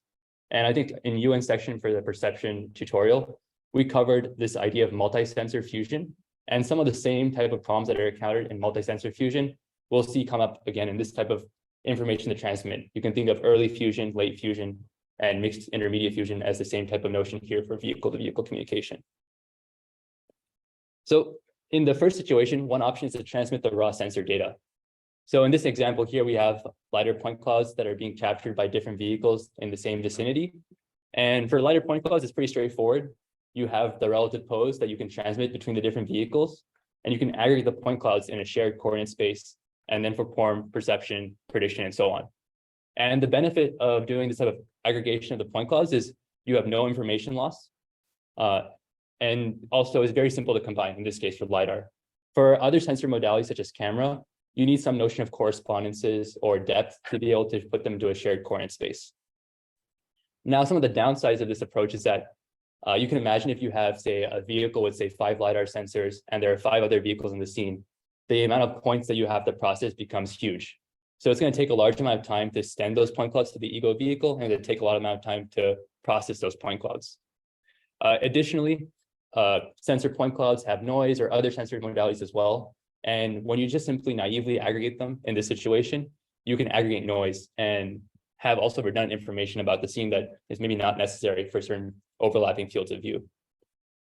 And in the naive aggregation case, maybe there might be future works that handle viewpoint aware aggregation of point clouds or sensor data, but in past works, typically what people will aggregate, they lose information about how each vehicle perceived the point cloud or camera data in the first place when you fused. And that might affect how you want to handle that sensor data for performing autonomy. Now, on the other side of the spectrum, you can perform communication of the perception and prediction outputs. So here we have each autonomy module of the self-driving vehicles performing perception on the LiDAR point cloud. You get detection bounding boxes, and you simply communicate the bounding boxes or trajectories if you also do motion forecasting between the different vehicles, and then you merge them all together in a greedy manner. So this is the naive type of output fusion approach. This is very compact. You're only sending a very sparse representation of the boxes and the trajectories. The other benefit is that if you assume that most people are doing modular-based autonomy systems, you can standardize the format of, I'm all going to output the same type of representation of bounding boxes and trajectories, or maybe everyone assumes we're going to output occupancy maps, and you have ability to communicate shared representation that works across different platforms and different infrastructure. And the other benefit is that you run the full perception system. So you do the full distributed computation required to get what's required for prediction and planning, or whatever components how you break up the autonomy system. But the downside is that when you do this type of like perception, in the case for detection, object detection, you do thresholding. So you kind of lose all the scene context of what's going to happen from your sensor data and just say, here are the actors in the scene. So you have like also limited expressiveness because you can't really convey like uncertainty about, oh, I'm not certain about this particular region, or maybe I'm very confident about one other region. And because of that and the thresholding for at least detection that uses bounding boxes as the output representation, you are prone to more false positives potentially. So this is kind of like the simple version of output fusion. And there have been several works that try to like kind of address some of those limitations. So one thing I mentioned was that you lose scene context when you output just bounding boxes and trajectories. So one recent work tries to kind of do the best of both worlds of combining both LiDAR fusion or like sensor data fusion with output fusion. The kind of premise here is that maybe for regions as a potential intelligent vehicle, nearby regions, I'm very confident my observations of what the actors are doing. So I can just say here, I know where the vehicles are. I know how fast they're moving. I'll send just the detection bounding boxes as sparse representation for very nearby scene areas. But for more faraway regions, I might only see one side of the vehicle and I might not know much about what is happening. I'll send that partial point cloud of that faraway actor to the rest of the vehicles in my network. So you kind of get the best of both worlds. You have to balance this trade-off between what information you transmit of the point cloud data or camera data, or do I output the actual bounding boxes and trajectories? And this allows you for areas where you're more confident, you send something more compact. Areas you're less confident in, you send more information about that area. And the other thing I mentioned for output fusion was that you can have a standardized format of detection bounding boxes that all the companies produce that you can share between the different vehicles for vehicle-to-vehicle communication. And in this particular work, they handle one of the caveats with that, which is that different perception networks might output different types of confidences associated with those bounding boxes. So maybe you train a particular network on one data set with, say, point pillars, you output certain confidences associated with it, and then maybe another network such as second, you output some certain confidences with it, and they're not very calibrated across different autonomy systems. So this approach tries to calibrate those confidences and then try to more intelligently fuse bounding boxes with overlap to allow for a better, more intelligent fusion of output data. So we talked about input fusion of the sensor data, output fusion of the perception prediction outputs, assuming a modular-based autonomy system. And the third approach we will talk about is intermediate representations. So the premise here is that you have neural networks that are processing your sensor data. You can generate intermediate feature representations that you can fuse between the different vehicles. So the benefit of feature maps or learned kind of like messages that you send between the different vehicles is this: you can be compact and expressive about what you're sending because you identify what's important for the task, in this case, autonomy, and you send only that information about the scene. You can also get your viewpoint preserved because typically when you send these messages, you can also encode, hey, this is the pose I'm viewing the sensor data from, and here's the timestamp I observed it. So it's easier to fuse it more intelligently, potentially. And again, you still have the distributed computation, but maybe you need to do a bit more processing work and fusion between feature maps compared to the perception prediction outputs than we talked about in output fusion. But the one downside is that if you assume that there might be like heterogeneous autonomy systems out there in the world, you have to do some type of domain adaptation if each autonomy system is performing their own sensor data processing.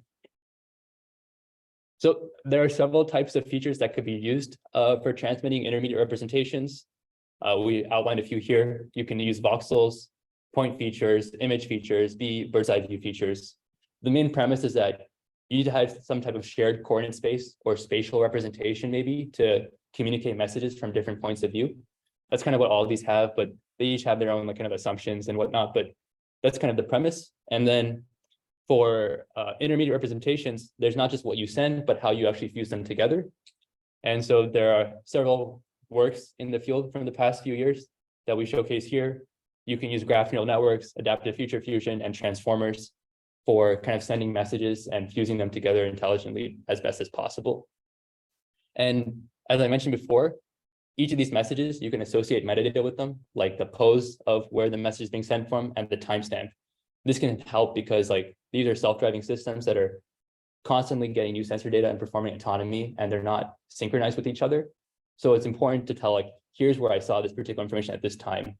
And then the network can kind of reason about, okay, based on this timestamp, this observation, I know where it's going to happen next. And it's better to kind of merge the sensor data together. Cool. And then there's a couple of enhancements that people have worked on for intermediate fusion. So one approach that this paper proposes is applying kind of this notion that maybe intermediate fusion, you're only getting feature maps, but I may not know how to merge those feature maps together as best as possible. So what they propose is offline, they have a teacher network that processes the raw sensor data in the assumption that you have infinite time and compute to kind of, not infinite time and compute, but like much more time and compute than you would have on the online setting. And there you can do much more processing of how you fuse the sensor data together.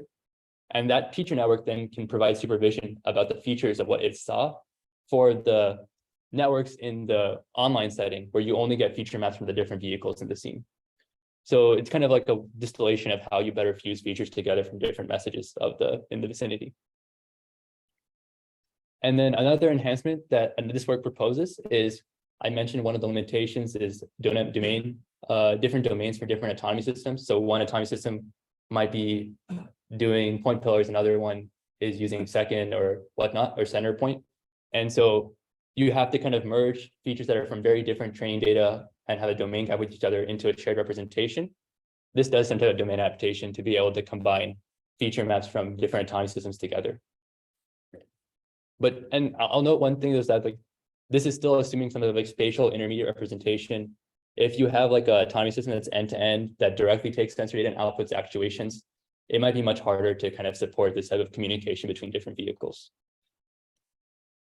And the other questions that I mentioned was also about compression, like how do I transmit the best data possible as efficiently as possible?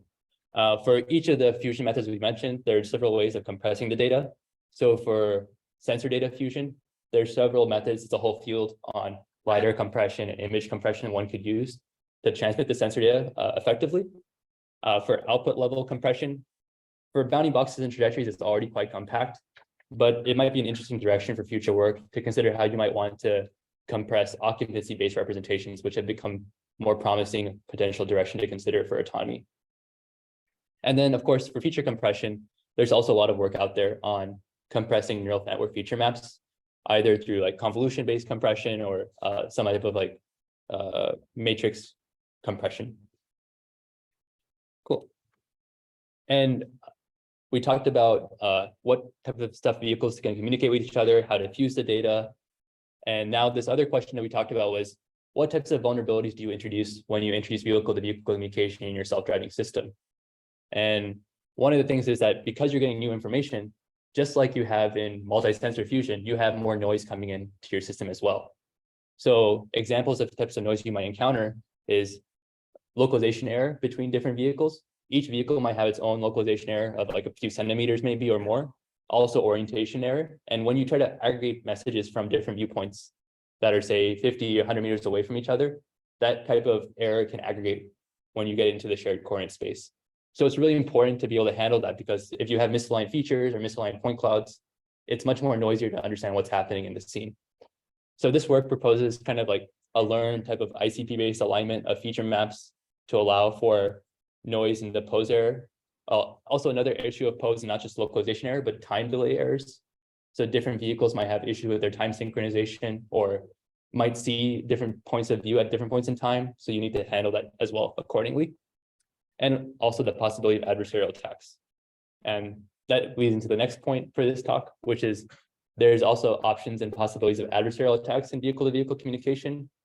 So one work proposes kind of like adding perturbations to the feature maps and seeing if those type of feature map perturbations, if you have like a infiltration in your network, if you can kind of cause the autonomous system to have failures.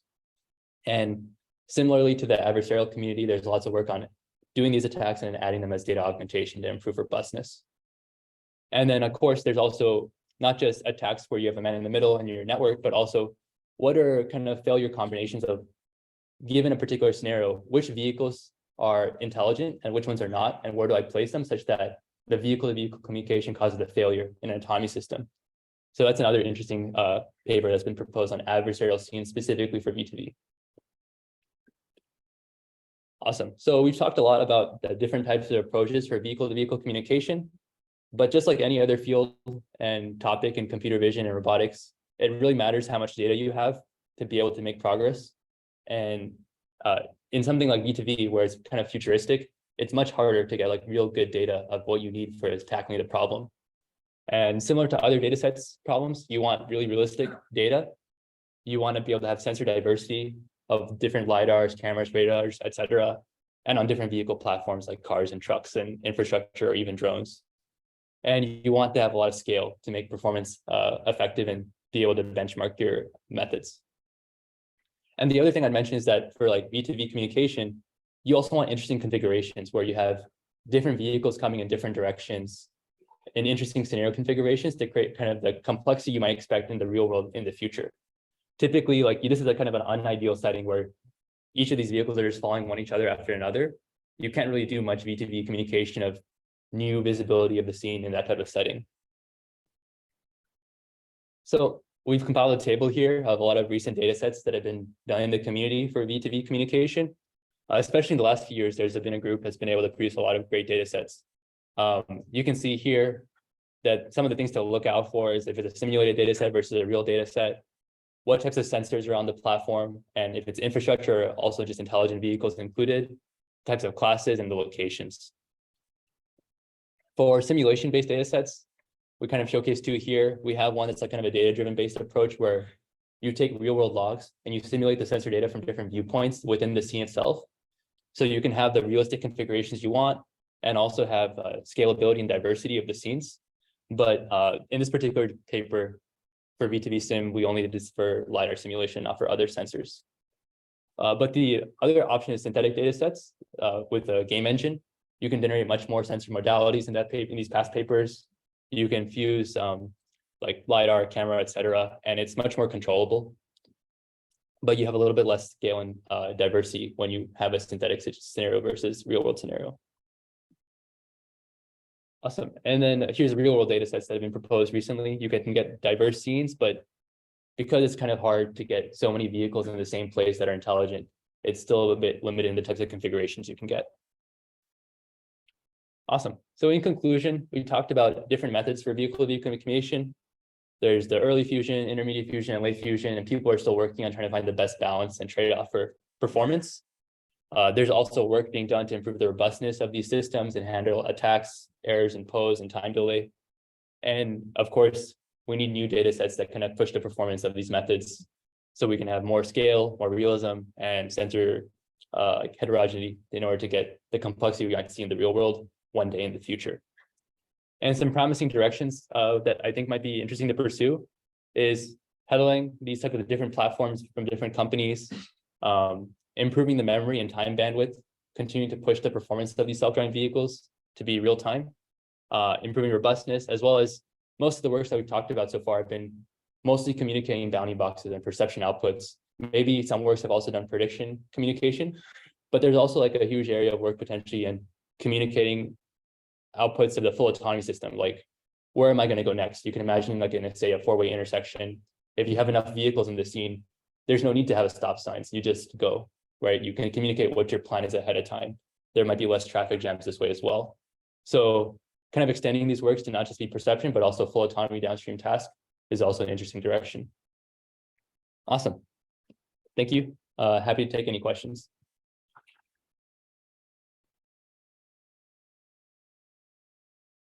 If we have time, I don't know, we should move on. Okay.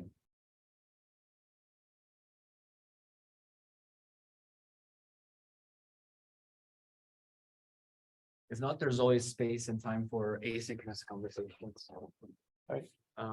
Yeah, I think we can just jump on to the next one.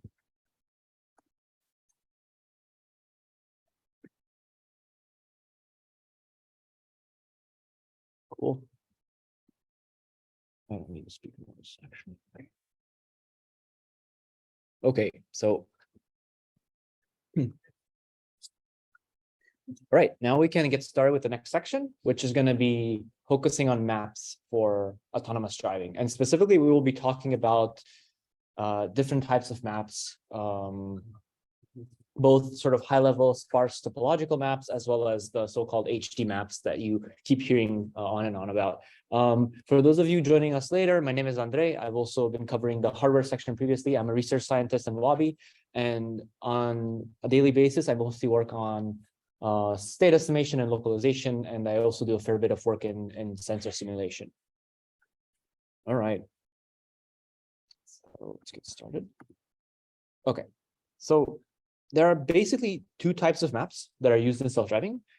There are topological maps as well as high definition or HD maps. And in this talk, the goal is to kind of give you an overview of what these are and how each of them is useful for autonomous driving, as well as, of course, how to actually create them. So in the first section, we'll focus on these so-called topological maps. Topological maps contain a diverse set of attributes, such as the road topology, the number of lanes in a street segment, certain building footprints, the locations of key landmarks, and so on. And they're typically used in two major ways in autonomous driving. First, they can be used to get an understanding of the potential difficulty of a given area. So for example, trying to figure out where it's profitable to operate, whether that's ride sharing or freight or whatever, and trading it off with the complexity of the domain. And second, they are also used online by the self-driving vehicle itself in order to help plan a high-level route to go from point A to point B, just like a human will use, Bing Maps, OpenStreetMap, Google Maps, Apple Maps, whatever. Topological maps can be produced from a very wide range of data sources. One immediately available kind of data is dashcam footage collected from fleets of vehicles, because these kinds of data sources are widely available. People use them all the time for insurance purposes, for example, and there's actually companies that try to build these crowdsourced maps, and it's quite an effective techniques. You can also use drones, planes, satellite footage, whatever. There's, again, entire companies whose entire role is to provide people with up-to-date information from these kinds of modalities. And of course, if you have self-driving vehicles, whether they're ride-sharing vehicles, whether they're trucks, maybe you're running your own drones, whatever, you can also use these to collect data as they operate, and then use this data to build some sort of map representation. And one of the basic tasks of this topology estimation is road topology extraction. And in the literature, there are kind of three major families of methods that you can use when it comes to extracting this kind of road topology. So the first one would be basic segmentation followed by heuristics. Then you would have energy-based models, also a classic form of inference. And then, of course, you have neural network-based, which is the most kind of recent family. And of course, it has a wide number of sub-approaches. So for the first category of segmentation-based models, the main idea here is you apply some sort of existing architecture for pixel-wise semantic segmentation. Maybe you do a binary segmentation, is this pixel a road or not? You might do multi-class segmentation, for parking lots, buildings, whatever, or predict other attributes. And then you post-process this information in order to obtain an actual map, some sort of topology, some sort of graph. And these methods have a fair number of benefits, including the fact that you can piggyback off the latest, greatest semantic segmentation models, leverage those architectures, maybe retrain them for a purpose, and then get really good performance in this pixel-wise segmentation. But this can also be a weakness because essentially the road network extraction that you're doing downstream kind of depends on the quality of your semantic segmentation and might have difficulties correcting for mistakes here, because in essence, this is kind of a cascaded approach. So for example, if there's occlusions, if there's building shadows, trees occluding the road, and the segmentation isn't great in a certain area, the actual extraction of the map might fail. And of course, you're also dependent on this post-processing algorithm, line fitting or whatever, which might be okay to set up at first, but might quickly grow to be difficult to manage because of a lot of rules and exceptions that are kind of hand-tuned. There's also the great family of energy-based models, which is the next category. And here, rather than just sort of doing this cascade of semantic segmentation that you then post-process, the idea is that you build some sort of graphical model using potentially segmentation priors, as well as maybe some geometry priors, and then you run inference in this model. So here you're basically casting your road topology extraction as an energy minimization task. And this allows you to have a lot of flexibility into how you're specifying a lot of the requirements of the road network without necessarily having to commit ahead of time to your semantics. So we have an example from a paper by Matthews et al. That uses this kind of formulation to take OpenStreetMap road center lines without any additional information, and then leveraging information from aerial imagery, leveraging some additional priors, they actually predict the road width. And then they kind of augment this skeleton that you get from OpenStreetMap with additional information. And this is done, again, using image edges. It does a bunch of stuff with semantic segmentation of the aerial imagery, as well as processing the input graphs themselves. And while mathematically more structured, these methods can still sometimes need to rely on these handcrafted features and might sometimes fail to produce the high fidelity that we really need for autonomous driving, especially when it comes to very, very complicated outputs. And a learning-based approach that is fully learned more or less end-to-end can help alleviate some of the limitations we just saw, like the need to handcraft heuristics. So a lot of recent papers in the last 4 or 5 years have been leveraging first recurrent, then graph neural networks, and more recently transformers to directly predict your topology graph. And this can be done, again, you can just have like a network output it, or you can draw it iteratively. So there's papers that use, for instance, a recurrent network to iteratively predict the next vertex of a road polyline, and then kind of try to figure out what the polylines are, and then kind of process them sequentially. Or you can use things like graph neural networks to extract building footprints kind of in one shot and predict a polygon that is very compact and editable and so on. But there's some challenges with these networks, especially with recurrent nets, that they can sometimes be difficult to train. And because of the way they do inference, they can be slower than other approaches.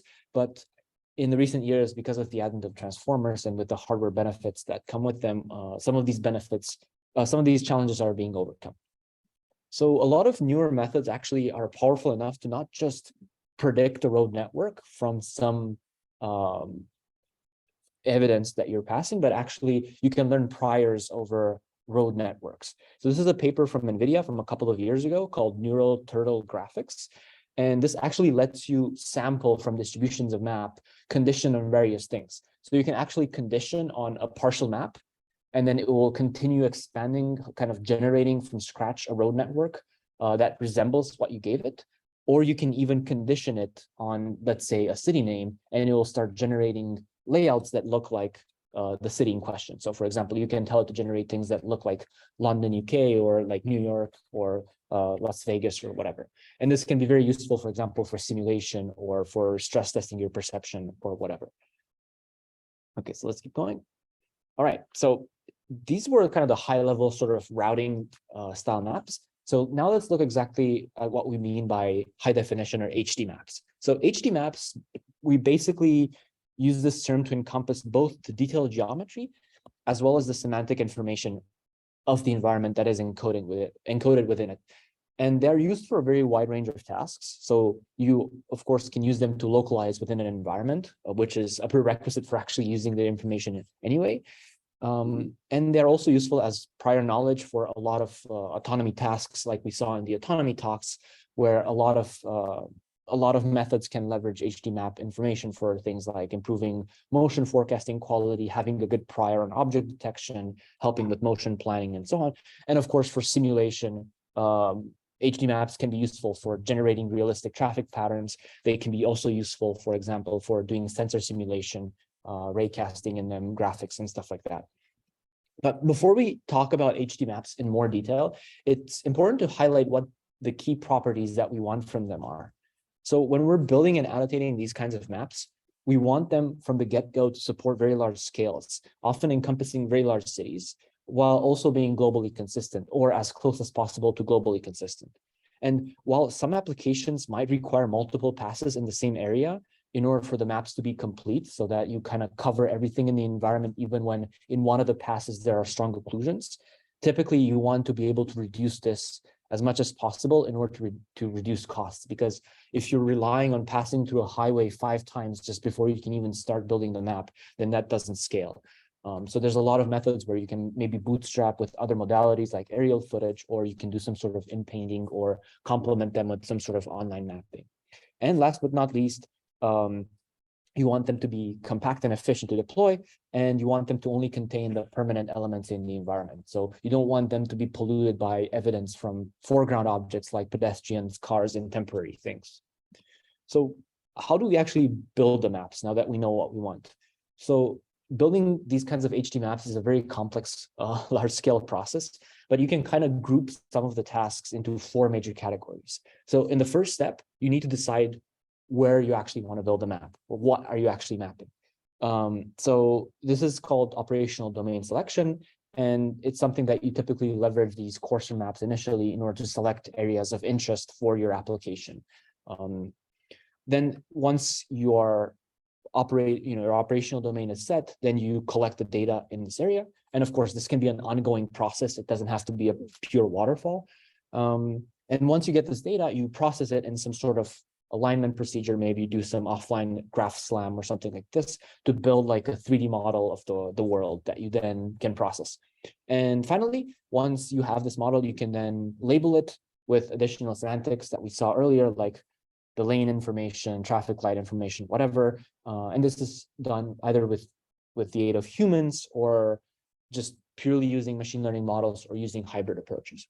And depending on the application, you might then just discard the model from step 3, or you might keep it. So if you only need the lane information and stuff, you probably don't need the full model. But if you want to run some fancy sensor simulation algorithm later on, you might need the detailed geometry.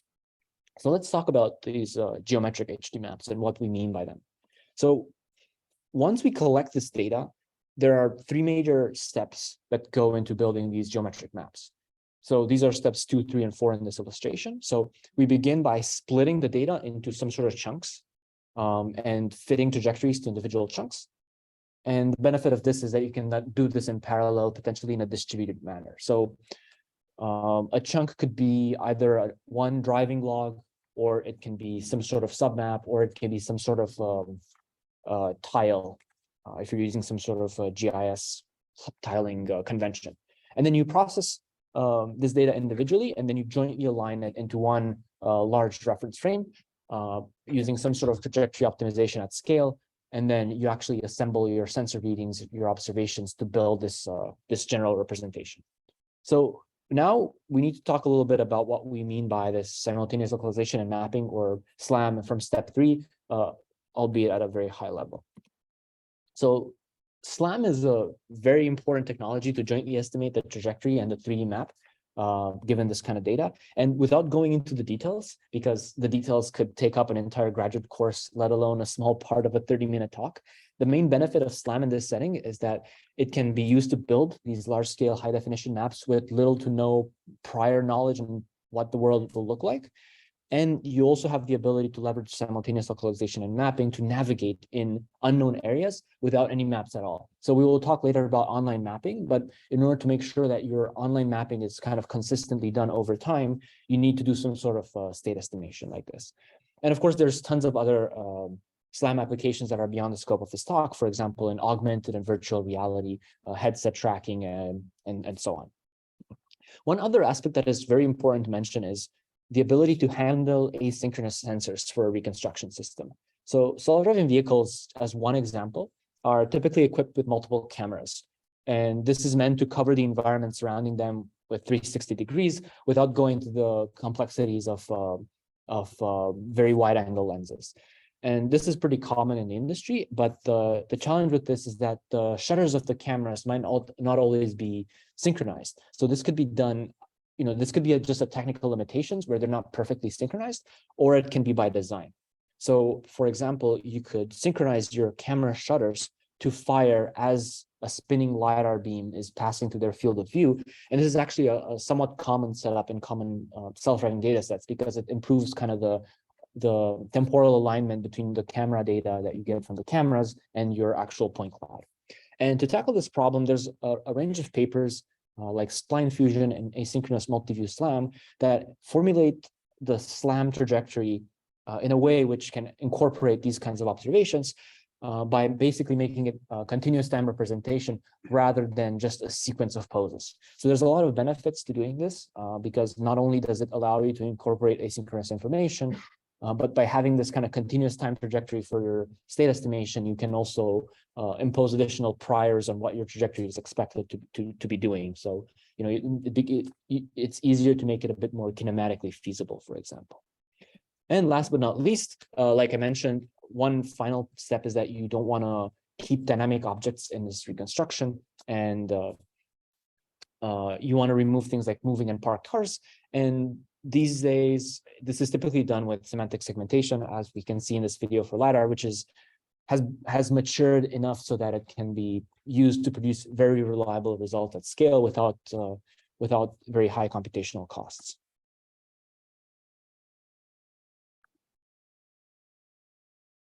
Okay.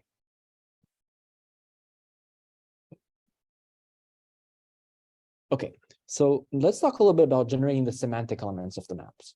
So on top of geometry, these HD maps contain very rich information, such as location, like the positions of the road boundaries, locations of crosswalks and intersections, and so on, that's kind of encoded ahead of time.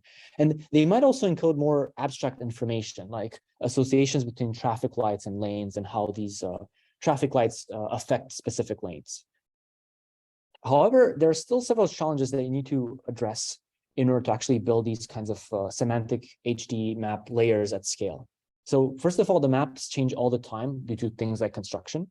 And in addition, like I mentioned before, it's quite common to require multiple passes through an area in order to build accurate geometric models, even in the presence of occluders. So you want to make sure you control the costs associated with these requirements. And finally, relying on human annotators to hand label the locations and attributes of all the semantic elements in the map is something that is extremely labor intensive and therefore quite expensive. So this motivates the need to build fast, robust, and automated methods for generating semantic maps at scale. And kind of as a bonus, the more progress that is made in this area, the more we can actually transfer this to the online setting. So we can make online mapping more and more robust in order to reduce the reliance on these HD maps. The main idea, though, when you're doing this offline is that in order to overcome the challenges, you need approaches that can leverage both machines as well as humans. And at this stage, humans are still necessary in order to achieve the level of fidelity that you require in safe autonomous driving, which is still beyond the capabilities of pure machine vision alone, especially when it comes to large-scale mapping in potentially very unexpected areas. And generally speaking, scalable self-driving requires approaches where machines and humans can basically collaborate as effectively as possible while minimizing the total cost. And in the next few slides, we will showcase some works where we can actually generate various components of these HD maps using either completely automated methods or methods that can be easily corrected by humans. So let's start with road boundaries. Knowing where the road boundaries are, that is kind of delineating where the drivable surface ends and where the sidewalk begins, is a classic task that is important for safety. And kind of a simple baseline in the industry would be to have human annotators draw these road boundaries from scratch as part of the HD map production.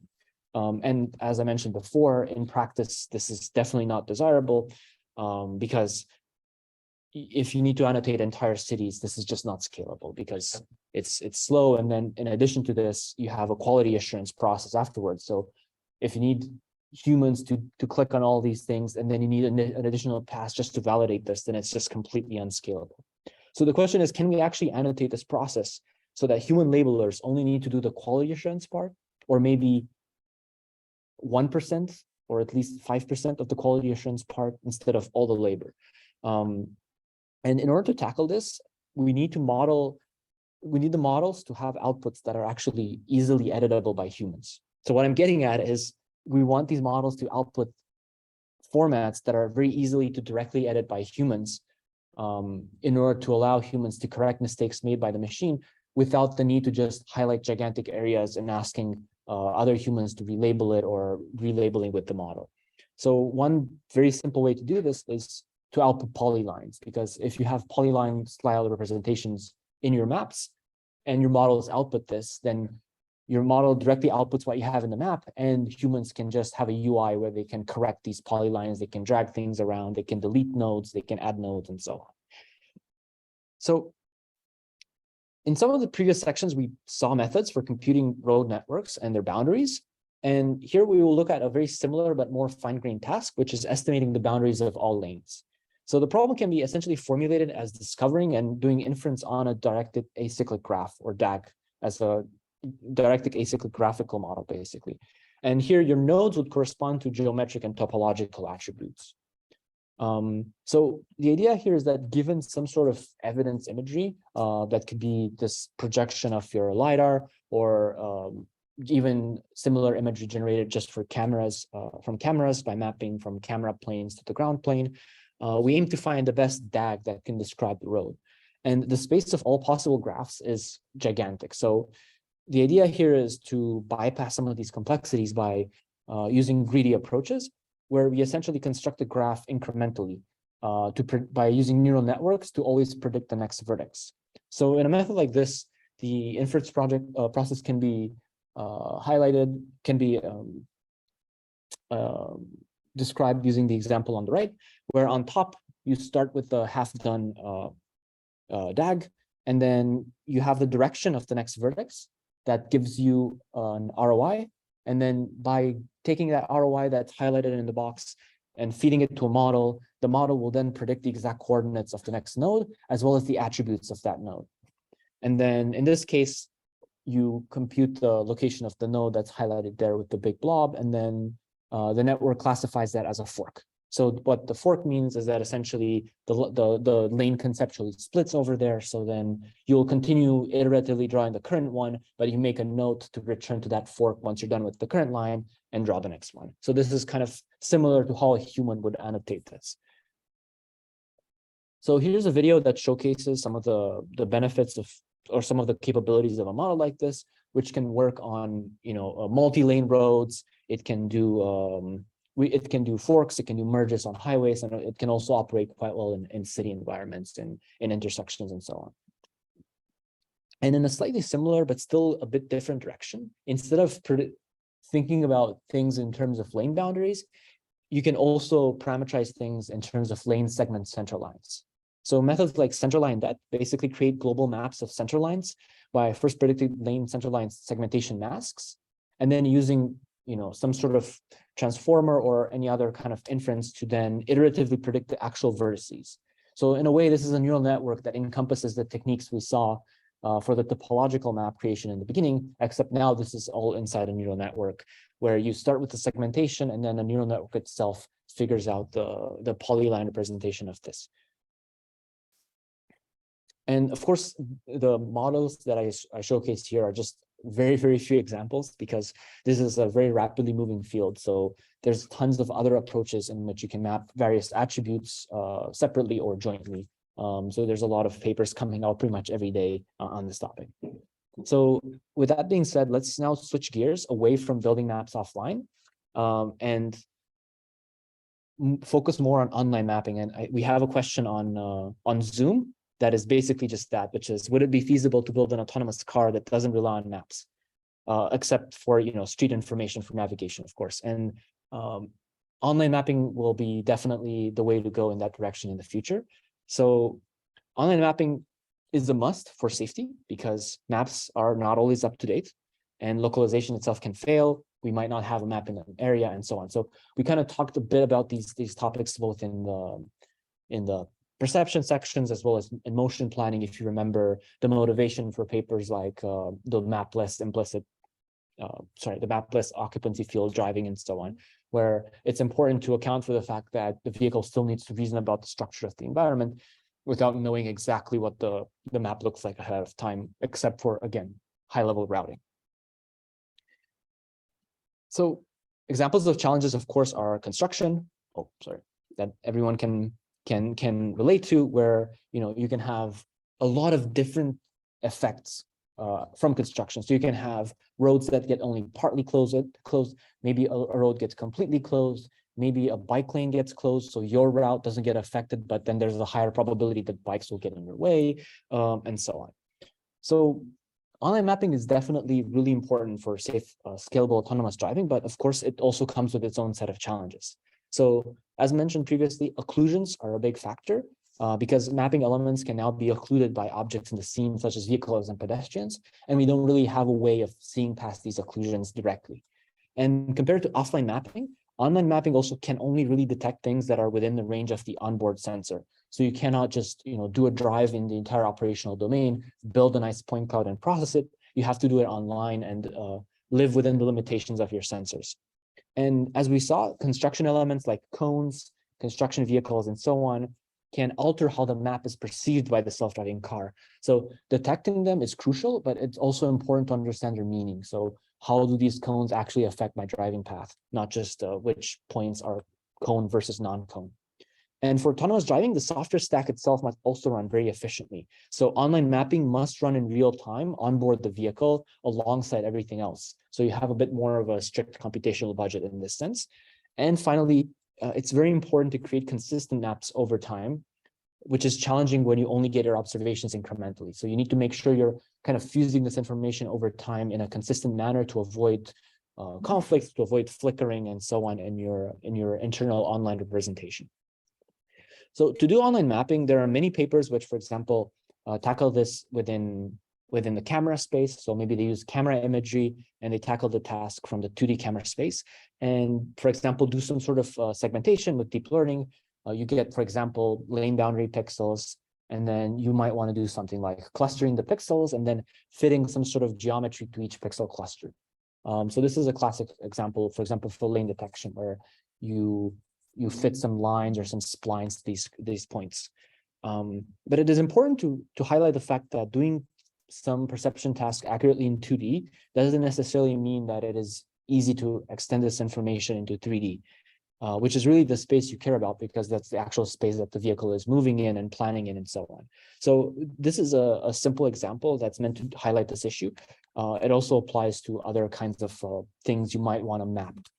So the idea is you have the input camera image on the left, and you then in the second image, we show the lane boundary probabilities in the camera image. And while they look good in the camera image, because of how perspective projections work, once you plot these probability maps into 3D, you see that the lane boundaries basically become very fuzzy, farther away from the vehicle, which might cause difficulties with motion planning.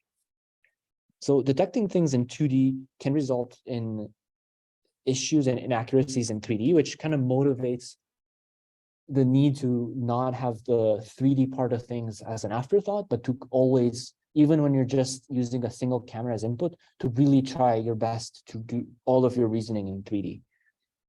Because this is where the autonomous vehicle is is operating fundamentally. And perhaps more at an engineering level, in my experience, it's also very, if you're prototyping something, it's also often tempting to reason about things in 2D initially and think about, oh, I'll make it 3D later, but it actually is very, very beneficial, even if you think it might be a bit of a hassle, to start thinking about 3D from day one, because they will avoid a lot of headache later down the road. There's going to be a lot of geometric code, a lot of processing code that you need to make sure works correctly if you decide to port later on to 3D. So there's a lot of papers that do this kind of perception in 3D. I'm going to kind of skim over some of them because the specifics are not very important and they're changing all the time. One interesting family of work is something that has been also covered in a couple of previous talks, which is papers like Lift, Splat, Shoot that actually use multiple cameras or multiple of these sensors to reason about kind of online mapping plus semantics, or mapping plus perception in a non-parametric way. And this paper, Lift, Splat, Shoot, what this does cool is that it has this architecture that allows features from 2D image feature maps to be fused in a bird's eye view top-down representation that is beneficial for tasks like planning. But the method can do this fusion without necessarily reasoning explicitly about the depth of every pixel. And instead, it can take depth uncertainty into consideration when fusing this information. So this allows for the results to be very robust, and the method can actually be used for the task of planning as well. So here's an example of the results.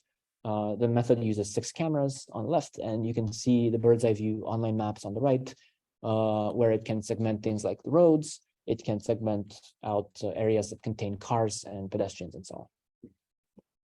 Other methods are things like HDMapNet. It's a similar method, but instead of using these ray casts, you instead use purely learned projections to take camera features into this top-down bird's eye view. And then again, you fuse this feature with deep LiDAR in the case of this paper, although that's generally optional, and you update and you output your semantic segmentation map, you output instance embeddings, direction maps, and so on, and then fuse this information into something that you want to use downstream.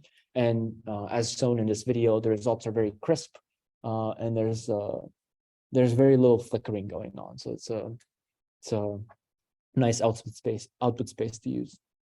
And another bonus of this is that you can then take single frame predictions, and if your state estimation is smooth and consistent enough over time, you can actually fuse them temporally in order to build large scale maps. And as we saw in a couple of the earlier talks, mapping itself is just a means to an end. So there are papers that actually learn representations that are optimal. They learn map representations that are optimal for the task of driving itself. And one of these papers is the recent MP3, which is an end-to-end networks that tackles this task of online mapping and learning kind of perception and driving. And its name stands for Mapping, Perceiving, Predicting, and Planning. And it's able to leverage online mapping, object detection, future forecasting together in order to drive in novel, completely unmapped, unseen scenes. So to wrap things up, we discussed the 2 types of maps that are typically employed in self-driving, which are topological maps and HD maps. I then showcased a little bit how to develop algorithms where humans and machines can work together in order to build these HD maps. And we looked at a few approaches then for online mapping and how they can be used to reduce reliance on these prior maps and improve the scalability of autonomous driving. Thank you very much for your attention. I've skipped over a lot of stuff. A lot of you are probably shaking your heads because, for example, I was mentioning human robot sort of collaboration, but we didn't even have time to talk about active learning or reinforcement learning. So those are also areas where you can actually enhance joint sort of hybrid methods where models and humans can actually make the most benefit from each other. So there's a lot of stuff that didn't fit into this talk, but we will continue with localization because you need to do localization in order to actually leverage prior map information. So that's going to be the next session. That's going to start in like 1 minute. But for the time being, thank you very much for your attention. One second. I think we have time for one question. If there's a slight bit of time, and then I'll, if anyone has a question, go for it. Yes. Hello, thank you for your presentation. I think so. I can hear you loud. So apparently we were moving from the past years from individual tasks such as detecting the lane, Mhm. detecting pedestrians, detecting online mapping. What are your thoughts? What's your opinion about? Apparently, we're moving forward to reuse a lot of computation and Mhm. put all of these tasks into a single big model. Maybe append in that model little heads with the particular task. Is that the way you're seeing of the future autonomous driving setup? Yeah, sure. So the question was basically about kind of unified architectures and this trend of going towards kind of a shared representation that is then used to decode the map information as well as the perception and driving and so on, right? And whether I think that's kind of the overall trend. And that's a very good question. I think it's still a little early to say what the long term will look like. I do believe that these multi-sensor fusion backbones can be very important because they can save a lot of computation. I've also seen papers which they completely learn the sensor fusion. So for example, you don't even need to do geometry for the cameras in order to fuse them with LiDAR. So there's papers that do like transformers that just learn from nothing how to like fuse information from between LiDARs and cameras and end up working surprisingly well. So I think there's a lot of benefit there to fusing this. And then in terms of the outputs, I think it's still a little bit early to tell, like I said, but there's definitely a lot of benefits in non-parametric outputs, just because even though they're less compact, they let you reason about very uncertain things without kind of thresholding them out like you would if you have a box output. So I think there's definitely a lot of potential in that area for these unified methods. Yeah. Thank you. Yeah, you're welcome. So yeah, and then to talk a little bit more about maps, I definitely think it's possible to have both. So you have some sort of HD map and perceive the map online. And then you can fuse this information, and then you can have models that basically learn how to do conflict resolution, just like a human would, basically, where you figure out what information is more reliable, and then you use that. All right, so let's switch now to localization.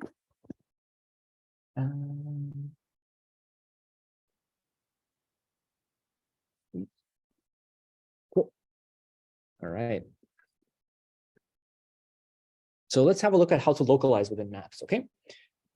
As we saw, self-driving vehicles are basically an extremely safety critical modern day application of robotics, and leveraging maps does have performance and safety advantages in areas like perception, motion forecasting, and motion planning. But of course, in order to leverage any prior maps, like the stuff we saw in the previous section, the vehicle must know its position within them. And this is the task of localization. So in this talk, we will begin by specifying what localization is, how it's typically approached and why it's challenging. We'll talk about how to quantify how good a localizer is, as well as how to compute the ground truth. We will then discuss localization at more of a systems level in order to understand how accurate it actually needs to be. And this will yet again touch on these questions on how much we actually rely on the prior map versus how robust we are without it.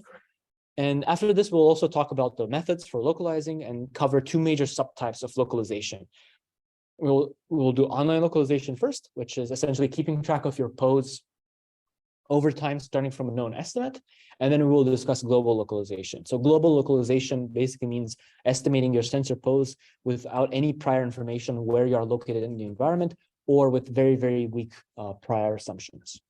So given a sensor observation in a pre-built map, the task of localization is to infer the location of the robot within the map.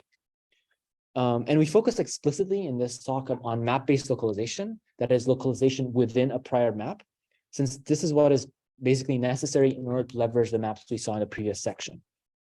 And formally, we wish to model the robot's belief over its state space, where for localization, this state space just corresponds to its position in the world.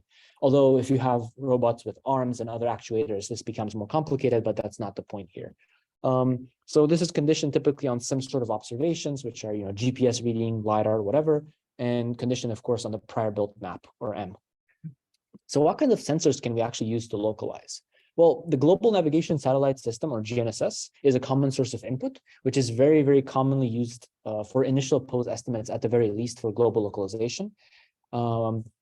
Estimates which you then refine with LiDARs or cameras.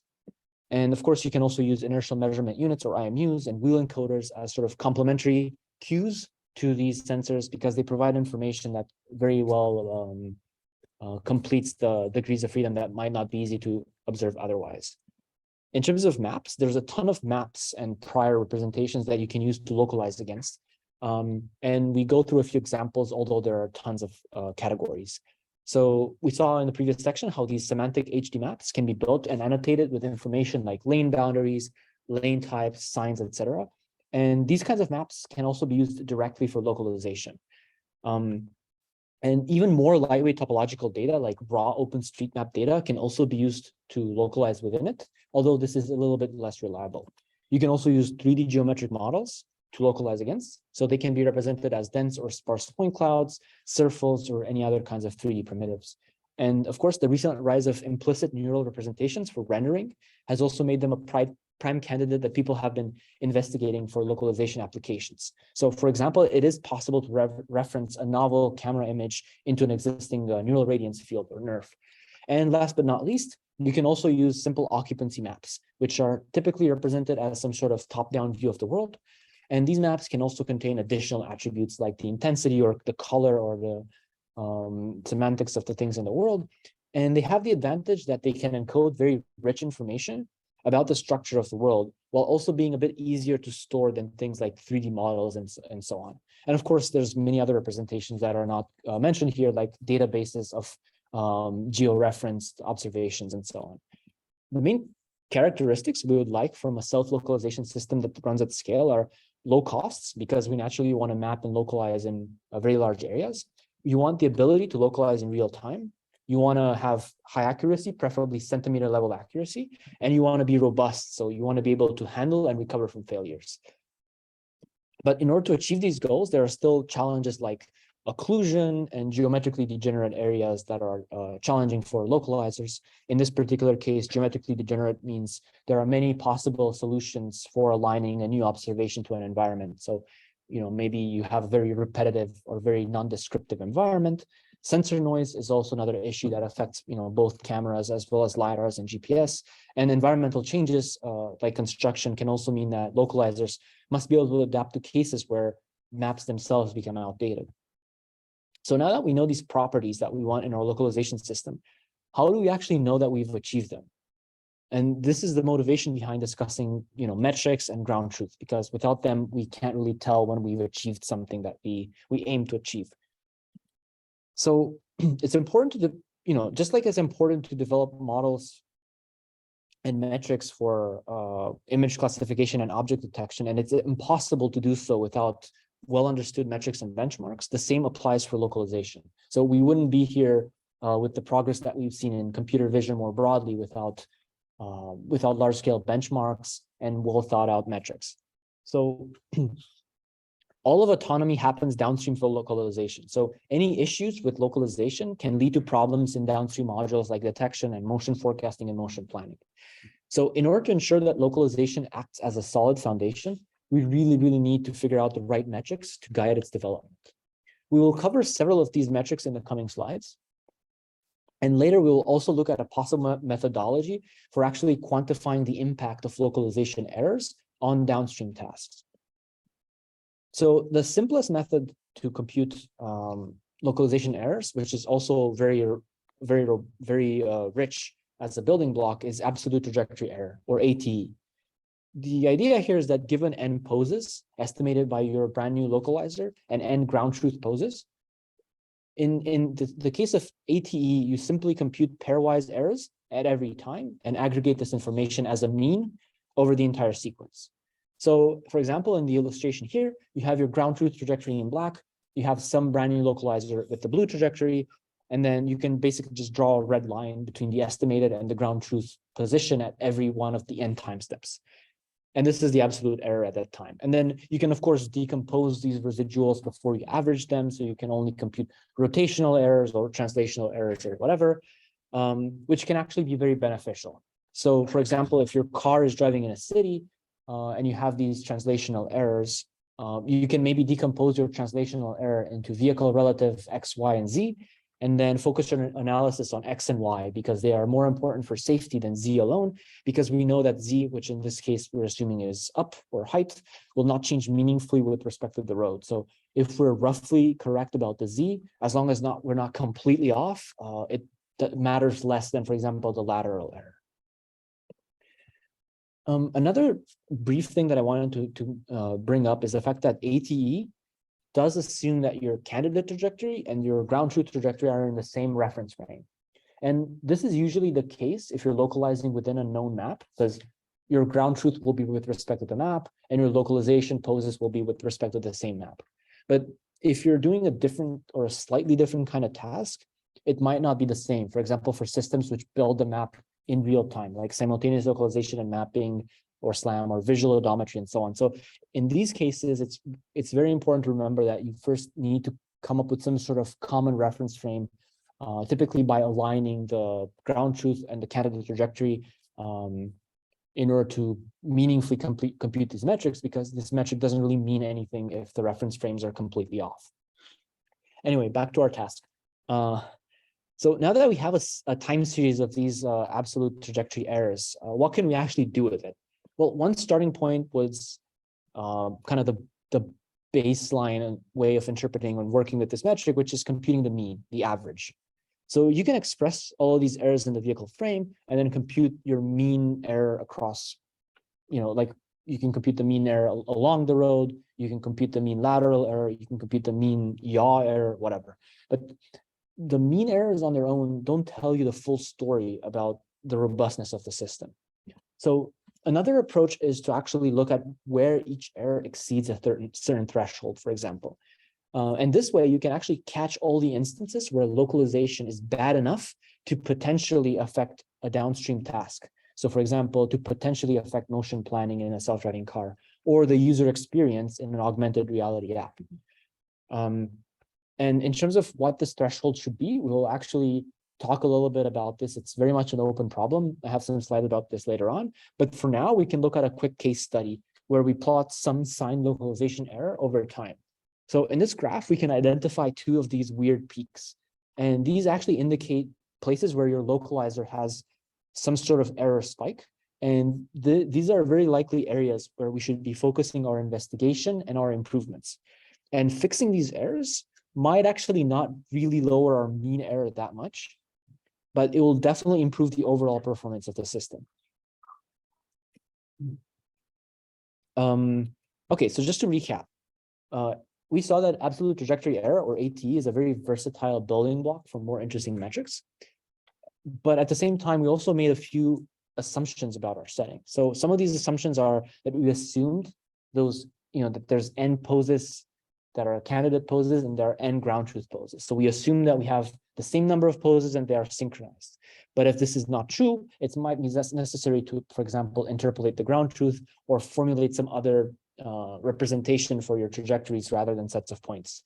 So if you remember back when we were talking about asynchronous modeling for simultaneous localization and mapping, again, if your ground truth and candidate poses are at different frequencies, then you have to solve the asynchronous problem anyway, even if you don't actually have asynchronous sensors.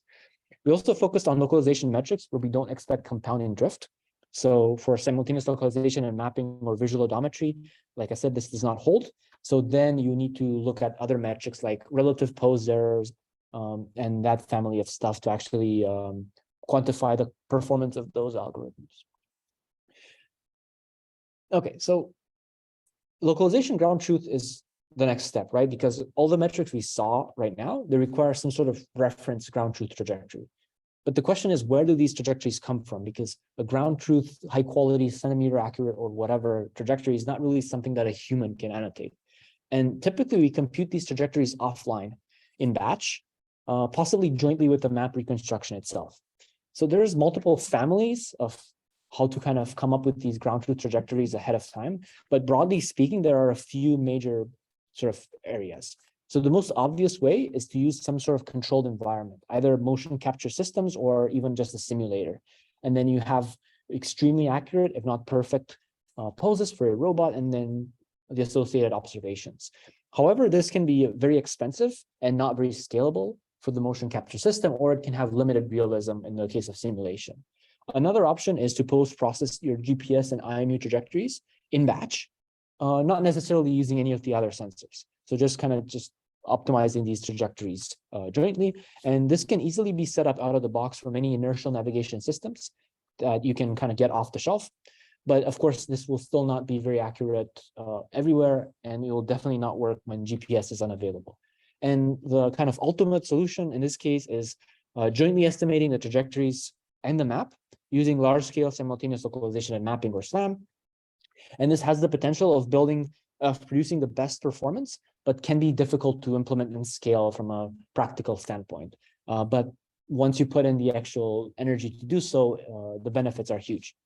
And it's also worth noting that the strategy itself that you use to compute this kind of information is critical for the task at hand. So philosophically, not even just in localization, but more broadly in machine learning, the idea of ground truth can sometimes be quite elusive. And the way we actually estimate your ground truth, or the way you define the label taxonomy and classification or whatever, might actually bias you towards certain solutions, even though in the grand scheme of things, one might not actually be better than the other. So this paper by Brahman et al. Talks about this from the perspective of localization, and it's a very interesting topic to learn more about if you want to localize at scale and evaluate these things, because it shows that the rankings of the state of the art can actually change depending on how you actually compute the ground truth. Okay.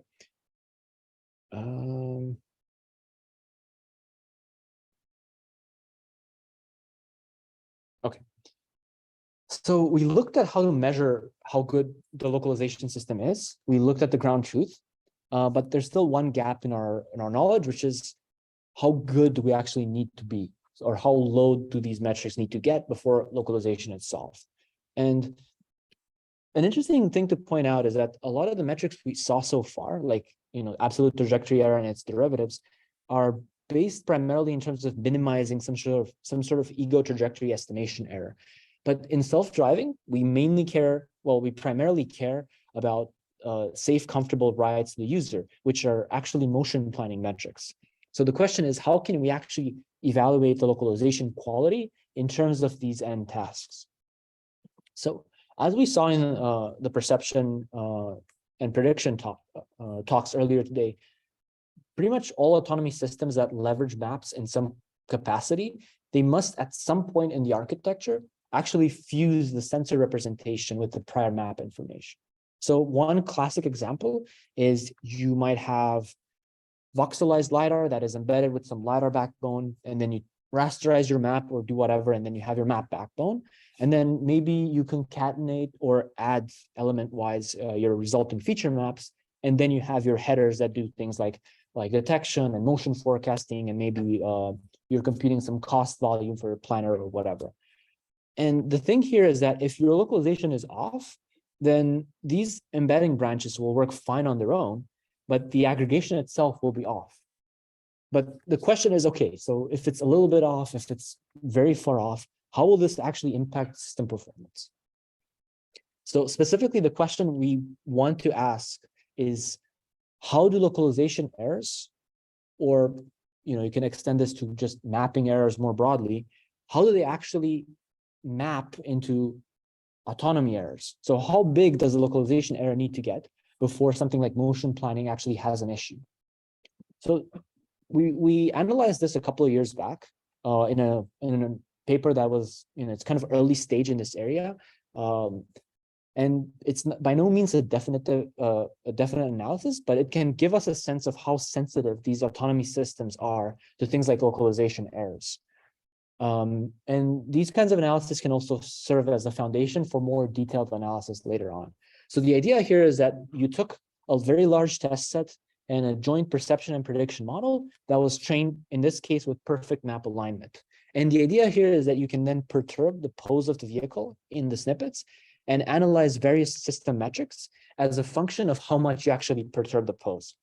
So the first thing that you can look at is, for example, detection metrics. Here we look at mean average precision. And as you increase the translation error on the x-axis, you can see how this mean average precision goes down because higher is better. So we observed that in these plots that as we increase translation error, as expected, the metric gets worse, but not by a lot. And it's actually more sensitive to rotational errors. And there's a similar trend in motion forecasting where, again, in this case, it's an error. So lower is better here. And again, the error starts increasing, but it doesn't increase as quickly as you might expect, or at least as we expected. And then similar things happen for motion planning, where your collision rate of your, the hypothetically planned open loop trajectory versus, the other actors in the scene doesn't increase as much with translation errors, but it does so with rotational errors. Because rotational errors fundamentally map to larger displacement the farther you go, basically. By the way, rotation here means yaw, so we perturb kind of the heading of the vehicle. So yeah, this also happens when you measure the error between the open loop planned trajectory and the ground truth human trajectory. So this can kind of give us a sense of what it means for localization to be good enough. Because if we are still within the range where we see that downstream tasks don't really get affected, then that gives us a good sense of what a threshold should actually be. Okay, so now we established how we actually measure localization goodness. We can also, we can actually start thinking about how to actually solve the task of localization. And we can look at online localization. And a common element in localization methods is that you need to integrate new observations in order to reason about the state of the vehicle.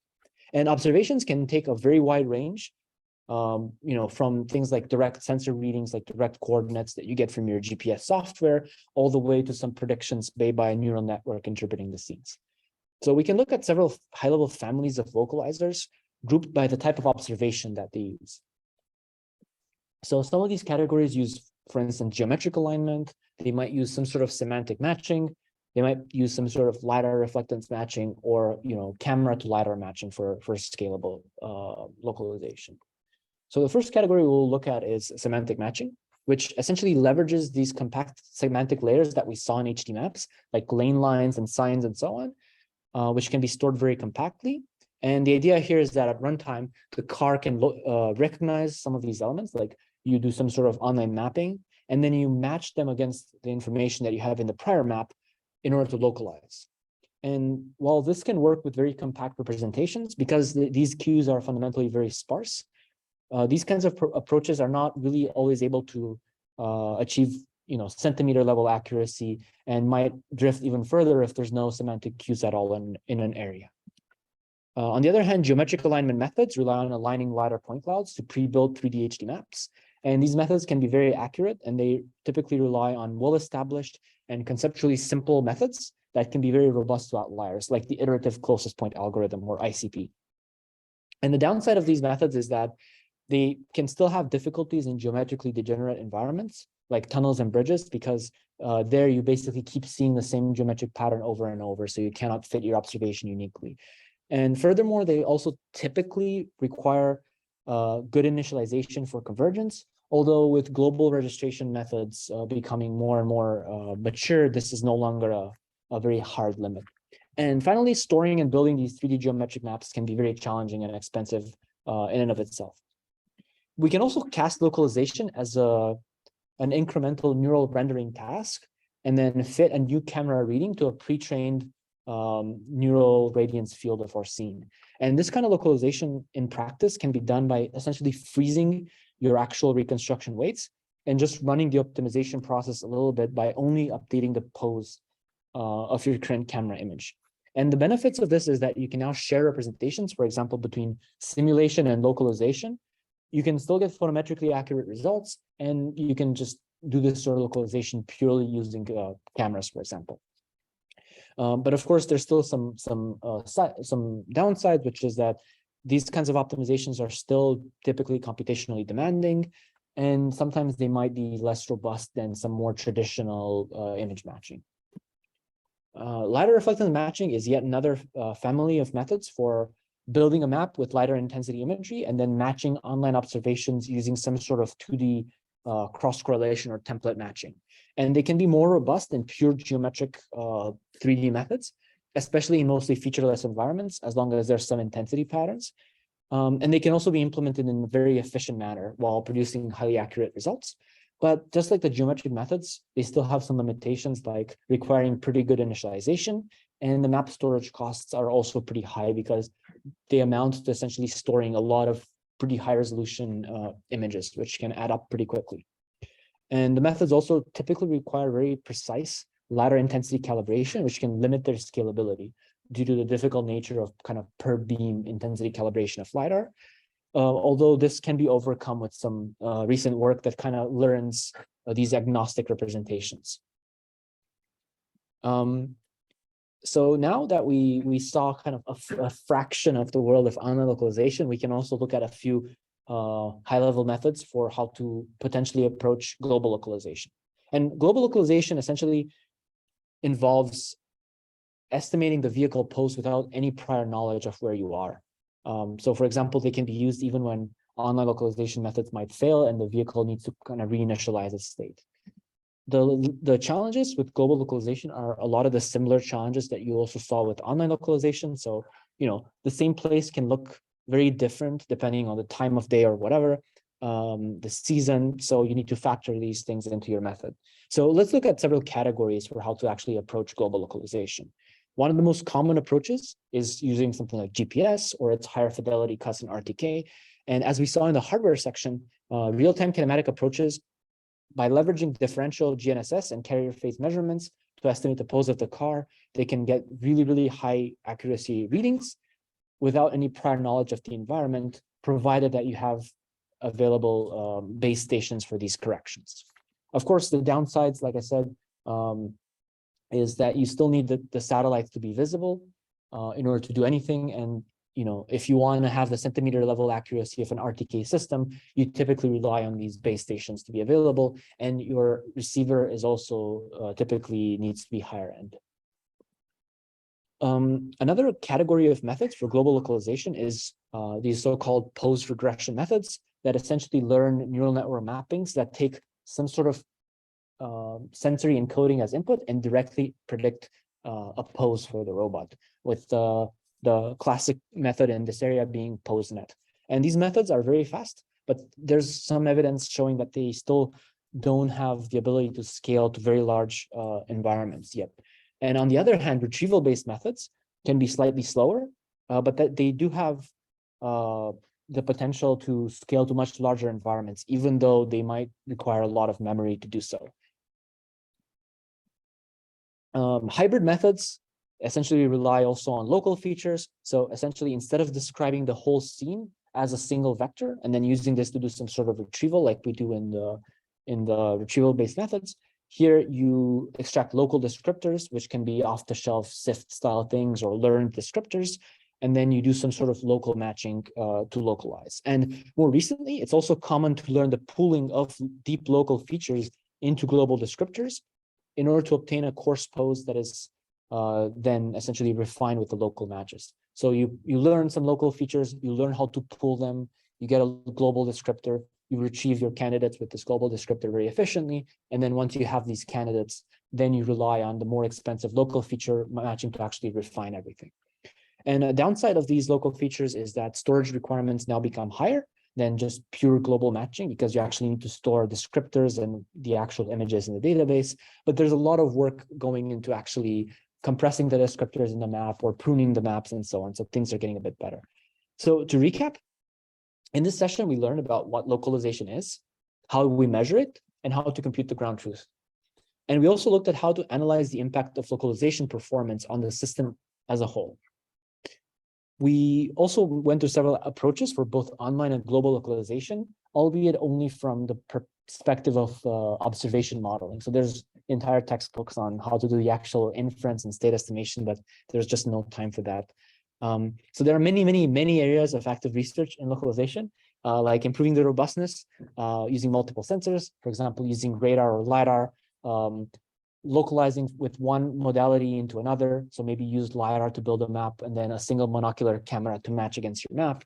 You could do cross view matching to localize in satellite imagery with a phone camera. There's a lot of work like we saw to reduce the reliance on HD maps altogether with online mapping and all that stuff. There's a lot of cool stuff that's happening in online calibration to reduce the reliance on kind of old school calibration that's done with calibration patterns and so on. So like I said, there's some references both on this slide as well as within the they're within these individual decks as well as right at the end. So if you want to learn more and dive deep, some of these textbooks on robotics are really cool, especially if you want to learn more about geometry and 3D. Professor Tim Bowerfoot's textbook, if you get the second edition, really cool, highly recommended. And with that, I think I'm done. And we have a short break until 3:20, after which we will do simulation. So thank you very much. And it's in 10 minutes.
I unmuted you now.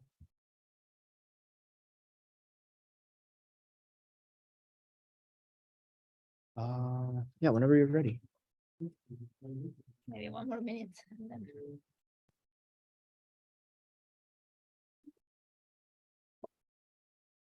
The lesson for next time, I have to bring two computers. Why is that? Because it's otherwise it's very complicated to like do spreadsheets and whatever. Oh, I see. Oh, remember how Zoom used to do that thing where if you left a meeting, sometimes it would just end it if you're like the Yes, host and you it get would the never host, yeah, ask. yeah. They fixed that, but it's still a thing on the phone. So I joined with my phone and then it like completely like stopped the Zoom on the computer.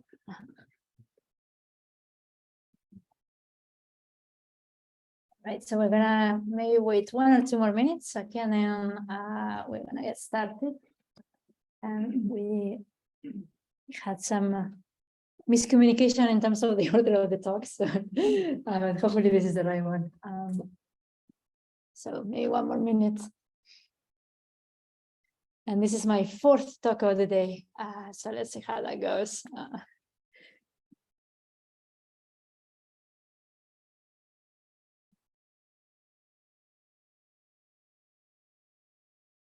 And I see faces that were here in the morning, so you're my heroes. That you're still, so excited also that I'm in. So that's great to see. And hopefully it's been so far a great tutorial where lots of information. I think one should, if you're interested in particular areas, you should watch again to really grasp all the different concepts and whatnot. All right, this works. All right, so I think we're gonna get started. So the next thing I'm gonna be covering is data and evaluation. So hopefully we'll be here for another 30 minutes or so, and then you will get the next step is simulation, where we have some really exciting stuff to talk about. And then after simulation, we will talk a little bit about safety, and then that will be it for today. All right, so we are almost there. All right, so let's talk about data, right? So let's talk about typically, what is the development workflow in the industry, right? So the way that this typically works is that you send your subset of your fleet to data collect. Typically, you are certain things that you're excited about, collecting, whether it's construction, emergency vehicles, just general driving, particular new areas that you're interested in deploying, or maybe simply you're just testing your vehicle and you're interested later on into utilizing some of that data. Okay, so you will do something where there is going to be a pretty large collection of this data. And one of the things that I don't know whether the folks have talked to you about, but actually, typically a self-driving vehicle collects around 1 terabyte or more of data an hour. Imagine if you have a fleet and whatnot. So when we talk data, we really talk big data, right? All right, but let's say that you have your fleet is collecting data, going around and whatnot, and logging, which is also very important, right? All this information. Then, as I mentioned when I was talking at the beginning of the tutorial, right? Typically, when you're in academia, you're given a data set, and that's the only thing that you know about. Here, because you have this massive amount of data, you have the ability to decide what is the part of the data that is interesting for what you're trying to do. And oftentimes in the industry, there is something, and sorry, I'm going to go on a tangent, but I'm just going to tell you stuff. Oftentimes in the industry, what you will see is that every team cares about something else or something different, and then you end up with many data sets. That's why we don't believe in that. We believe on trying to get comprehensive data that actually everybody can use, so that you end up with things that are always compatible. You have labels for everything you're interested in, etc. I think it's a much more organized, structured way to move forward.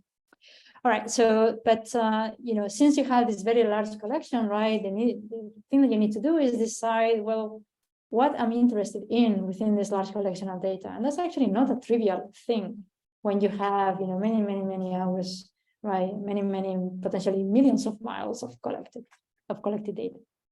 So we are going to talk about in a bit about how you can curate based on different criteria that you might be interested in. And then based on this correction, typically you create your data set for what you're intending to test, if it's a data set for testing, or you're intending to train if you're actually, or maybe training and testing splits and validation splits, right? And then you're going to train your model, right? That's typically what happens. And then you're going to evaluate, and then you're going to discover, well, maybe my model doesn't do so well in this thing. And then you're going to go back and then try to maybe collect more data or curate more information, etc. So this is data sets is something that is not static. It's something that actually is in continuous development. And this can be at time a bit daunting in the sense that you need to make sure that you also have a very good way to measure progress. And if you change your data all the time, you can't do that, right? So you need to have a clever way to still measure progress while improving or increasing your data sets. All right, so I'm going to be talking a little bit about data sets. Then I'm going to go into data curation and then show you some ways that you can do this. And then at the end, I'm just going to very briefly talk about the evaluation. And it will be a segue to Steve and Kelvin, where they will talk to you about simulation. All right, so this is my one slide about data set. And I start with, something that is very dear to me, which is Kitty, right? Something that actually was my first paper in self-driving. And it was, work with my former student, Andreas Geiger and Philip Slens. And it's what got me so excited about self-driving. Once, we spent actually almost 3 years into creating Kitty. So it was a very, very thorough work. And really, it was just the beginning in terms of, oh my God, this problem is so exciting, so complex. There are so many things that one can do to bring, AI, machine learning, next generation thinking into how to solve this. So probably there is a few that have appeared at CVPR already and whatnot, right, over the past couple of weeks. But in general, you see that there is more and more a very large collection of data sets, some of them for a subset of different tasks that, it's great to see that this really empowers the academic community to do a lot of different work, right? And that's kind of the slight tribute to this is, great work by many, many people, many different companies. All right, so let's talk about, when you're creating your data sets, right? Regardless of what it has been provided to you based on those data sets, what are the factors or the variables that you need to think about? Well, the first thing that, you need to be intentional about is what are the sensory modes that potentially are going to be interesting. And when you create your data sets, you need to be forward-looking. And what I mean by this is that if, let's say that your perception system only tackles or only employs a subset of the sensors, you shouldn't just remove everything else because maybe one day you will have something that's more sophisticated that requires more data, right? So that's something to take into account, and maybe you want to log everything as you create the data, right? But Andre, right, talked to you about all these different sensor modalities, and potentially these data sets are actually contain all these different information sources. Also, for the way that the field has evolved over the past couple of years, is that if you can have high definition maps and you can build them at scale, then this is a great source. So you want to make available those maps as well in these data sets, right? And then the question also arises in terms of, well, it's not just about the maps themselves, but how do I represent them? So that I can actually enable people to do all these different techniques that potentially require very different representations. What do I mean by this? Right, you learned today about rasters. So that's, use rasters, almost everything is going to work for you. But for example, if you use lane graphs, more structured vectorized representations, then hopefully the data set that people are either you are creating or that people are going to give you contains representations of that form, so that you can indeed do that research. Okay, so that's something to take into account. Semantics, right? You want to have, as I said, not just many different data sets, but data sets that can enable many tasks, right? Also dynamic actors construction, all sort of stuff. The other thing that you also need to decide as well is what is going to be your source of annotation. And we've seen right now something pretty interesting, which is, when I built Kitty with Andreas and Philip, it was all about high quality annotations, and it was pretty large scale for the time in 2012, right? Now, a lot of the data sets, or the newest data sets, have evolved to maybe one quantity over quality. And it's not, I would say, it's not 100% clear to me that that's actually the way that we should be going, right? But that's something that is related also to the types of annotations. So what we see in some of these data sets, like Lyft, some of the WIMO data sets, etc., is that the bounding boxes and whatever are not real labels. They are actually outputs of an auto labeling process. And you need to understand that this is going to come with some caveats. For example, it's going to be noisy. Maybe your kinematics are not great. Maybe you have collisions on your data set, and your model might be actually learning things that are actually not something that you want it to learn, right? So careful as well in terms of understanding the quality of your data and taking this into account when you're building your models. And I'm not going to argue whether that's not good versus not. It's more about you need to know what you are going to use in order to understand the potential failure modes of your system. Right, so it's not just about quantity, there is also about quality. And I'm actually a big fan of hybrid things, where maybe you have some annotations that are high quality and some others that are not. And the last bit, right, is about, okay, what is the data in the first place, right? How do you define interesting? You want to be able to generalize across different areas. So geodiversity is very important. And coverage in terms of scenarios, situations, things is also very, very important, right? And oftentimes when datasets are released, nobody's talking about any of these things.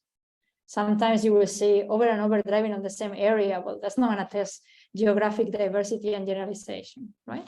So you have to be very intentional in terms of why you are deciding to release or to do a particular data set. Okay. Hopefully this is clear, right? And there is so many variables, and a lot of it is into selecting the right thing for you, what you want to do. All right, so let's talk a little bit, since sensors, Andre talked about it, high definition maps, also Andre talked about it. So let me talk a little bit more about annotations and curation.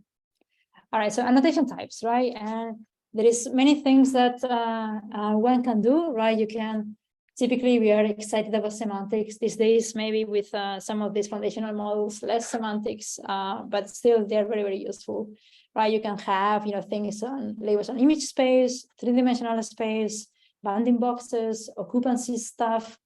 We like also to have more semantic, kind of like behavioral things of what the different actors are doing, right? And you can go into different levels of, I would say, details in terms of, what do you label where, right? The thing that you need to be very intentional as well is that these annotations, some of them are extremely expensive, right? And at the end of the day, you have a budget, fixed budget, right? You have a large collection of data, and you have a fixed budget, how much you want to spend for your data set. And then you need to choose, okay, the recipe in all these different dimensions, so that you can do what you want to do. All right, so I mentioned that there is a search these days of, in terms of annotations, to go from the super high quality annotations to something that is more automatically generated, right? And this is interesting because there was a boom maybe a decade ago, where mechanical Turk was a thing, like, oh, cheap annotations, but then for self-driving, it's like, no, we don't want that thing. We want actually really precise stuff. And now we are seeing moving towards, oh, by the way, maybe I can build perception systems that are actually really clever and can give you good labels, right? And that's a very, very, I would say, powerful approach. And you can use different types of perception systems. One of the things that you can do is use the onboard system. And that's actually, very cheap in the sense that oftentimes this data, when they capture, you can actually run it on the vehicle.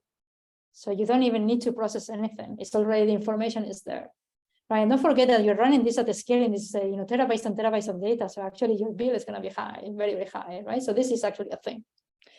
The other thing that you can do is build perception systems that are more informed, that actually understand the fact that you don't need to run it, in a sequential manner. You can run it when you offload your data, right? When you actually have the full, data set or set of snippets or logs that you're interested in. And then you can build, more sophisticated perception systems, typically, and they will look at a relatively small context around the vehicle, but you can center, in the area of interest. And that's the kind of, techniques that you see a lot of auto-labeling approaches, right? And if you look at the evolution of these auto-labeling approaches, they typically are the most, I would say, the best performing techniques work in a way that is very simple, where first what you do is you run a standard perception system, typically on board type of perception system, where you detect and then you track. And that serves as initialization for a more sophisticated temporal kind of reasoning that is a refinement stage that can maybe attend to more things in space and time. Right, and then you can, because now you have identified where objects are, you don't need to run it everywhere, so you can actually do things that are computationally more sophisticated than what you run otherwise. Right? And that's, there is some papers here by, we did in the past, Waymo has done, there is one in the CVPR, and there is some really exciting things that hopefully I can talk about you soon, but not today. All right, so that's, the way that you can extend potentially your labeling to now you can auto-label everything. Right, but you can't use everything for training either, right? Because then your AWS or whatever your cloud provider is going to grow as well. So you need to you need to curate that data, right? So let's look at what are the ways that you can do this. Right, so you have millions of miles or whatever it is that you have, right? At Wabi, we don't drive so much. We actually like to do a lot of things on simulation, but you still have quite a bit of data, right? And then again, you need to create these data sets that cover the long tail. And I'm obsessed with efficiency. I'm obsessed with building things that actually don't cost a lot of money. So now think about using your brain in order to decide what's important. All right, so what can you do with this? So we're going to look at 3 different ways of doing data set creation. The first one is going to look at defining interesting things. Okay, so we're going to come up with some way of defining this concept. Then we're also going to look at the concept of diversity and coverage as a way that's also important for selecting your data set. And then we're going to look at the alternative, which is, well, I'm doing this to improve my model, so maybe my model can tell me where to look at, right? That's another active learning-like way of deciding what to label. Okay, does this make sense, right? So there is like 3 different ways, and let's look at a couple of examples of the 3. All right, so let's define interesting. So how can we do this? Well, maybe one thing that we can do is define what engineers working on this field, or safety folks or whatever, believe are things that are important or interesting, right? That's one way. And then we can build tagging systems that automatically can tag every single row log with those interesting things, right? That's an approach that works fairly well. When you have safety engineers also on board, they can tag by hand. That's another way that you can create data, right? But you can build, tagging systems that you can also do retrieval with those, right? And you can decide, for example, well, I care about heartbreaks, maybe of the SDV or maybe the actors around me. I care maybe about things such as, going into particular intersections or particular types of traffic light situations, or scenarios that have a lot of factors, or scenarios with very diverse type of factors, etc. Right? And you build this tagging system that can actually tell you when this happens. All right. So, but if you want to do this and run over your, hundreds or tens of millions of miles, you need to do this in an automatic manner, right? You can't just tag, this by hand. So you're gonna learn kind of. There is like 2 types of ways to do this. Something that is very common in industry is to do this in a way that is a little bit of how typically perception prediction motion planning works, which is to say that we're going to use our perception systems, our trackers, etc., to define, given raw logs, right, with your sensors, to define what's happening in that scene, right, automatically, right? And then from that, we will have some kind of logic, typically rules-based or not very sophisticated, that takes that information and then tell us whether certain things happen. And you will see many instances of this in many of the major companies out there. Okay. So if you can do this very well, and then your rules are actually very tuned, then maybe you can do this well, right? There's a lot of maybes on that statement. The alternative, right, is to do something different, which is, well, why do I need to go through some intermediate representation? Maybe I can build a tagger that directly works from raw data.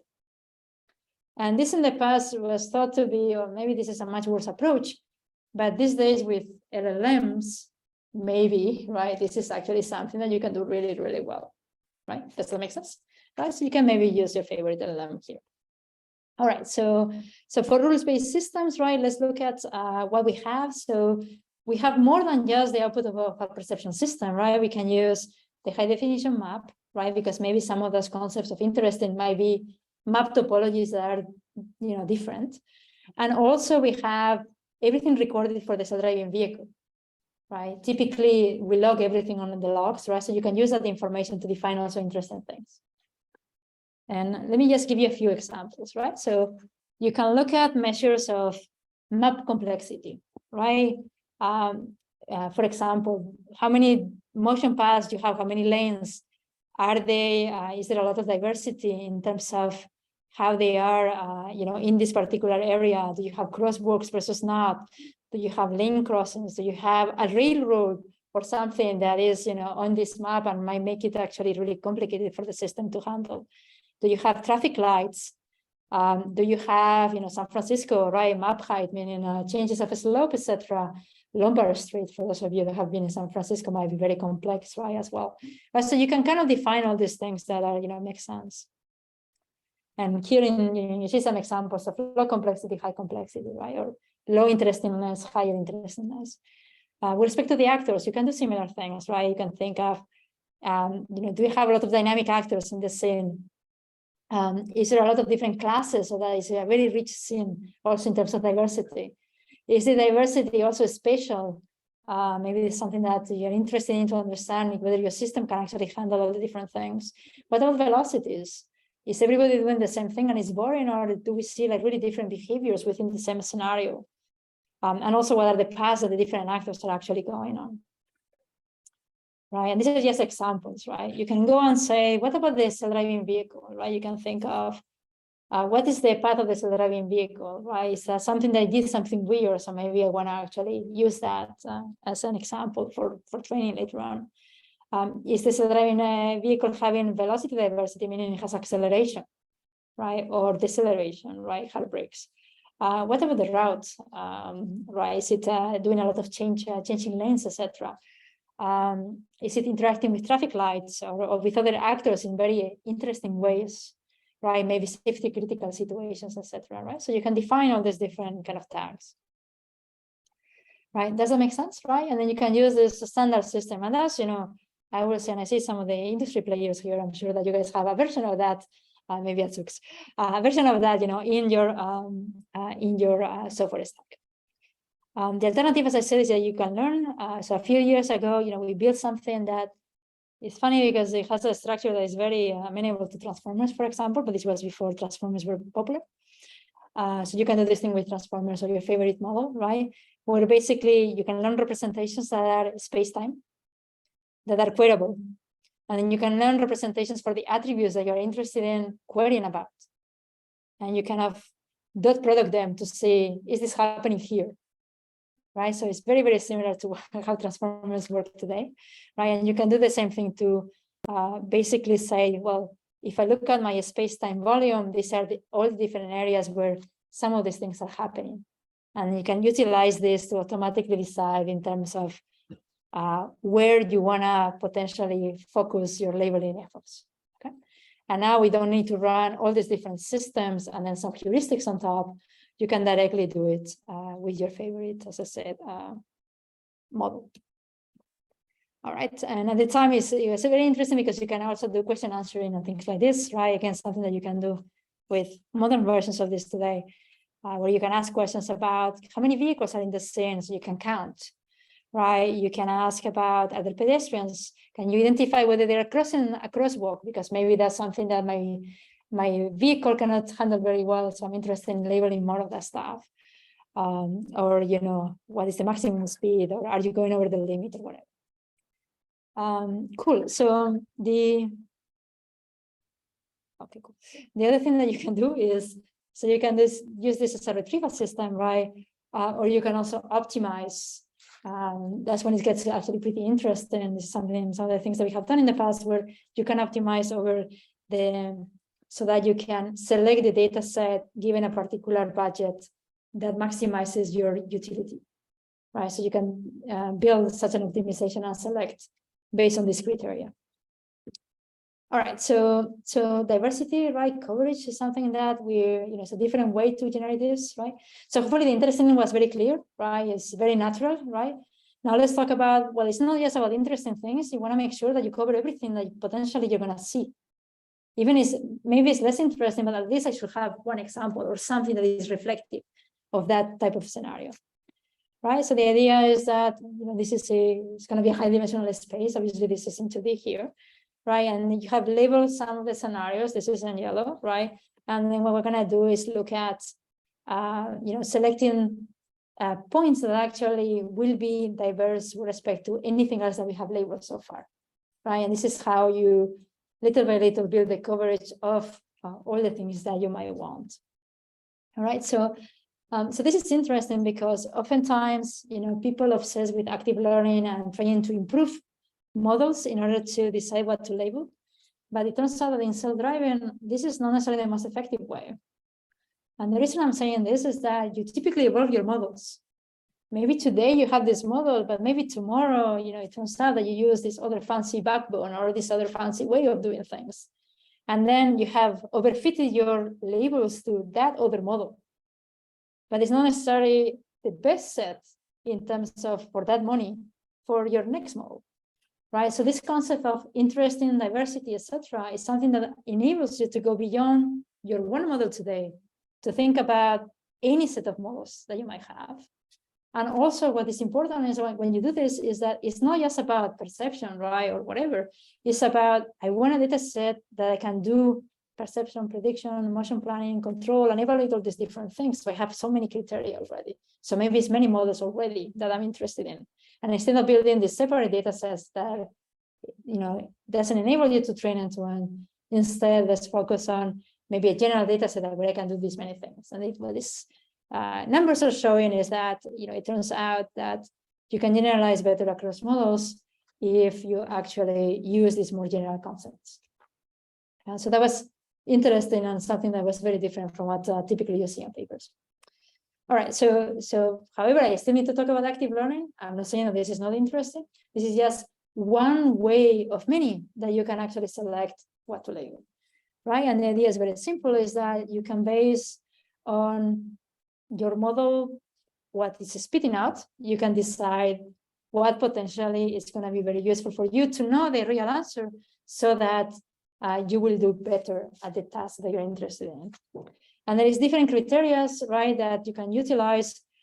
These three criteria here are typically the most used, in I would say in the community, where information gain, right? Give me the label that's going to give me more information, right? If I know what a label is, obviously I don't know what it is, but I have some notion about potentially what it could be based on my predictions, right? So you select the set of labels that again will give you more information, right? That's a very, very natural mathematical way to define this criteria. You can look at entropy as well, right? If your model is very uncertain, you probably don't do that very well. So you probably want to know what the answer is there. So that's another criteria. If you are interested in things like, for example, you have a more of a max margin classifier, right? You can look at the margin as a way to define what to label next, right? So that you have, a better margin. There is other stuff that have been done in the literature where, you kind of try to bring diversity within active learning as well by kind of covering your space or other things. For example, this is a relatively strange, I would say, way of doing this, which is to look at, given your prediction, what maximizes the gradient. Go figure. All right, so that's our ways that you can do based on models. You can also in the industry, there is other criteria that you can use. Oftentimes interventions are the number one thing that you label. It's like my system failed. Well, I want to replicate that on simulation or somewhere else. So I'm going to actually get labels and see where my system actually failed. Right? So that's typically a loop that you will see. And Tesla does this, at the scale, for example. You can look at things like temporal inconsistency of your predictions, meaning that if in 2 consecutive frames I'm predicting very different things, well, probably my model is not doing the right thing, right? So that's another different concept that now is about how consistent you are, your uncertainty, if you wish, over different consecutive time steps. Some of the things that you can do that is very interesting is, we've been talking about labeling a data set.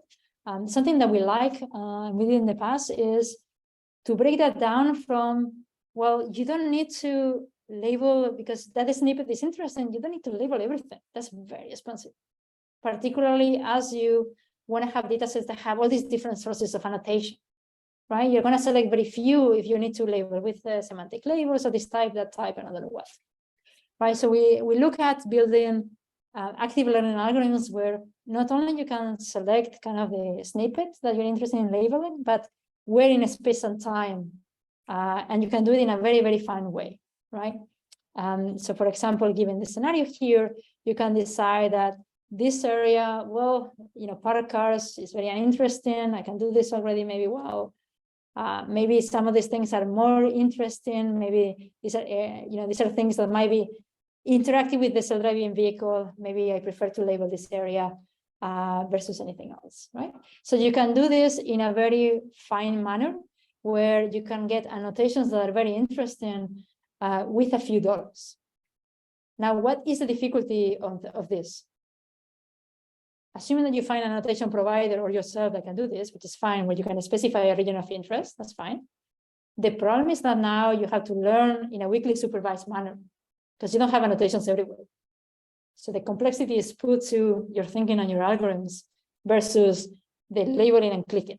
Okay, so you still need to do things in order to understand how to incorporate this source of information in your training pipelines. Cool. All right, but you can still do that, and actually it turns out that you can build, you can label things much cheaply. What we're showing here is just this type of, active learning approach by selecting, really fine regions, right? Where you can actually, for the same cost, you can have much better performance in terms of different downstream tasks, perception, prediction, and even motion planning. And this is the kind of thing that the system actually looks at. It can look at things like, well, the model is uncertain, or there's something really interesting in this, maybe it's nudging, or complex interactions, fast driving, U-turns, all these different things, but you don't need to label these hundreds of other vehicles, just focus on the thing that matters, right?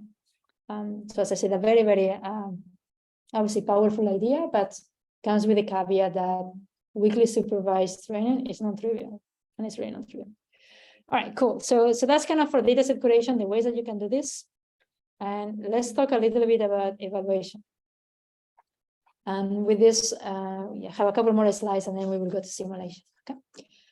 So in terms of evaluation, right, you have typically you need to have an evaluation set that is obviously different than the training set. And here I'm preaching to the choir, right? You guys know this because you do machine learning, right?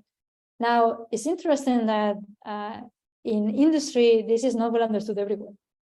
And this comes from the fact that a lot of people come from a more hand engineering approach, where this concept of training, testing, diversity, different, whatever, is actually not part of the way that they are thinking.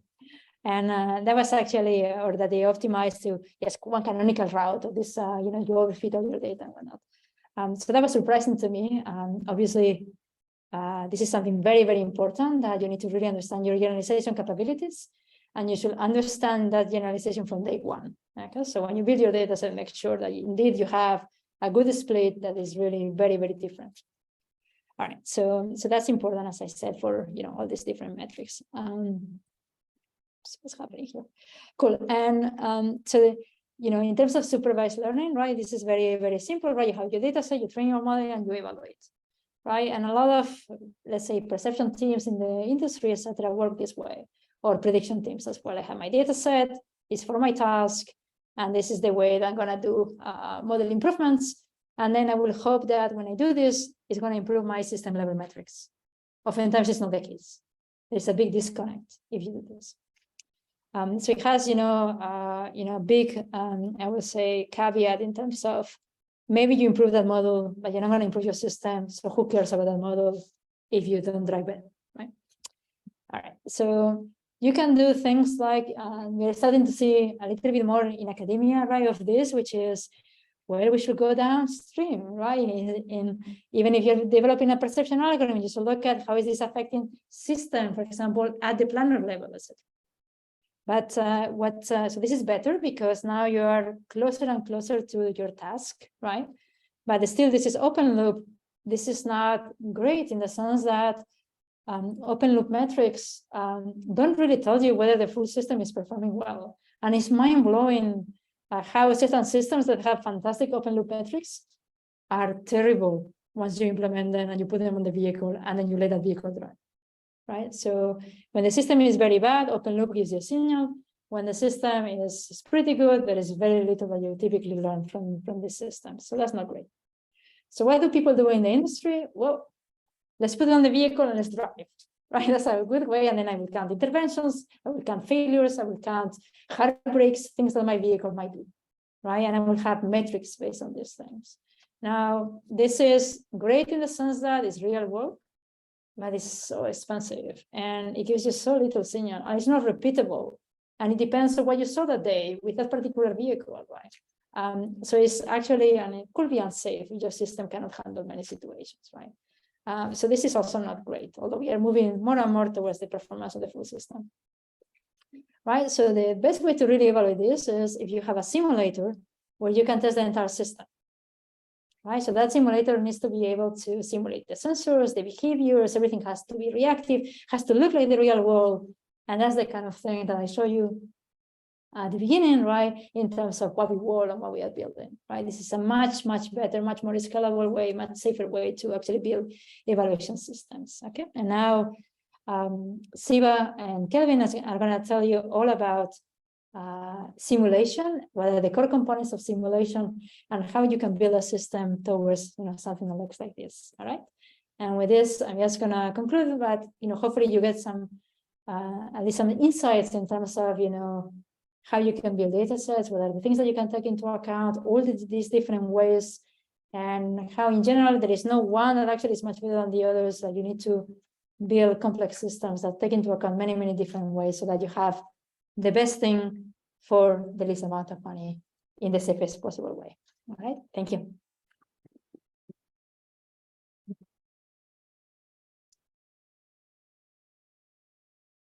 All right, questions? Maybe one or two, I'm destroyed. So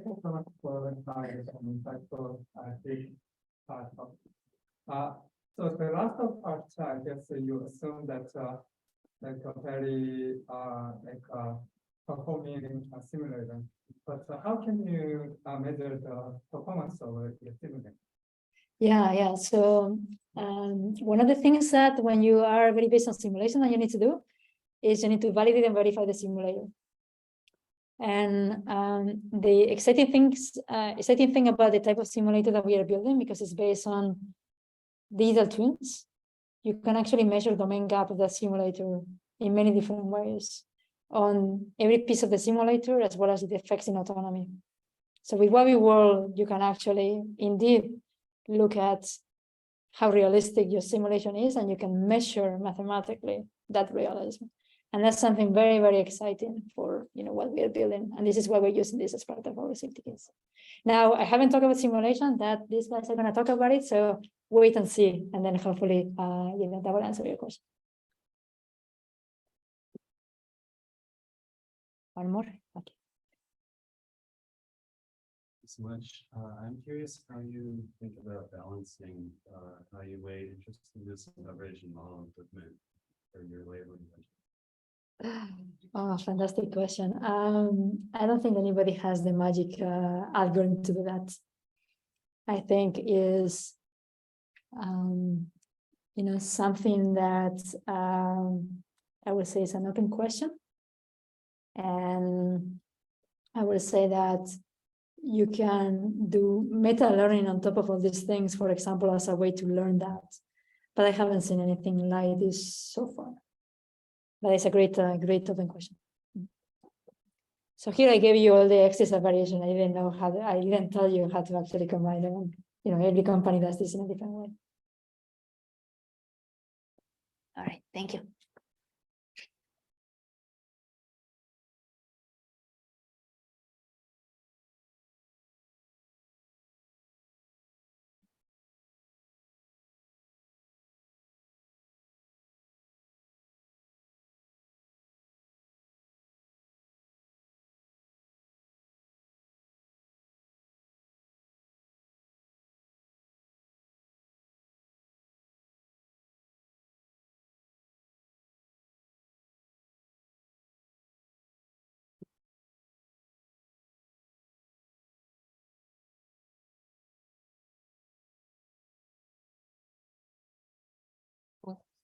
All right, hi, everyone. So once again, nice to meet you, everyone. My name is Siva. I'm a research scientist. I work in sensor simulation primarily for Wabi. And today we'll be doing a quick talk on simulation. So as Raquel mentioned earlier in the previous section, we've talked about in the past sections of this tutorial, all the components required to build a highly performant self-driving system. But the key question that was left over from the data section was, how do we test this autonomy system safely before deploying it into the real world to make sure it can handle all the situations we might encounter? So for example, in the long tail, there might be some rare actors, or there might be some vehicle coming out of occlusion we want to handle appropriately. How do we test that the self-driving system can be safely deployed and handle these situations ahead of time? So the industry has multiple ways for doing testing of the self-driving vehicle. I'll go over a couple of them before talking about simulation. So one approach that is done in the industry commonly is testing on a structured test track. So you can actually take a self-driving vehicle with the autonomy system on the hardware it's on, the vehicle platform, put it on a test track that you build. Companies will build these in different sites remotely outside of public roads, and you can create scenarios that you want to test.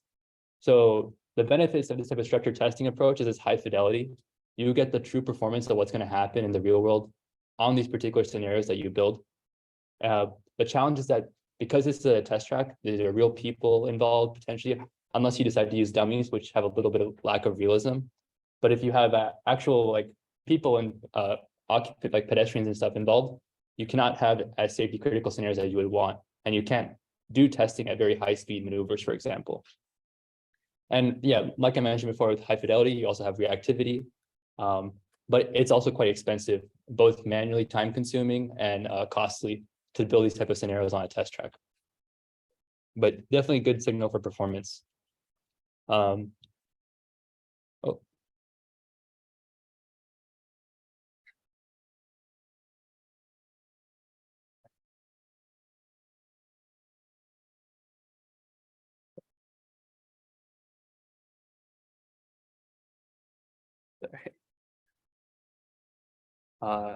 Just give it the old turn it off and on again. It's okay, I guess I can still talk about it and just not have the visual. Is this a line? We can just get into presentation mode and I'll talk about it. All right. Weird. Thanks, no worries.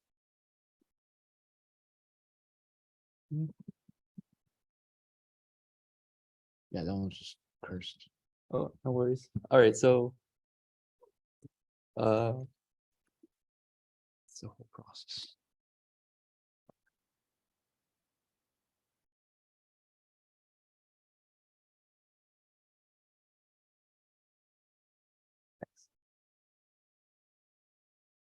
anyway, so oh, yeah.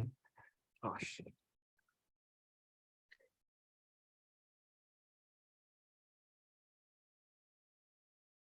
Oh, okay. Show that slide. Yeah. Okay. Well, yeah, we'll just do the slides. for at least these few sections. Yeah, so we talked about structured testing on a test track. The other option that an industry also typically uses is log replay. So you can have a fleet of self-driving vehicles collect data on all types of scenarios you might encounter in the real world. And then you can apply open loop evaluation. Each time step, you can run the autonomy system, see the perception prediction outputs, see what the motion plan might be, and see how it might behave in the real scenarios that you might see in the real world. So this is high fidelity. We have the real world data that you can run autonomy on. It's somewhat safety critical in that you can find and mine safety critical scenarios that if you drive enough sufficiently in the real world, you can collect, but it's still time consuming and scalable to get that type of data available. And the critical thing that Raquel mentioned earlier in the previous talk with data is that this open loop evaluation, you can't really get the true system performance that you might see where the SDV is interacting with the other actors in the scene. It moves to a new location, you get new sensor data, and you have this kind of like closed loop evaluation that we want to have. And that kind of results in the last type of approach that we're going to talk about for testing self-driving vehicle safety, which is simulation. Oh, and there's supposed to be an animation where you can see the vehicle kind of turn into our lane. It's kind of the whole point of being closed loop is the simulation. But essentially you can see that in simulation, you have this closed loop testing of the full autonomy system. There's definitely a domain gap because you're building a virtual world, so it's not potentially as realistic as the real world. But you can create any scenario you'd like at high-speed vehicles, all types of occlusion or whatnot, and it has a reactive environment. And if you build your simulation in the right way, you can also potentially have it to be scalable so that you can run at scale for both testing as well as all types of other applications of simulation, such as finding potential issues in the autonomy system that you're not aware of through adversarial attacks.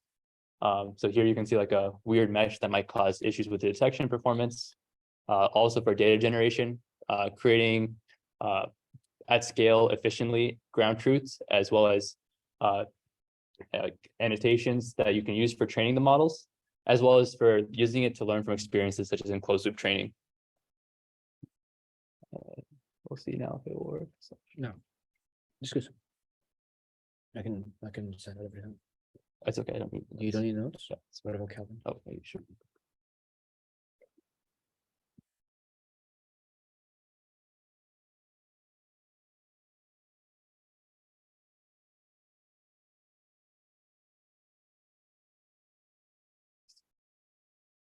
Okay, so we kind of motivated the use case or why simulation might be useful for autonomy testing and its kind of pros and cons. But how do you actually run an autonomy system in a closed loop simulation? So this is a quick recap. You take sensor data, autonomy system runs, and it generates some control outputs of steering and actuation, acceleration, and so on. One approach that the industry will do, and as well as in academia as well, to do closed loop simulation is you make the assumption that the autonomy system is modular, and then you have perception, prediction, and planning. The planning system you can generate easily from, say, ground truth of the bounding boxes and trajectories. What are the inputs to the planner? And then you can run closed loop simulation just testing the planner module and just do behavior simulation of where the actors are going to be at each time step. So this is very fast. You can run this type of simulation at maybe many thousand frames per second. But the issue is that you can't test fully end-to-end autonomy systems in a black box manner, and you cannot measure the full system performance. You can imagine you might have errors in your perception or prediction system. Those errors can propagate, say, a misdetection or a false positive that can cause significant consequences to your downstream autonomy performance. So it's important to be able to test the full autonomy system, and that's where the closed loop simulation comes into play. So it's closer to the real world setting, and you can have the full autonomy in the loop, but there's the burden of having a higher computational requirement because you need to simulate the sensor data now. Okay, so sorry, Andre. None of the animations I think for the slide deck is working.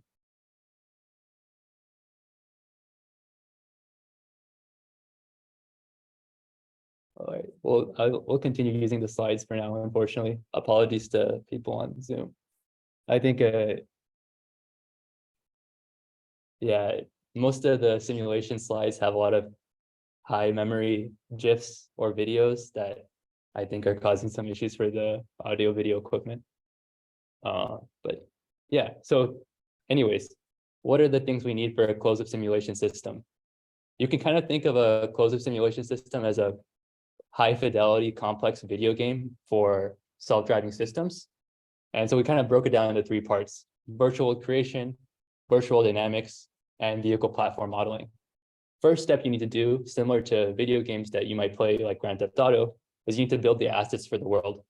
This includes the vegetation, the buildings, the other actors in the scene, such as vehicles and pedestrians. You need to have a library because the self-driving vehicle operates in the 3D world, so you need to build a virtual 3D world for it to interact in. The other thing you need is you need to define like the level that your self-driving vehicle is playing in, for example. So this is called like a scenario representation. Where are the other actors in the scene going to be? Where are they going to go potentially into the future? What's the desired outcome you want it to occur? So do you have like goals for each of the SDV and the actors? What type of interaction you want it to be? And also you can describe in the scenario representation details about what type of assets you want to have in the scene. Once you've built the virtual world level for that, the test you want to run for your self-driving vehicle, you need to unroll the dynamics of what's going to happen over the course of time. So this includes the agent dynamics of what the other actors are going to do at each time step based on what the actors are doing, as well as the SDV. And this includes the SDV dynamics as well. So you can imagine self-driving vehicle apply steering and acceleration. You need to predict based on, say, the road surface, the friction, where it might go the next time step, so that you have this interactive closed-loop simulation. And then after we have the dynamics and the world creation to evolve the scenario over time, we need to actually have the autonomy system in the loop and interacting with the simulation system. So this involves simulating the sensors of the self-driving vehicle based on the platform configuration you specify. This might include LiDAR, camera, radar, etc. And this also involves the compute that is running on the, say, car or truck that you're running the self-driving vehicle with. So because hardware in the loop is what one component we'll be talking about for simulation, where you actually want to measure the actual timings and latencies and how the system is operating on an actual embedded system on the device. Cool. So we'll now first talk about the first component of simulation, which is virtual world creation. And specifically, we'll talk about building assets for the 3D world. So there are several desirable properties you would like to have for assets in a 3D world, similar to kind of qualities you would want, say, in the video game engine as well. You want to have these assets to be very suitable for rendering and physical dynamics of the system. You want to have high fidelity geometry because the main application of having assets is for modeling the dynamics of the world, having physics, as well as for rendering the sensor data you want to provide to the autonomy system to be of high quality and realism. The other component is that these assets, you want to be able to control what they're doing. You want to be able to modify their appearance and representation. So that's the other desirable property of these assets is controllability. And you want to have them at scale and have them to be diverse because, like we talked about earlier, we want to have the long tail situation of coverage covered for the autonomy system. This includes unusual actors such as the duck we saw earlier. So the diversity is the key component for making the simulation truly be able to test any scenario you want for the autonomy system. And of course, we want it to be fast, be able to render this data at real time so that we can run the autonomy system in closed loop at scale. So there are two main paradigms for building assets of the 3D world. One is through kind of a artist-created approach, which is typical in like many like game engine-based environments, where you have a set of expert artists that are building these 3D geometry assets. You specify their geometry, their texture, their material properties, how you rig the assets for animation, all the customizable components you want for high-quality asset. So the benefit of this type of approach is you have full and precise control of what you would like to have in your virtual world. But the downside is that it can be quite expensive and time-consuming. You can't really get the full diversity of the real-world assets potentially just from asset creation through manual design. And the other approach, which is also one that we're heavily pursuing at Wabi, is to kind of build digital twins from real-world data. The idea is that you can have self-driving vehicles or any type of data collection vehicle collect sensor data of different real-world traffic scenes, and you can build representations of assets of the different vehicles, pedestrians, background, etc. And you can use these to then compose them into a new scenario. And through this approach, it's automatic and at scale. So it's much faster to kind of generate a large asset library. And kind of if you have the good, you'll see in the works we cover in the next few slides, you can get some pretty high fidelity and realistic asset shapes and appearance. But one aspect that's also kind of still a work in progress in the field is getting the controllability aspect that you get from kind of game engine-based assets. Being able to have like a fully decomposed representation of geometry, material to allow for all the type of controllability you would want, and also for like animation purposes. For example, being able to open doors of a car or to change the traffic light signals. All right, so we'll now talk a bit about asset representations. We've broken it up into 3 categories. There's the background static scene. There's the rigid actor assets such as vehicles and other like unknown objects such as like cones and construction, and then deformable actor assets such as pedestrians. And throughout the section that we talk about for asset representations, many of the reconstruction approaches we'll cover have a lot of similarities between them. And it's just a matter of how you combine them to kind of get the final output approach. So let's first talk about the background assets. One simple approach for background asset reconstruction is simply if you have LiDAR point clouds and depth information about the scene, you can just apply aggregation and aggregate your point clouds into a shared coordinate space and create kind of a 3D circle representation. And this is what you kind of see in the visual here. So this type of aggregation approach is very simple, scalable to create, and it can be pretty efficient for rendering. But the issue is that you kind of only collect the data you have and then you simply combine it. You have holes and noise in your from your sensor data built into the assets you create. So there's been a lot of recent work in neural rendering. It's a whole field. I'll just touch on it briefly here. You can basically take the sensor data you have a neural representation of the scene, perform rendering, and you try to make sure that the rendered data that you get matches the real world data you had originally. And this type of reconstruction supervision allows you to learn a pretty good asset representation that has been shown to have much higher fidelity in terms of geometry and appearance. The one issue is that most of the neural scene reconstruction approaches kind of focus on this like interpolation setting, where you can only render views of the scene from what you've already collected in the past. And it's hard for you to deviate your trajectory of the STV, for example, in a closed loop simulation to completely new views, because we don't do completion of the scene. It's mostly reconstruction. So the sparse areas where you don't see much of the object, maybe for faraway regions or for areas you didn't cover in the original trajectory field of view, you might have issues with the reconstruction, which causes maybe problems in your simulation later on. And there's been a recent work actually at this year's CVPR that kind of works on combining not just reconstruction from the original data you have, but also learning across the whole library of data. This is like the neural kernel surface reconstruction that enables you to like learn not just from the data you get, but also from past data you have to have this like learnable representation for more high fidelity reconstruction. All right, so we covered background assets. It's a combination of like data, machine learning, optimization, and potentially also some semantic priors about the world that you can encode. And we'll see it's also the case for rigid actor assets too, like vehicles. So once again, there's the approach of aggregation, which is very straightforward.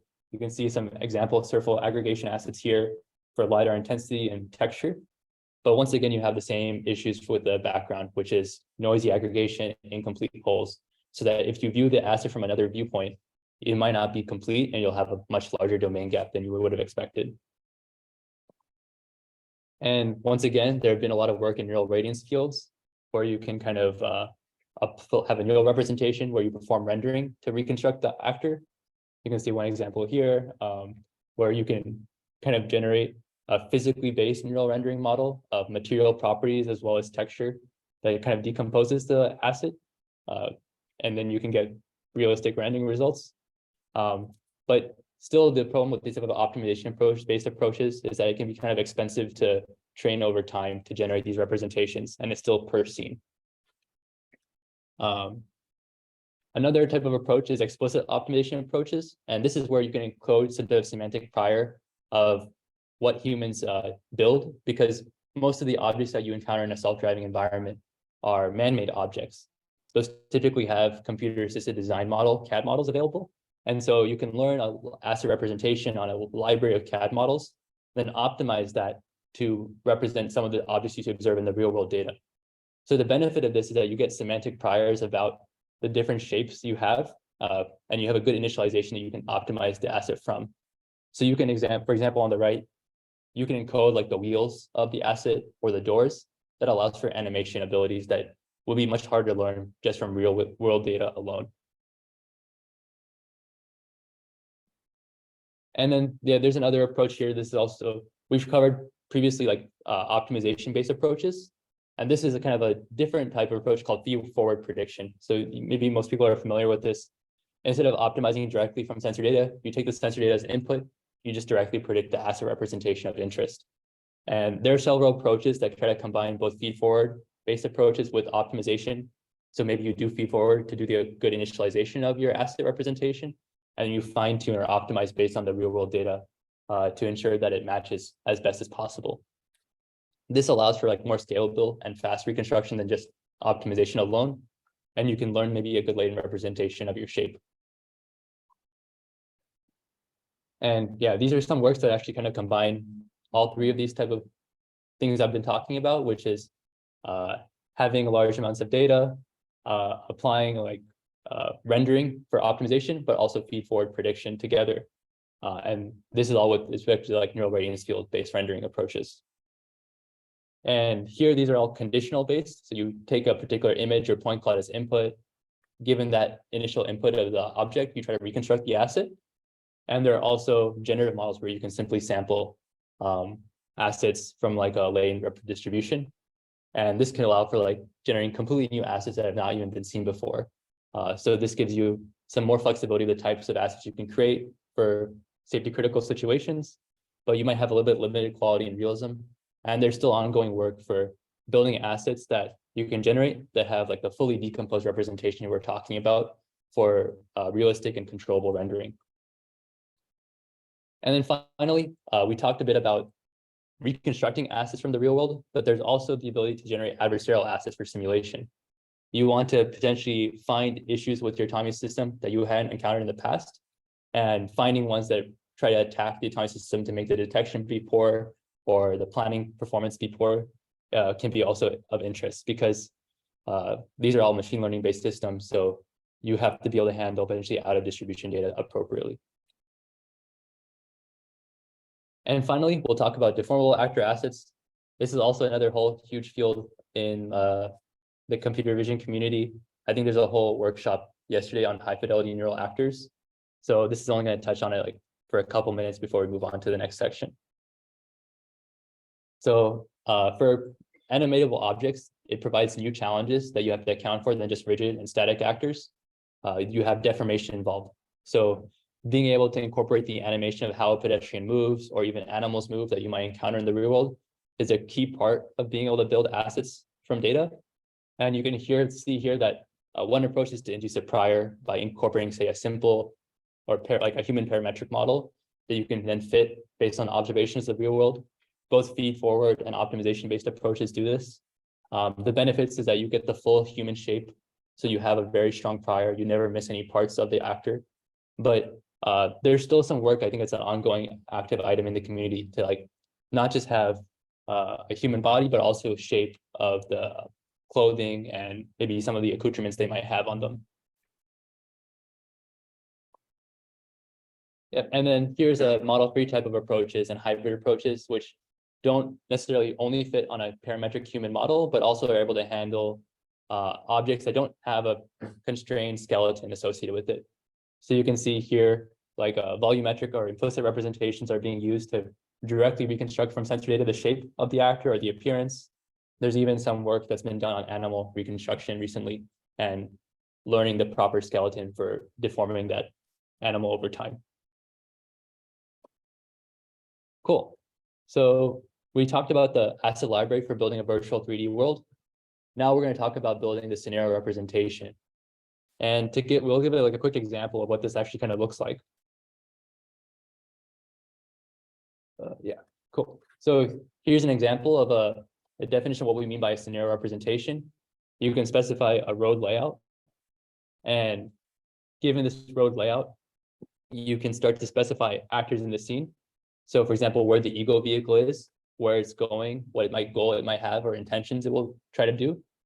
You can specify where the other actors are in the scene and their properties, maybe what type of actor you want, if it's going to be a sedan versus a truck or an ambulance, what speed it might be going at. So given this kind of asset representation, this scenario representation, you might want to then specify what type of interaction you want to have between the actor and the self-driving vehicle. So here we might want to have a cut-in. Given the scenario representation and our asset library, we can compose them together to create a complete kind of scenario that you unroll over time. So yeah, this is all about the virtual creation. The next session will be on the dynamics. I'll talk a little bit about now, like what are the different ways you can define a scenario representation. So there are three main ways people do in the community building scenarios. There's first manual creation, extracting from real world logs, and then automatic generation. So for manual creation, you can have two ways of doing this. Either you can specify kind of a programmatic language, or you can have a graphical user interface to define a scenario. And similar to what we kind of showed in the illustrative example in the past few slides, you can simply kind of manually program with a human expert who's very familiar with what scenarios you want to test, the actor locations, what's the potential, like say, time to collision is an example of a parameter you might want to specify between the actor and the SDV. And then given this exact control of the scenario, you can kind of run it on your time system and see how it performs. So the benefits is you have precise control over the scenario, and you can evaluate exactly what you would like to evaluate on a scenario set. But the downside is that you have to manually build a scenario, and it's oftentimes challenging. You have to tune the parameters quite well to get the interaction of interest that you desire. The other option is to extract the scenario from real world data. So essentially you can collect real world data, annotate it either through offline labeling or human annotations. You can build a scenario representation from the actors' locations and the scene placement that you observe in the real world. So the benefit is that you get real world scene configurations and true trajectories that were executed by the actors. And so you have the benefit of the scale and diversity, but it's limited by what you collect. So you cannot generate as many safety critical scenarios as you might want. And so this is kind of like one of the limitations with real world based scenarios, but as we'll see, there's the manual creation, there's the real world data, and there's the automatic generation. There might be ways to combine them to allow for compensating for some of these limitations on their own. And then there's the automatic generation scenarios from real world data or maybe potentially heuristic approaches. I'll talk about those in the next couple of slides. There are several desiderata that you would like in automatic scenario generation. That is also kind of a repeat of some of the desirables you want for assets. You want it to be realistic, diverse, and controllable, and also fast. So for rule-based generation, this is one approach for automatic generation of scene layouts. Given a road topology, you can specify with handcrafted rules, with parameters that you can learn potentially from data, the gap between different vehicles that you sample along the lane lines, what type of actors you sample can also be learned kind of from a distribution, and you can create potentially some of these layouts that you see here. So one thing is that through this type of heuristic-based approach, you can always guarantee physical plausibility of the scene you sample. And it's very simple to have data-driven models that kind of learn the parameters that you create to specify the scenario representation. But the limitation is that if you have handcrafted heuristics that kind of sample the actor placement, you might be limited by the type of map layouts you can generate scenarios for, and you may not be able to capture all the real-world diversity of scenes you might see. And kind of a variation of this is scene graphs that you see maybe in also video game engines like procedural content generation. You can specify like a graph of the actor layout and road topology, and you can then create scenes by sampling along this grammar.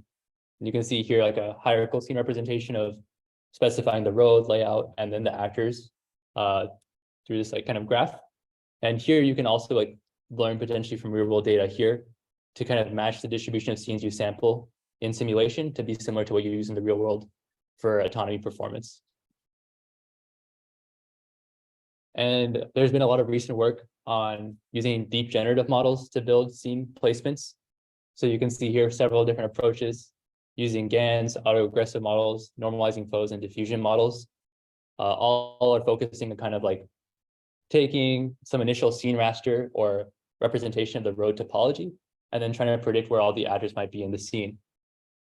So the benefit of this, you can learn from real world data to build your scene representation. There's no handcrafted rules or heuristics. But the downside is that you have limited controllability in being able to specify exactly what type of scenarios you want. But there's ongoing work, I think, to make this like a bit more controllable. And all the approaches we talked about for like automatic generation focus mostly on scene layout. And I think there's still like a lot of work to be done on generating scenario representations that not focus only on layout, but also the intentions of what the actors are going to do in the scene and what type of outcome or interaction you want to have with the SDV, because that's kind of the key crux of what you want to have for autonomy testing. And so here again is a recap for scenario representations. Manual creation, you have very precise control, but it doesn't scale as well. You can extract from real-world logs as well, but you may not be able to create all the safety critical scenarios you want. And with automatic generation, we focus mostly on scene layouts, but you can still build and create lots of scene representations at scale through this method. All right, I will pass it on now to Kelvin to talk about, given this virtual world, how you can evolve it over time. And I'll try the slideshow again, see if it works. No, it's fine. Yeah, you want to give, I can give it a spin. Yeah.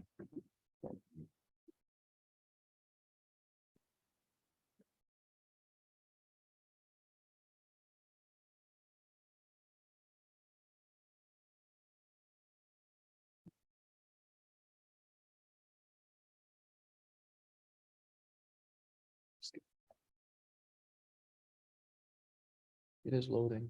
It's just really slow. The internet. Yes, it's loading.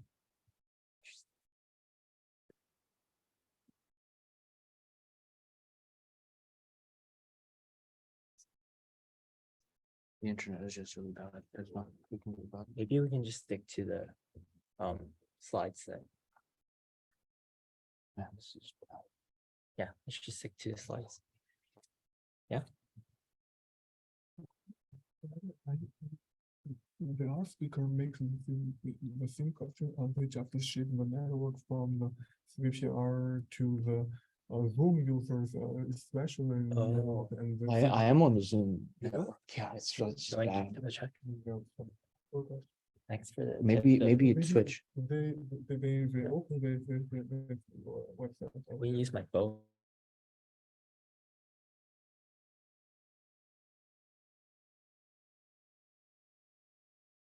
Use my phone.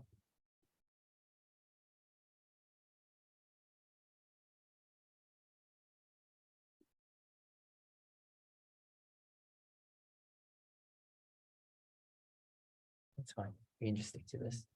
One more try. Okay, go for it. Yeah. Okay. Yeah, sorry for the technical difficulties, but yeah, thanks, Eva. So far we've heard about how do we build a 3D digital twin from real data, right? And then how do we sort of compose scenarios using those digital twins so that we have scenarios to train and test our self-driving car in, right? So let's now turn our attention to how can we sort of bring these scenarios to life by simulating the dynamics of those of the virtual environment. So in particular, we'll focus on two aspects of virtual world dynamics today. One is agent dynamics, that is, how do the behaviors of different traffic actors in the scenario behave or evolve over time? And then also SDV dynamics, right? So how does the SDV states evolve over time given its control inputs? So let's start by first discussing actor dynamics, right? So to begin, what exactly is actor simulation? At a very high level, what we want to do is, given a map of the virtual environment around us and the initial conditions of the simulation world, right? Like where all the actors are in their initial states. We want to be able to simulate how those actors behave over time and how they, for example, where they might go over time, how they might react to changes in the environment or react to each other, and how their internal dynamic states might change over time as well. Okay, so we want to do this for every traffic actor in the scenario, right? And broadly speaking, we can categorize this again as rigid actors like our vehicles or motorcycles in the world, or as deformable actors like the pedestrians in the world. For today's talk, we're going to mostly focus our attention on rigid actors and in particular cars, right? But we do know that there's a bunch of literature on how do we actually simulate the behaviors of deformable actors, which we unfortunately won't have time to get into today.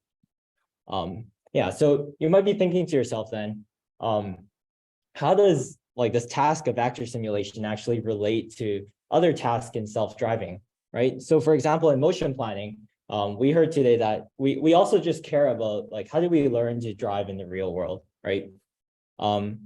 Can we simply use a self-driving car's motion planner to sort of simulate the behaviors of different other traffic actors in the scenario? And the answer is not quite, right? So in motion planning, what we care about is capturing like the optimal behavior, optimal driving behavior possible. So what I mean by that is you want behaviors that are very safe, possibly very efficient. You want behaviors that are law-abiding, for example. And we know that with human driving behavior tends not to be quite that optimal, right?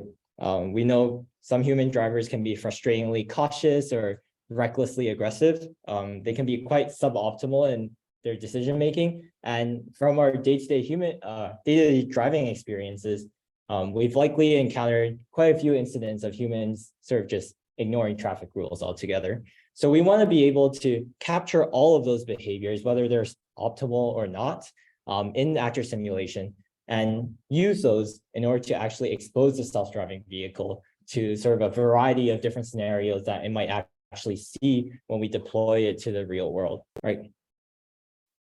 Okay, so what about motion forecasting? So we heard earlier today in motion forecasting, what we want to do is sort of model and predict how humans would actually drive in the real world as well, right? I think there are three key distinctions between motion forecasting and actor simulation.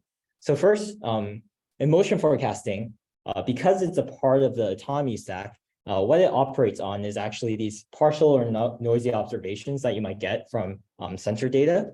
Whereas in actor simulation, you actually get the full perfect state information coming from your simulator, right? Second of all, we actually don't know the goals and intentions of the other traffic agents in the environment in motion forecasting. This is something that we explicitly need to infer for, right? But in actor simulation, oftentimes, these goals and intentions are what's given to us or what's specified in the scenario. And it's our job to sort of like simulate realistic behaviors that sort of fulfill those conditions, right?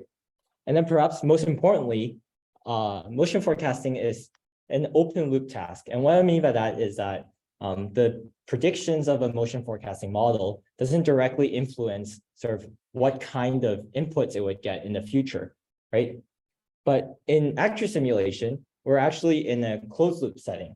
And what this means is that the prediction of the actor simulation model actually directly influences what kind of inputs it would get in the future, right?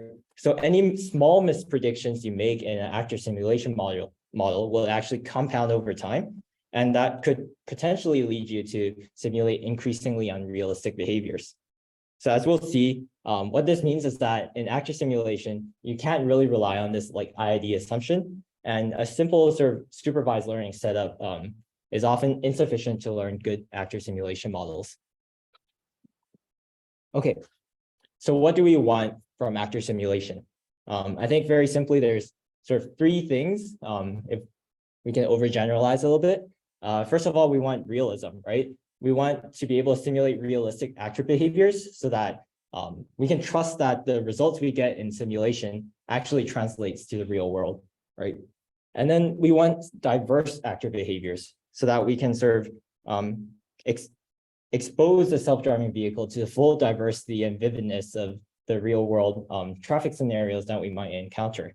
And then finally, we want our actor behaviors to be controllable so that we can actually sort of realize the semantics of the scenarios that we've specified. And this is particularly important if you're taking a structured approach to sort of like validating or testing your self-driving vehicle. And if you want to, for example, upsample those rare long tail scenarios that are particularly important for testing or training your self-driving car on. Okay, so we're going to talk about recent work on how to sort of achieve each of these requirements in a little bit more detail next. And we'll start off with realism. So perhaps the simplest approach to get started is to just use rules-based behaviors. So here we can leverage classical car following algorithms like IDM or classical lane change models like mobile in order to simulate like very simple actor behaviors. So this is a very simple approach to the problem, right? And it's also very easy to implement. Oftentimes you can actually get pretty reasonable results as well, because you can directly encode sort of our prior knowledge about what constitutes realistic human driving directly into these rules, right? We can get these models to avoid collision at all times or avoid driving off-road, right? But then this naive approach can only really take us so far, right? The problem with a rules-based approach is that the rules that we design and we use are often far too rigid in order to sort of fully express what kind of human driving behaviors we might encounter in the real world, right? And this might be okay if all we care about is simulating simple lane following behaviors, but we want to capture the long tail of actors or human behaviors, right? And this includes things like complex non-compliant behaviors like performing cut-ins in front of the self-driving vehicle or very illegal U-turns, right? We want to be able to simulate various styles from very cautious drivers to very aggressive drivers. And then we want to also be able to model the very nuanced interactions between different drivers in the environment, particularly around like areas like on-ramps or intersections. So it's simply unscalable to try to expect someone to handcraft all these rules in order to capture all of this stuff, right? And we think a much better solution is, can we just learn how to do this directly from data instead? All right, so behavior cloning is one approach to doing this. And the high level idea behind behavior cloning is quite simple. What we're going to do is we'll just go out, collect an offline data set of state action pairs, simply from observing how humans drive in the real world. And then we're going to use supervised learning to train a policy that takes state as input, right? And regresses sort of what the expert action was. So this approach is appealing because it's super simple. It uses this supervised learning setup that we're all familiar with, right? And then we can also really easily go out and collect a large data set for this approach because we can simply just observe how humans drive in the real world. And what this means is that we can scale this approach and its performance simply by collecting more data. However, policies trained in this way are well known to suffer from what's known as covariate shift. So what that means is that the policies aren't robust to other distribution states that it might encounter that are induced by its own actions, right? So if we were to unroll these policies in closed loop simulation, their errors might compound over time. And this could lead to increasingly unrealistic actor simulation behaviors. So this is actually a fundamental problem to behavior cloning. And next, we'll take a look at some techniques we can try to mitigate this concern. All right, so a very simple approach is based on the intuition of what if we can simply regularize the policy away from these out of distribution states, right? So for example, what we can do is we can handcraft a bunch of auxiliary losses that sort of penalize a model for causing traffic infractions or entering into other distribution states like collisions or off-road driving.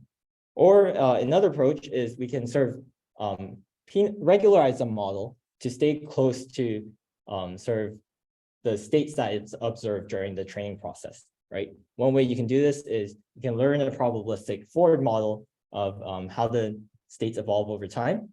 And then you can use this forward model to regularize the policy during training so that it penalizes actions of the policy that causes it to enter states where the forward model is uncertain. So this approach is super simple. It minimally changes the behavior cloning setup. And it also allows us to incorporate a lot of common sense knowledge about realistic human driving directly into the training objective. However, it can be challenging to handcraft these auxiliary losses. And if we don't do it in the right way, right, we can actually introduce bias to the training process And this could cause us to penalize like long tail behaviors that we actually want to simulate, but we might lose as a result of doing this. Okay, so another approach is maybe we can use data augmentation instead to robustify our policy in other distribution states, right? So for example, a clever way is maybe you can take a real world scenario, right? Real world training data, perturb the initial state of the actors slightly, and then ask it to learn to recover from that out of distribution state. Another approach is maybe you can just trial a bunch of simple random perturbations like random translations or random rotations of the input states and use that as data augmentation to train a more robust policy. Again, this approach is super simple, very easy to implement, and minimally changes behavior cloning.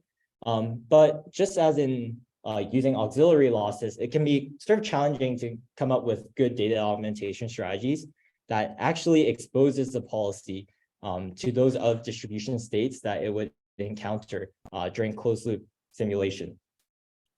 So maybe a more natural approach is, okay, what if we just expose those policies directly to those same out of distribution states it would encounter during closed loop simulation, but during training instead.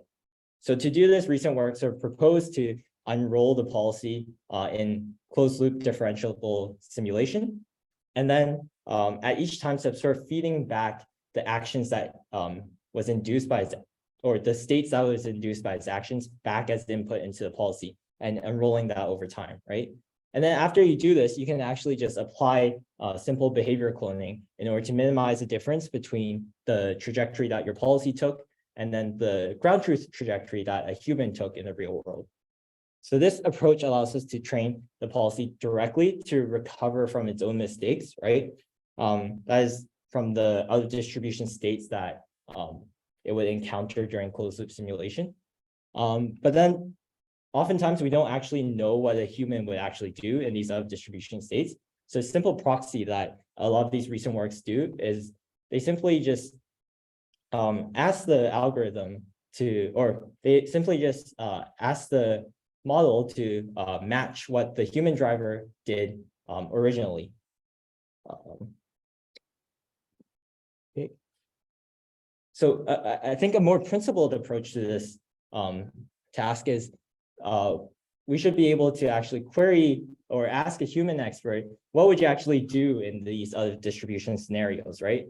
And use those expert labels instead to train your policy.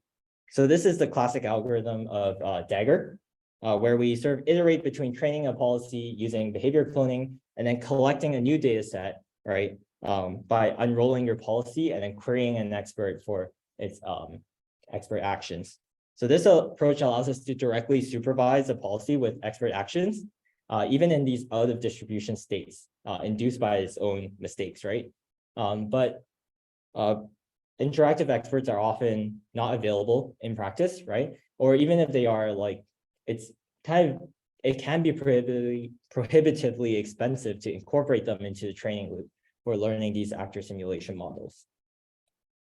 So instead of querying an interactive expert, maybe we can encode our prior knowledge about what constitutes realistic driving behavior into reward functions. And then we can sort of augment behavior cloning with reinforcement learning. So we can use reinforcement learning to supervise the policy in these out of distribution states, right? So now the behavior cloning component, as before, acts to increase realism and gives us a very strong supervision signal as to how to imitate how human drivers behave in the real world. But now we have this additional reinforcement learning component that allows us to robustify our policy in other distribution states. And this is particularly important in rare or out of distribution scenarios that we would want to simulate. So the downside of this approach, however, is we still need to manually design a reward function for this purpose. And in addition, we still need to manually trade off between the behavior cloning objective, which is our realism objective, and then our RL objective, which sort of acts to robustify our policy. Okay, and then if we take this idea one step further, instead of manually designing a reward function for this purpose, maybe we can just learn the reward function directly from data, right?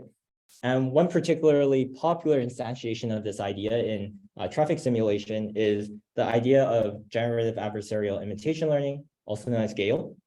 So here the idea is we're going to learn a discriminator to distinguish between an expert's trajectory versus the learner policy's trajectory. And then we can use this discriminator as a sort of realism reward function in order to train the learner through closed loop simulation. So conceptually, this idea is really nice. It allows us to learn realistic driving behaviors directly through closed loop simulation. However, in practice, training such a model is notoriously difficult because of this minimax training objective. So if any of you have trained a GAN before, this is like sort of the same idea. It's going to be very challenging to sort of just get this tuned and trained correctly and stably. Okay, so the techniques we've seen so far sort of focus their attention on how to simulate realistic and robust driving policies, right? Another critically important aspect of actor simulation is how do we capture the full distribution of human driving behaviors out there? And let's take a look at some basic approaches for doing this next. So one way is to learn a hierarchical policy to simulate actor behaviors. And this approach builds on the intuition that human driving is typically quite intentional or goal-directed.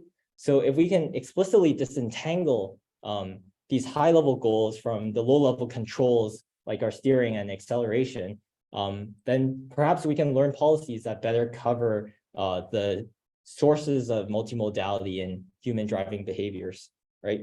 So for example, we can learn a policy that models a latent variable that might capture things like goals or styles or intentions. Or alternatively, we can learn more explicit hierarchies using waypoint goals or route goals to model the most salient sources of diversity in human driving. This approach allows us to generate sort of diverse multimodal simulations of how a scenario might evolve over time. But trying to learn this hierarchy in an unsupervised manner often leads you to learn latent spaces that are entangled and uninterpretable. And if you were to try to handcraft an explicit hierarchy, well, that can be quite challenging as well. If you were to, that can be quite challenging to do right as well. Another popular approach within the community is to try and train like a zoo of RL agents through self-play, right? So here the idea is we're going to iteratively, let me see if I can play this as well. Maybe not. Okay. Yeah. So here the idea is we're going to try to iteratively introduce actors into an environment with sort of different incentives and different capabilities. And then we're going to train them together against each other in the same environment. So over time, what we'll expect to emerge from this process is sort of a zoo of diverse policies that we can sort of compose together at the end to create increasingly diverse and complex scenarios. So this is another great way to learn diverse policies in closed loop. But again, it's really difficult to encode human-like driving into a single reward function. So what ends up happening is you can learn these very diverse policies using this method, but perhaps it'll be more challenging to learn human-like driving as well. Okay, and then last but not least, let's take a look at some ways we can learn controllable actor behaviors. As we discussed earlier, part of what we do when we specify a scenario is we want to specify sort of the test intentions and how like different actors would, we expect different actors to behave in that scenario, right? So for example, we might be interested in having an actor cut in front of the self-driving car, or we might want to simulate a traffic jam scenario where everyone is driving very cautiously. And to do all of this, we actually need actor behaviors that are controllable. So let's talk about ways to do this next. So one approach is to sort of design behavior policies that perform particular maneuvers. And this is actually a very common way to create scripted actor behaviors. For example, by designing actor behaviors that only perform a cut-in or only aggressively brakes, right? And if you were to take this one step further, you can actually learn behavior-specific policies using techniques like reinforcement learning. And actually, this has been particularly popular for learning sort of adversarial policies that learning adversarial policies that, for example, try to collide with the self-driving car and stress test the self-driving car. But the same idea can apply to learning other behaviors as well, like merging on an on-ramp. So this approach is simple and allows us to create like reliable targeted behaviors that we can compose together in order to create the scenarios that we care about. However, it requires that we design or learn a new policy for each kind of behavior that we care about. And as you might imagine, that could be quite unscalable to do in practice. Another way to learn conditional or controllable behaviors is to learn conditional policies, right? Where we can simply control the policy at test time by changing what conditions we feed into that policy. So these conditions can be things like driver commands, like turn left, turn right, right? It can be a level of courteousness that you want the actor to follow. It can be a waypoint goal for the actor, or it can also be sort of, what route do I want this actor to take? This is a very simple and interpretable approach to the problem. And it allows us to sort of modify the behaviors of the actors at test time simply by changing the conditions that we feed to the model. But one downside of this approach is that oftentimes it might exhibit generalization errors if we give it other distribution conditions or conditions it hasn't seen before during the training process. And in addition, the conditions that we want to control over, we actually need to know about those during training time. And we actually have to have had those labeled so that we can actually train these conditional policies. So recent work have tried to enable inference time controllability over sort of arbitrary conditions. And the high level idea here is now we can train a single unconditional policy, right? And then modify its behaviors at inference time only in order to simulate arbitrary behaviors. So for example, on, I guess, your left here is a work called CTG. And CTG tries to learn a diffusion-based policy on which we can sort of impose arbitrary constraints via guidance functions, right? And then on the, I guess, right here is a work called Strive. And here is sort of a similar idea. We're going to, we have a latent variable model representing our policy here, and we can actually optimize the latent variable that's given to this decoder to achieve a certain constraint that we might want. So for example, in Strive, what they want to do is create safety critical scenarios. So they'll optimize to find a latent variable that decodes into a safety critical behavior, right? So the strength of this approach is in its flexibility. We can sort of enable arbitrary controllability over arbitrary conditions at test time. But then so far, at least, all the approaches we've seen are typically require quite some time during inference, right? And this makes practical usage of these methods unscalable so far. Okay, so that sort of concludes our tour of actor simulation. So just in summary, we've gone over a couple methods or recent works and focused in particular on how those works allow us to achieve realism, diversity, and controllability in our actor simulation, right? And hopefully this session has been sort of helpful in providing you an overview of the problem and sort of what open questions still remain. I think next what we want to do is shift gears a little bit and talk about how do we simulate realistic SDV dynamics. So before we get started, first of all, why do we even want to do this, right? Well, typically the way an autonomy truck interfaces with the real world is by issuing control commands, things like the steering angle you want, how much pressure you want to put on the brake pedal or the throttle, right? And these control commands are what actually tell the self-driving vehicle how it should move in the real world. So in order to test this autonomy stack in an end-to-end fashion, we need to be able to model how the self-driving vehicle translates these control commands into how it would actually move in simulation. And this is the role of the vehicle model. right? It takes the same control commands as the self-driving vehicle in its input, and then it's going to predict how the self-driving vehicle is going to behave in response to those commands, right? So where will it go next, right? How does its internal dynamic state change? So our goal here is then to design a vehicle model that allows us to both faithfully predict how the self-driving vehicle would behave in the real world, but in simulation, and to do so efficiently.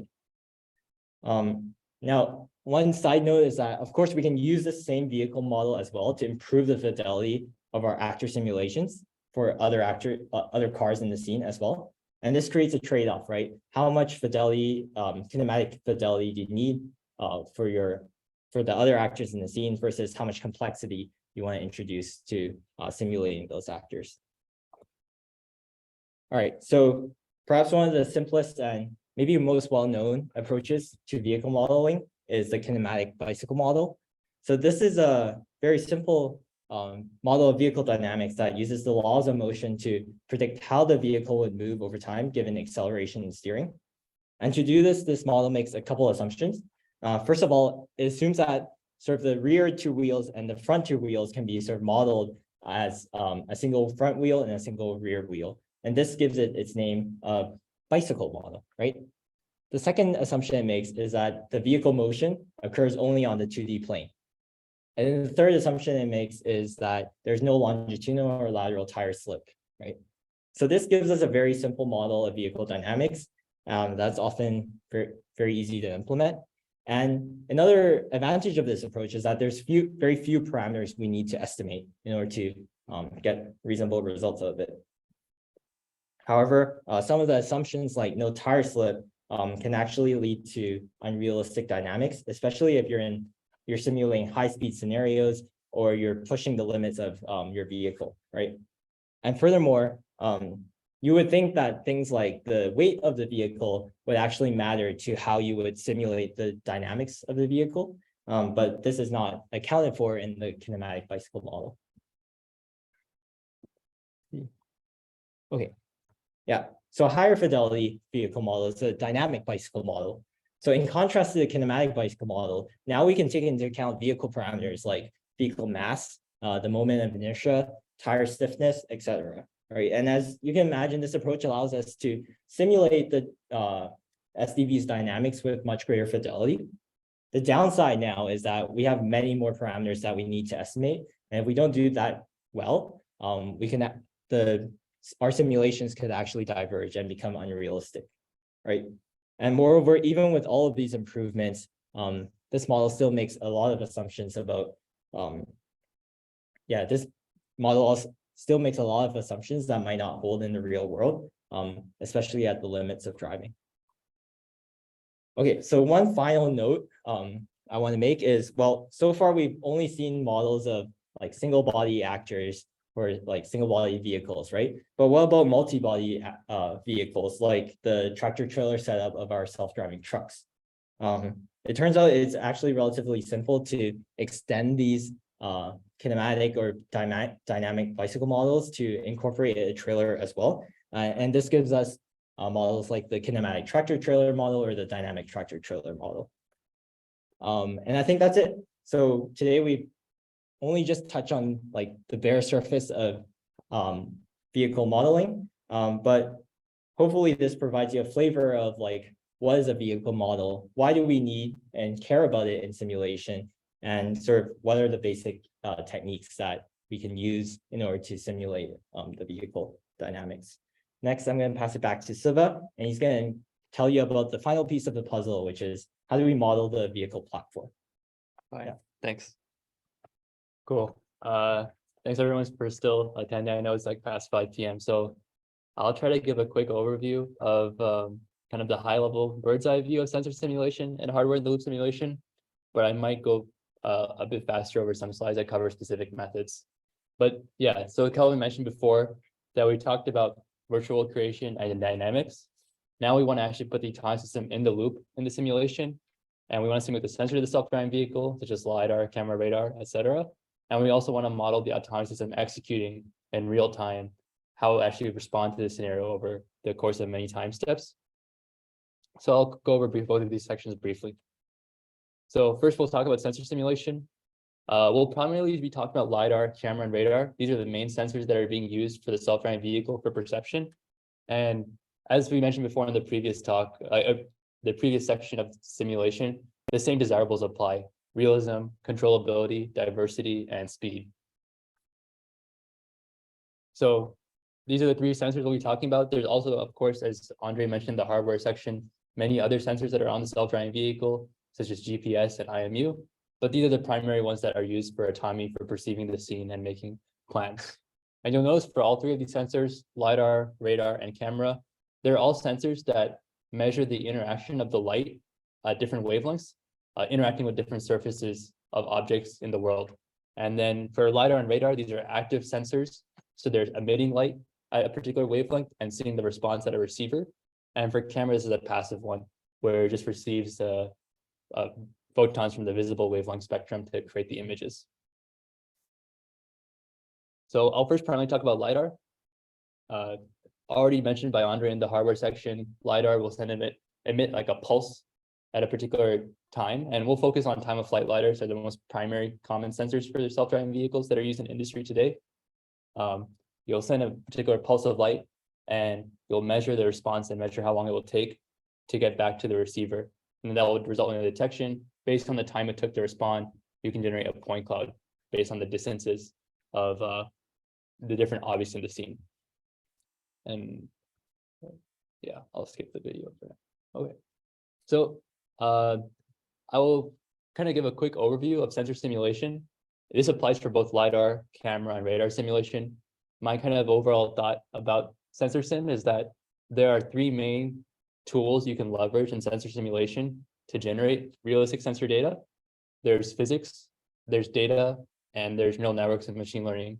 And the three of these together, there are many different approaches that use a subset or all of these approaches together. We have a list of them here that have been covered in the past few years, and I'll quickly go over some of them in the next few slides.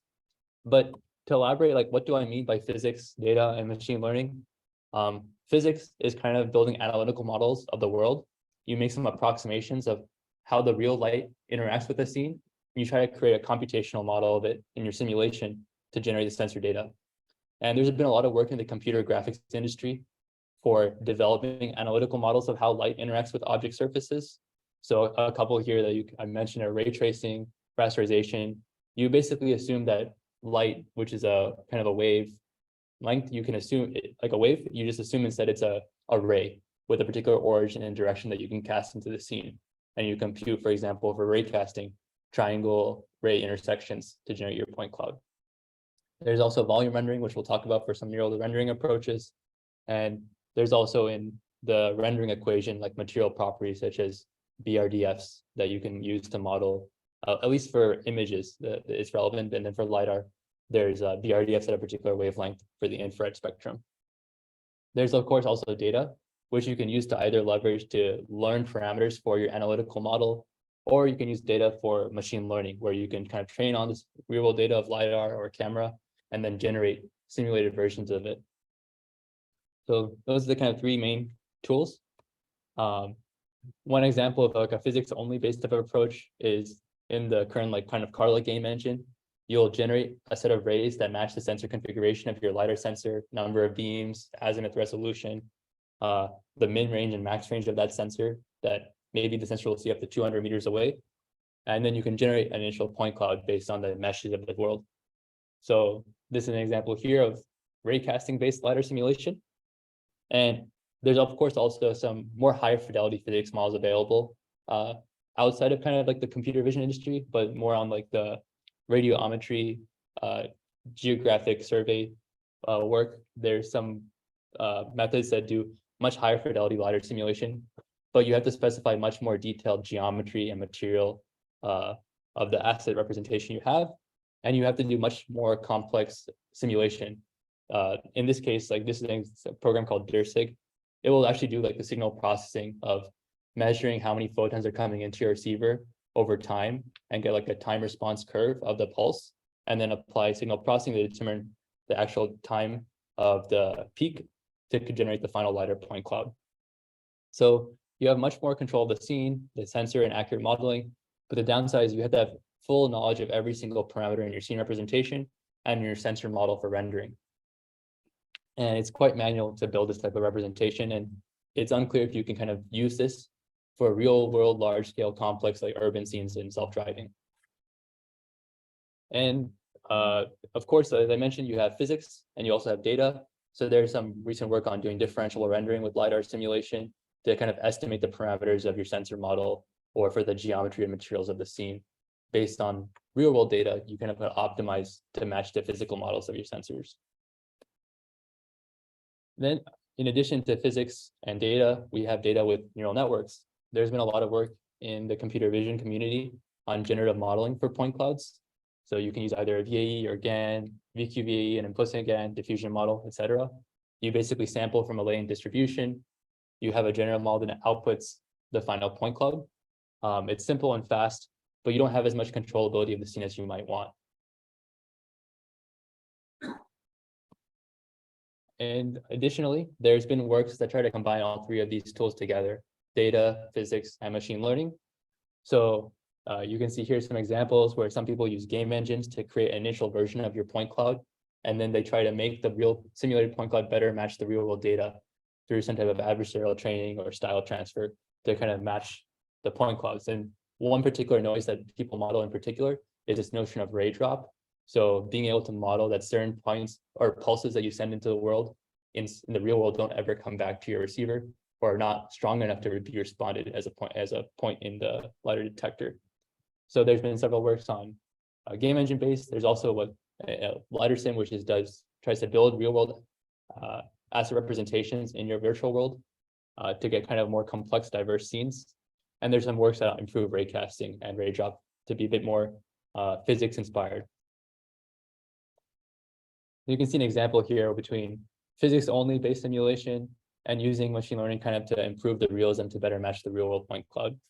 And once again, to kind of like bring it back to like what our overall goal is for a closed loop simulation system, we kind of want to show that you can create safety critical scenarios and have the autonomy system run on the sensor data to generate kind of a system evaluation performance of how the SDV responds. And recently, at least also like this year's conference at CVPR, there are several works on doing neural rendering for LiDAR. So similar to camera, you can send rays into a neural network representation and perform volume rendering. And there are several works that try to generate point clouds using this representation rather than just RGB. And you can also simulate intensity. There's some works that also do kind of like a dual return and beam divergence associated with some of the sensor phenomenon you might see in a LiDAR sensor. And now I'll talk briefly about radar simulation. So radar, as Andre covered, is like the typical radars that you might see on a self-driving vehicle are FMCW radars. You'll send waves and then measure the Doppler effect and response over time. And similarly, there's same three tools you can use to do radar simulation: physics, data, and machine learning. In the physics-based approach, very similar approach to like ray casting, or there's this method called shooting and bouncing rays, where you can kind of model the wave as a set of rays and then the receiver as a sphere, and you can kind of measure the incoming response to see what the overall range Doppler image looks like for the radar sensor. And additionally, for radar simulation, you can do data-driven simulation. Typically, radar will be much coarser because the wavelength is much larger compared to the other sensors we talked about, like LiDAR and camera. So you'll only get like coarse detections on these things called scattering centers for different actors of interest, like vehicles. So some data-driven simulation approaches to simulate the scattering center locations of certain actors and just get the sparse detections with Doppler information available to them. And then that's provided to the autonomous system as input for evaluation. And then there's some approaches that leverage a combination of data and game engines to kind of do style transfer, like this approach here, where they do rendering in Carla, and then they apply some type of style transfer approach to be able to make the radar data more realistic to what you observe in the real world. All right. And then lastly, we'll briefly cover camera simulation approaches. And yeah, I think most of the people here already are familiar with how cameras operate and the type of data you can observe with it. So once again, here's a list of approaches that have been kind of categorized into data, physics, and machine learning. And we'll kind of break them down a bit further next. So once again, for camera-based simulation and rendering, you have ray tracing and rasterization as very common approaches in game engines. Also, there's data-only based type of camera simulation approaches where you just apply view warping on the image. Given some estimation of the depth, you can kind of warp it to new views to allow for the SDV to deviate from the original trajectory that you collected in. And then we also have neural rendering representations that you can use to kind of create new scenarios that you can then render with and generate realistic data. And of course, there's like 3 types of machine learning approaches I kind of outlined here. There's generative models where you kind of sample new sensor data, style transfer, where you kind of maybe have an initialization from physics of the initial scene you want to reconstruct or render. And then you have a network kind of in-paint the regions to see what it looks like. And then finally, there's the neural rendering approach where you kind of reconstruct based on the sensor observations you observe in the real world.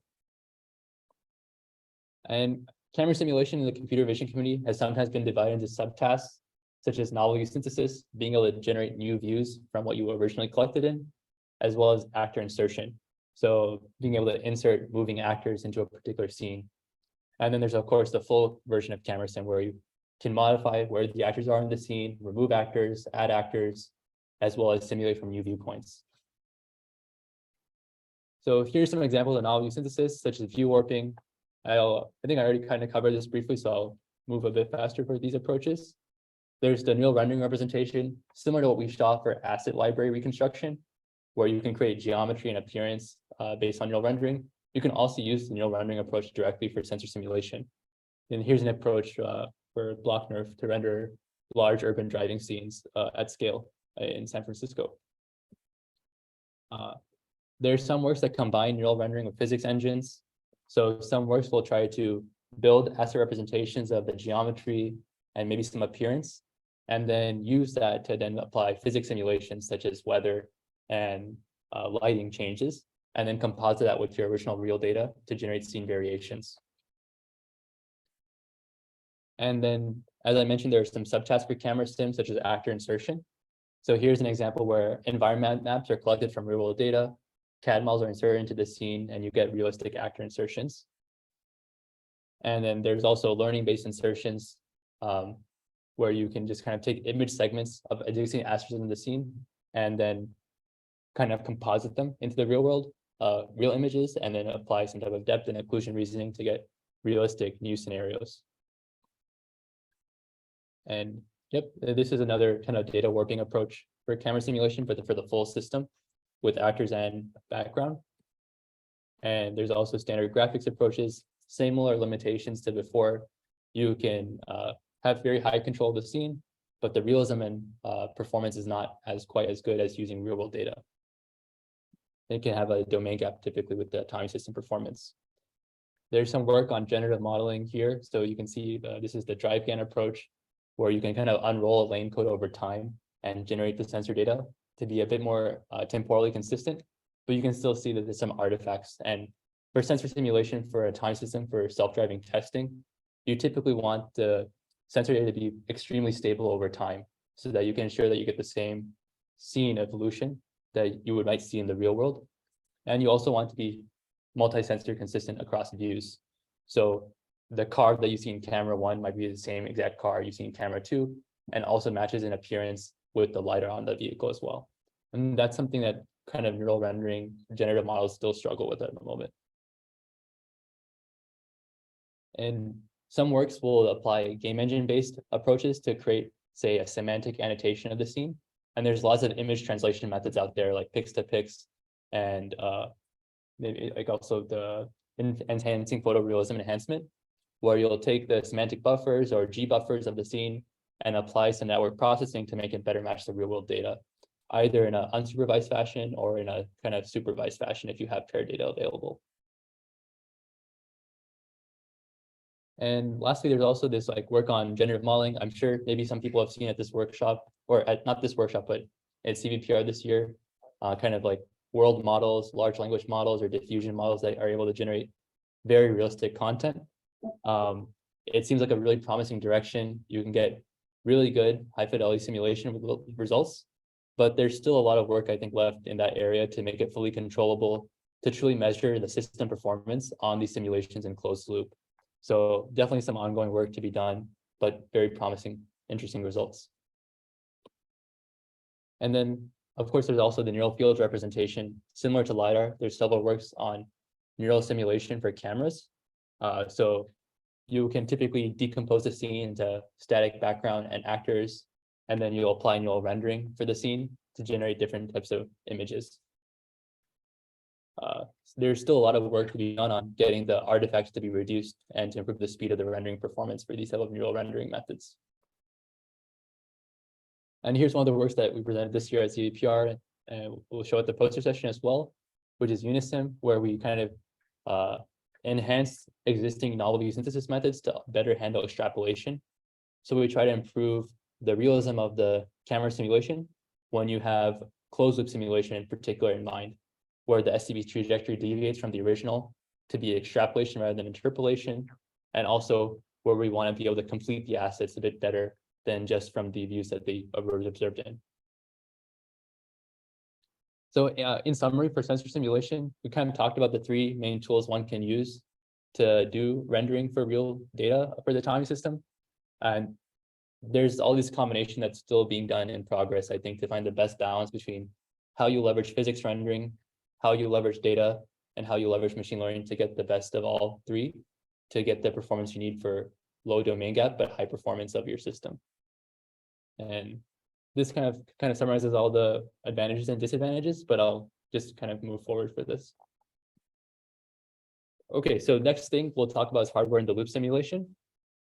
So all our previous sections have talked about autonomy systems as a software system that you run in closed loop, and you can kind of evaluate its performance. But we didn't really talk about how the autonomy system is not just software, it's also hardware. It's actually on a vehicle platform like a truck or a car, and it's being driven with a particular compute system that actually sends actuations to the vehicle that needs to respond over time. So in the software in the loop, we kind of assume an ideal case where we can just get all our sensor data simulated, we run the autonomy system, and then we see its performance. But in hardware in the loop, we can actually measure in real time with a particular test bench truck compute, how the system responds to actuations and electrical signals of the actual vehicle that you're running on. So that kind of summarizes the differences between software in the loop and hardware in the loop in this slide. So in software in the loop, you can typically use whatever compute is available to kind of build your simulation and autonomy system and run and evaluate performance. It's typically much faster to iterate with because you can run it on the cloud at scale. And the disadvantage is that you can't really test the full autonomy system running on the vehicle as if it were on the real vehicle. And that's one of the benefits with hardware in the loop. You get a more complete testing of the system. You can simulate real-time performance, including the latencies, because typically a real-world system, the sensor data will come in at different times, and you need to respond within, like, say, a certain time frame, 100 milliseconds or less. And being able to see how the sensor data comes in asynchronously and you respond to it accordingly is an important component in hardware in the loop simulation. But the downside is that you require the exact compute and hardware that you actually run on the truck or car exactly in your simulation to ensure the same performance behavior. So typically people will do software in the loop simulation to do a lot more development and prototyping, and then later on they'll move to hardware in the loop to kind of verify performance before they drive it in the real world. Cool. So I think we summarized sensor simulation and hardware in the loop simulation. Here's like overall picture showing all the components to connect together. You can build the scenario, you have a world state, you have the autonomous system in the loop interacting over time. And as we talked about before, we have these desirable properties of realism, controllability, diversity, and speed. And that kind of summarizes simulation. Sorry for going a bit fast, but I hope it covers the main concepts. Happy to answer any questions we have for any of the sections. Yeah, thanks.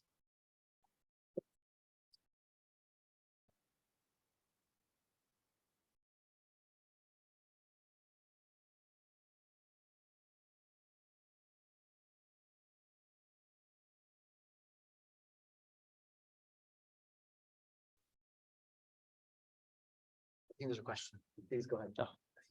Yeah, question, thanks for a very, thought-provoking discussion about simulation.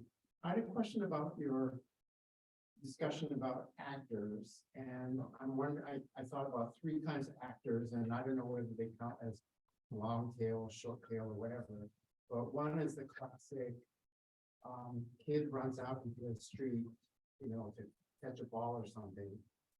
Is that an example of something you would simulate, or something that clients ask you to simulate? Yeah, for sure, definitely. I think those are examples of actors and scenarios you would want to simulate in your closed loop simulation system. Okay, and then so the second example is based on a personal example, driving down the freeway.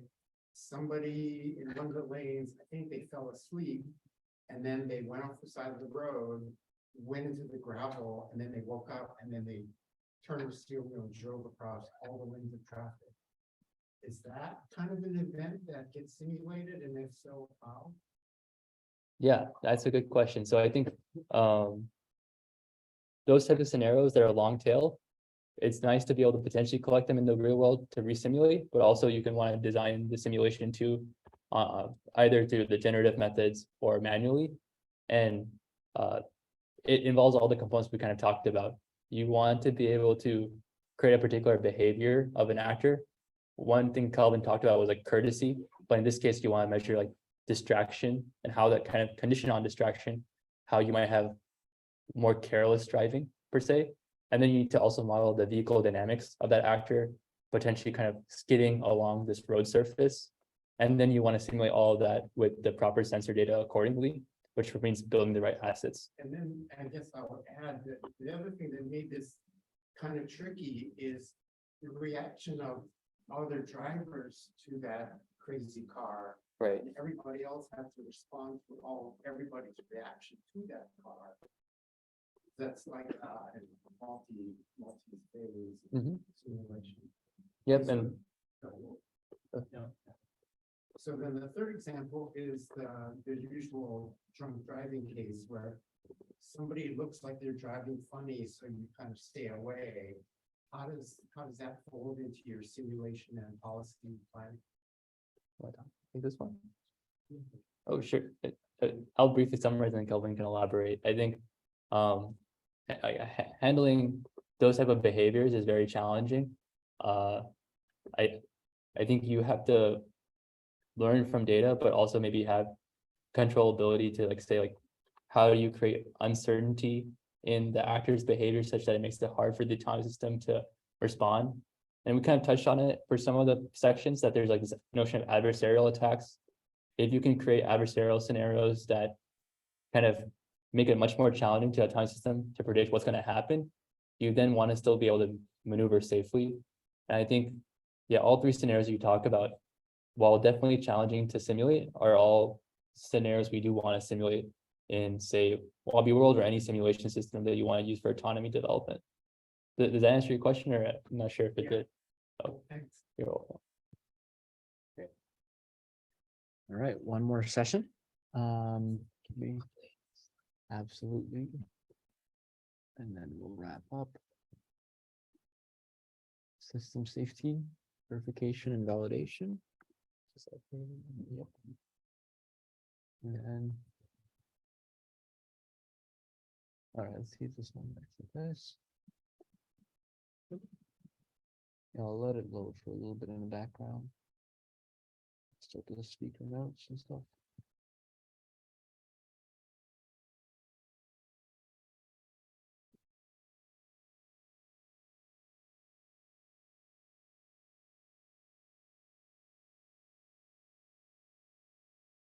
Oh my God, man, this internet is not helping me. Okay, go for it, and then I'll assist if there's still internet issues. I'll stay here. All right. Hi, everyone. My name is Abbas. I'm a researcher at Wabi, and I'm gonna go over system safety and verification and validation. So this will be a bit, I'm gonna go over it like a bit fast due to time shortage. So in this tutorial up to now, we saw how to build a self-driving system. Now, in this section, we will talk about what a manufacturer has to do in order to convert that self-driving system into a product that can be put on the public road and used to transfer goods or people. So one of the main things is just the fact that safety should be rooted in the company culture. So the company should have a positive culture towards safety. It's very crucial, not only to build a self-driving system, but also to maintain the safety level to that critical and minimum risk kind of level. And the organization should understand that the safety is dynamic. So I'm going to talk about what that means. And the organization's cross-team approach on developments, operations, and fleet management must be standardized. As the AV product continues to evolve, it is critical also to keep up with those safety standards and safety level. And this is the responsibility of the entire organization, not just a single team. So if from motion planning side, from detection, perception, prediction, and any component in the safety, in the self-driving system. And it's also important to have timely reporting of performance and safety metrics, because we want to see what is the performance of the system and over time how it's evolving, and if it kind of exposes the company or the product into higher levels of risk that are not acceptable for us. And in that case, we will do some mitigations, which could be just grounding the fleet or things like that.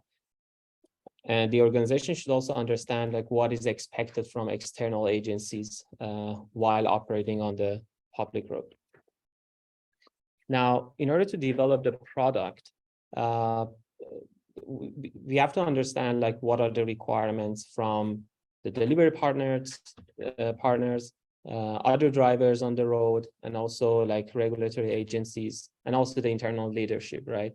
So usually manufacturers use a V-like development cycle. And one of the key things is just creation of the concept of operation, which is just the balancing of what is safe and what is giving more insight into what the capabilities of the current self-driving is. And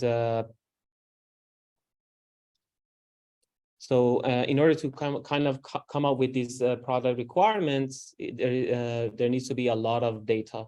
Now, this data can be collected by, for example, the manufacturer itself. It could be real data, or it could be synthetic, or it could be also coming from third-party research or other companies. And these requirements are kind of developed such that it's both on the system level and also on the subsystem level to satisfy the expectations. And there needs to be methods to verify and validate and make sure that these requirements kind of are towards that concept of operations that we agreed on and designed. And this should be verified at each release of the autonomous system. So this is an iterative process, so requirements getting refined and getting more evidence from also operations. And that's why safety is dynamic. It should be kind of updated, and it never ends.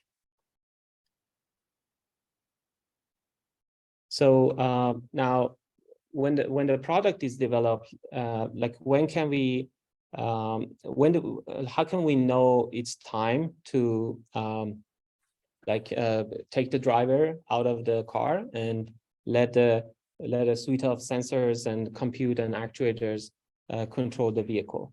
And here is where the structure safety argument comes in. And it has three major parts, which are about architecture, behavior, and operations. And this is used to kind of show that the system has minimum risk, and like the risk is at an acceptable level. Now let's dive into each of these. So the system architecture should be designed in a way that it can ensure that its reliability and the failure rates are low. And also when failures occur, there is mitigation, and that mitigation can be executed in an effective way. Now, in order to do that, manufacturers follow some standard safety standards, and they make sure that the system is used and operated in an intended way, meaning based on the scoping of the product that we had, and it's never basically placed in a situation that it's not even supposed to handle. Now, within that scope, things still can fail. And it's important to be able to detect those failures and also respond in an appropriate way to those failures. Now here we have fallbacks that execute some minimum risk maneuvers if needed and take the system into a safe state. Now, if you have drivers that are supervising the autonomous vehicle, these mitigations can be just taking over, right? Driver taking over the control of the vehicle, or if it's an autonomous system, the mitigation or the fallback could be slowing down or pulling over to the shoulder of the highway, for example. The next part of the system of the safety argument is ensuring that the evidence supports that the behavior of the self-driving car is and at an acceptable risk level. And we have basically evidence to support that.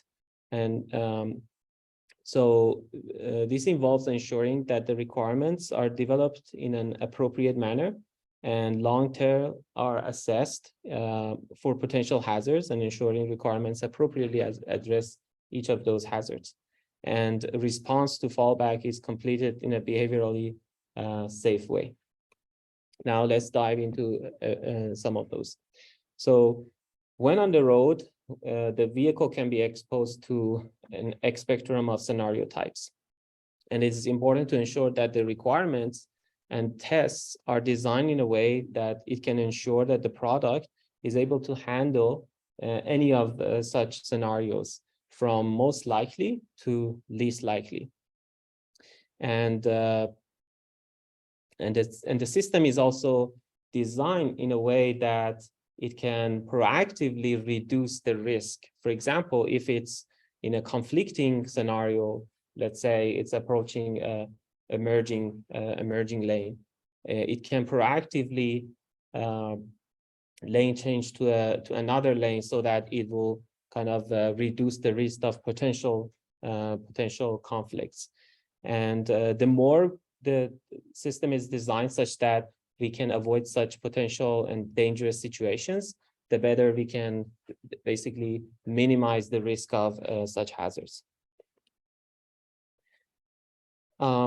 Now, how can we show that we have the right scenarios and we are testing basically on right scenarios, and we know that what the long tail is? So one way is just to collect like millions or billions of miles of data, right? It should be with the same platform, comparable to the in terms of operational domain, should be comparable to the our product.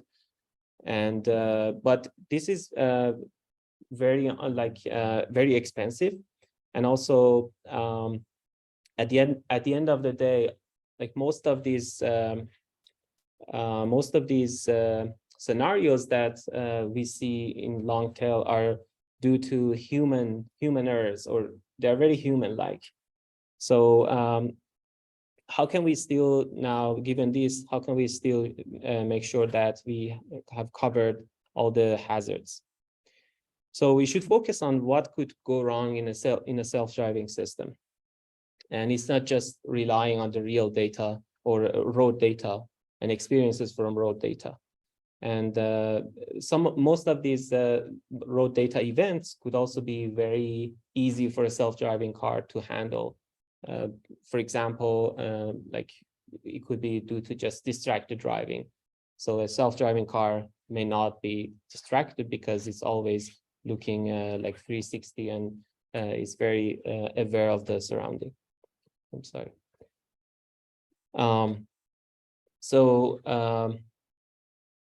Now there are many parameters that can describe a scene, like an operational domain, and many combinations exist that can describe the scene, and it's nearly infinite. So the problem then comes to how can we approach this coverage problem? How can we make sure that we have tested enough these self-driving systems so that we can say, okay, it's very safe.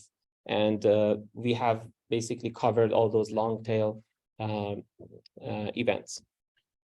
Now, one way to do this is to kind of describe, have a model that describes your operational domain in a structured and scalable manner. And utilizing these operational domain and scene taxonomy is the crucial first step. Using such models, we can now query different scenarios by changing the parameters of the scenarios, and then do sensitivity analysis on how, and then using this sensitivity analysis, we can narrow down scenarios to the ones that really affect the self-driving model. And given such scenarios, we can now use a realistic simulation based on the previous presentations and test the self-driving vehicle in those scenarios and see, make sure that we covered those cases, understand what is the performance or the response of the self-driving car.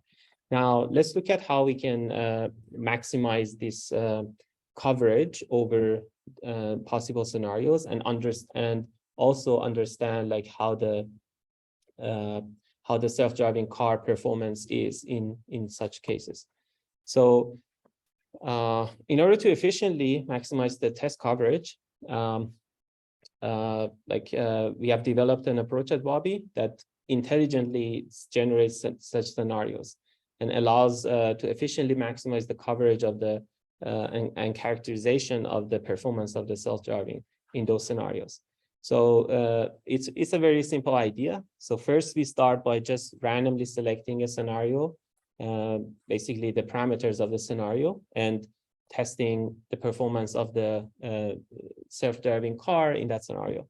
And then, for example, here in that space of scenarios, that star shows a single scenario randomly selected, and then the performance in this case is a bit not great. Now, then we move on to the next step. And in the next step, instead of randomly selecting it, we try to maximize the information gain by choosing the one that gives us basically more information about the performance of the self-driving car. And this process can be basically iteratively executed and allows us to develop a clear characterization of where the self-driving vehicle is safe and where it can kind of be exposed to high risk. By this efficient way of validation, we can just test the system in a few places and understand how it does in that a space of scenarios. Okay, so the next thing is the fallbacks. So we try to, by testing, make sure that the system never fails, but it's not guaranteed, right? And the question is, what happens if it fails? So the manufacturer makes sure that the system that is designing does not have a single point of failure. And whenever a failure happens, it can still perform a fallback and take the system and bring it into a controllable state. So in order to do that, it should be able to detect faults, like different faults, and they can have different severities. And it will map those faults into like different fallback and mitigation responses. And these faults could be like severe degradation, for example, something that the vehicle should just like slam on the brake or just come to a stop, or it could be causing the mitigation could be just still continuing the mission, but with a lower speed, because, for example, we cannot see further than like 100 meters rather than 200 meters, which was original like perception range. So, but it's very important that the system can guarantee that either the main compute or the secondary compute can execute these minimal risk maneuvers and bring the vehicle into a safe state. And the last part of the safety argument is operations. So there needs to be training in place for operators so that they know what kind of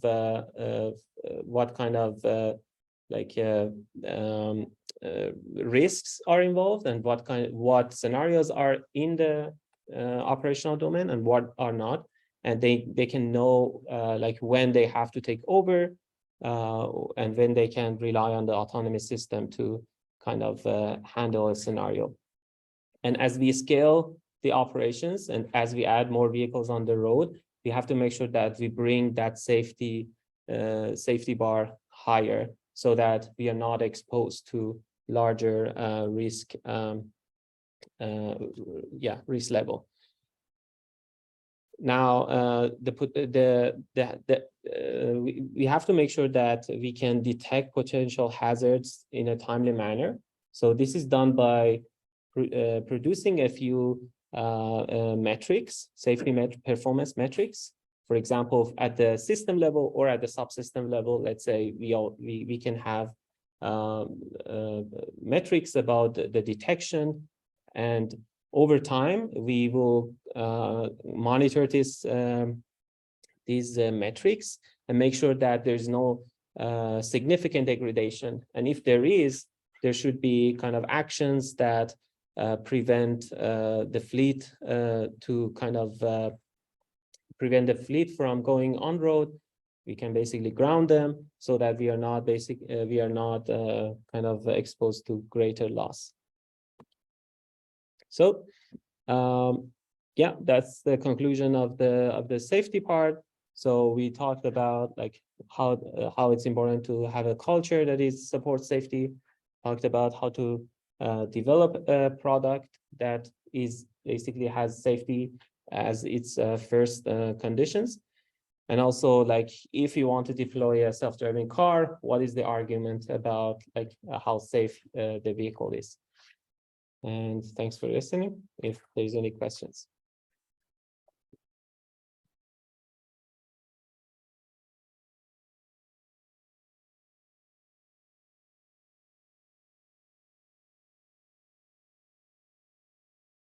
Any question? Yeah.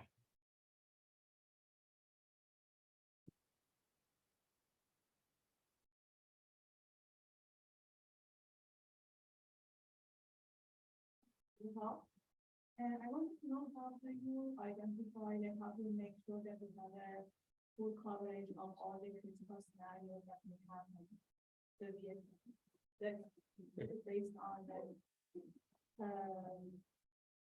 what do you think might happen, like what you see in real data, like yeah. So yeah, as I mentioned, there are ways. So one way is just to rely on real data, right? Which was not very interesting because they're very human-like, and you have to kind of drive millions or billions of miles to get them. But if we have a way to describe all the situations that could that the self-driving vehicle could basically see or be in, then we can kind of parameterize these scenarios and explore this space of scenarios. right? And then intelligently test the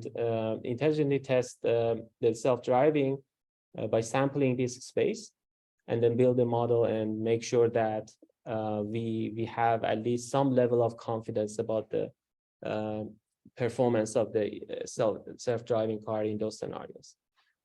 Yes, if for example, that kind of person the way that other agents might move and change Yes, those could be part of the way the model is kind of describes the scene. Yes.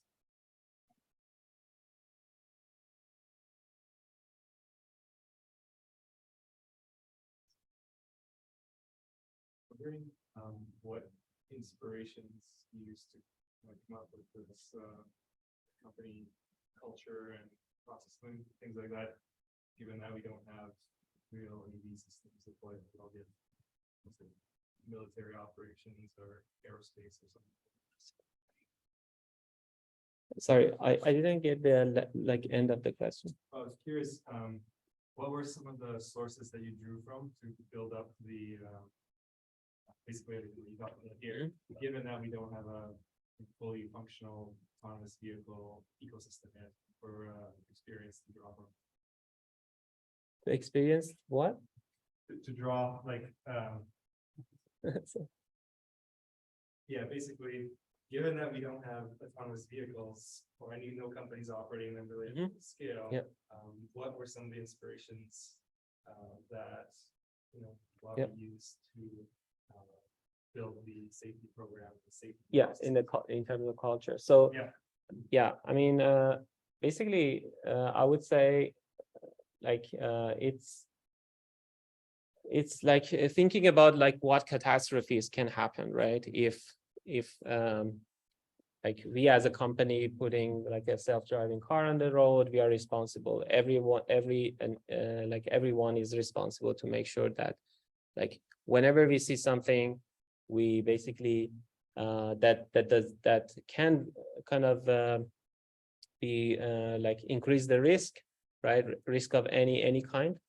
We are encouraged and allowed, and no matter like what level we are at, right, in the company hierarchy, like we are encouraged to talk, and we are kind of encouraged to talk about it and ask questions and be kind of be proactive about like the decisions that are made.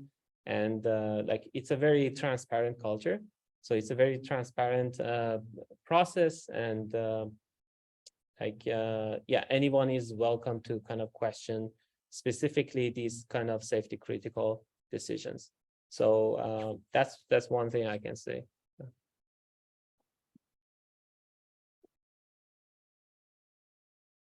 All right, this brings us to the end of the tutorial. Thank you all very much for attending, both online and offline. Thanks for sticking through with us until the end. Stay tuned for updates about things like slides and recordings and stuff. We'll do our best to kind of gather and organize this information, so you can check like either our social media like Twitter or the website for the tutorial that you can find through the CVPR platform. And be sure to check there after the conference for any updated materials. But until then, yeah, thank you very much for attending. We're happy to explain all this stuff to you guys.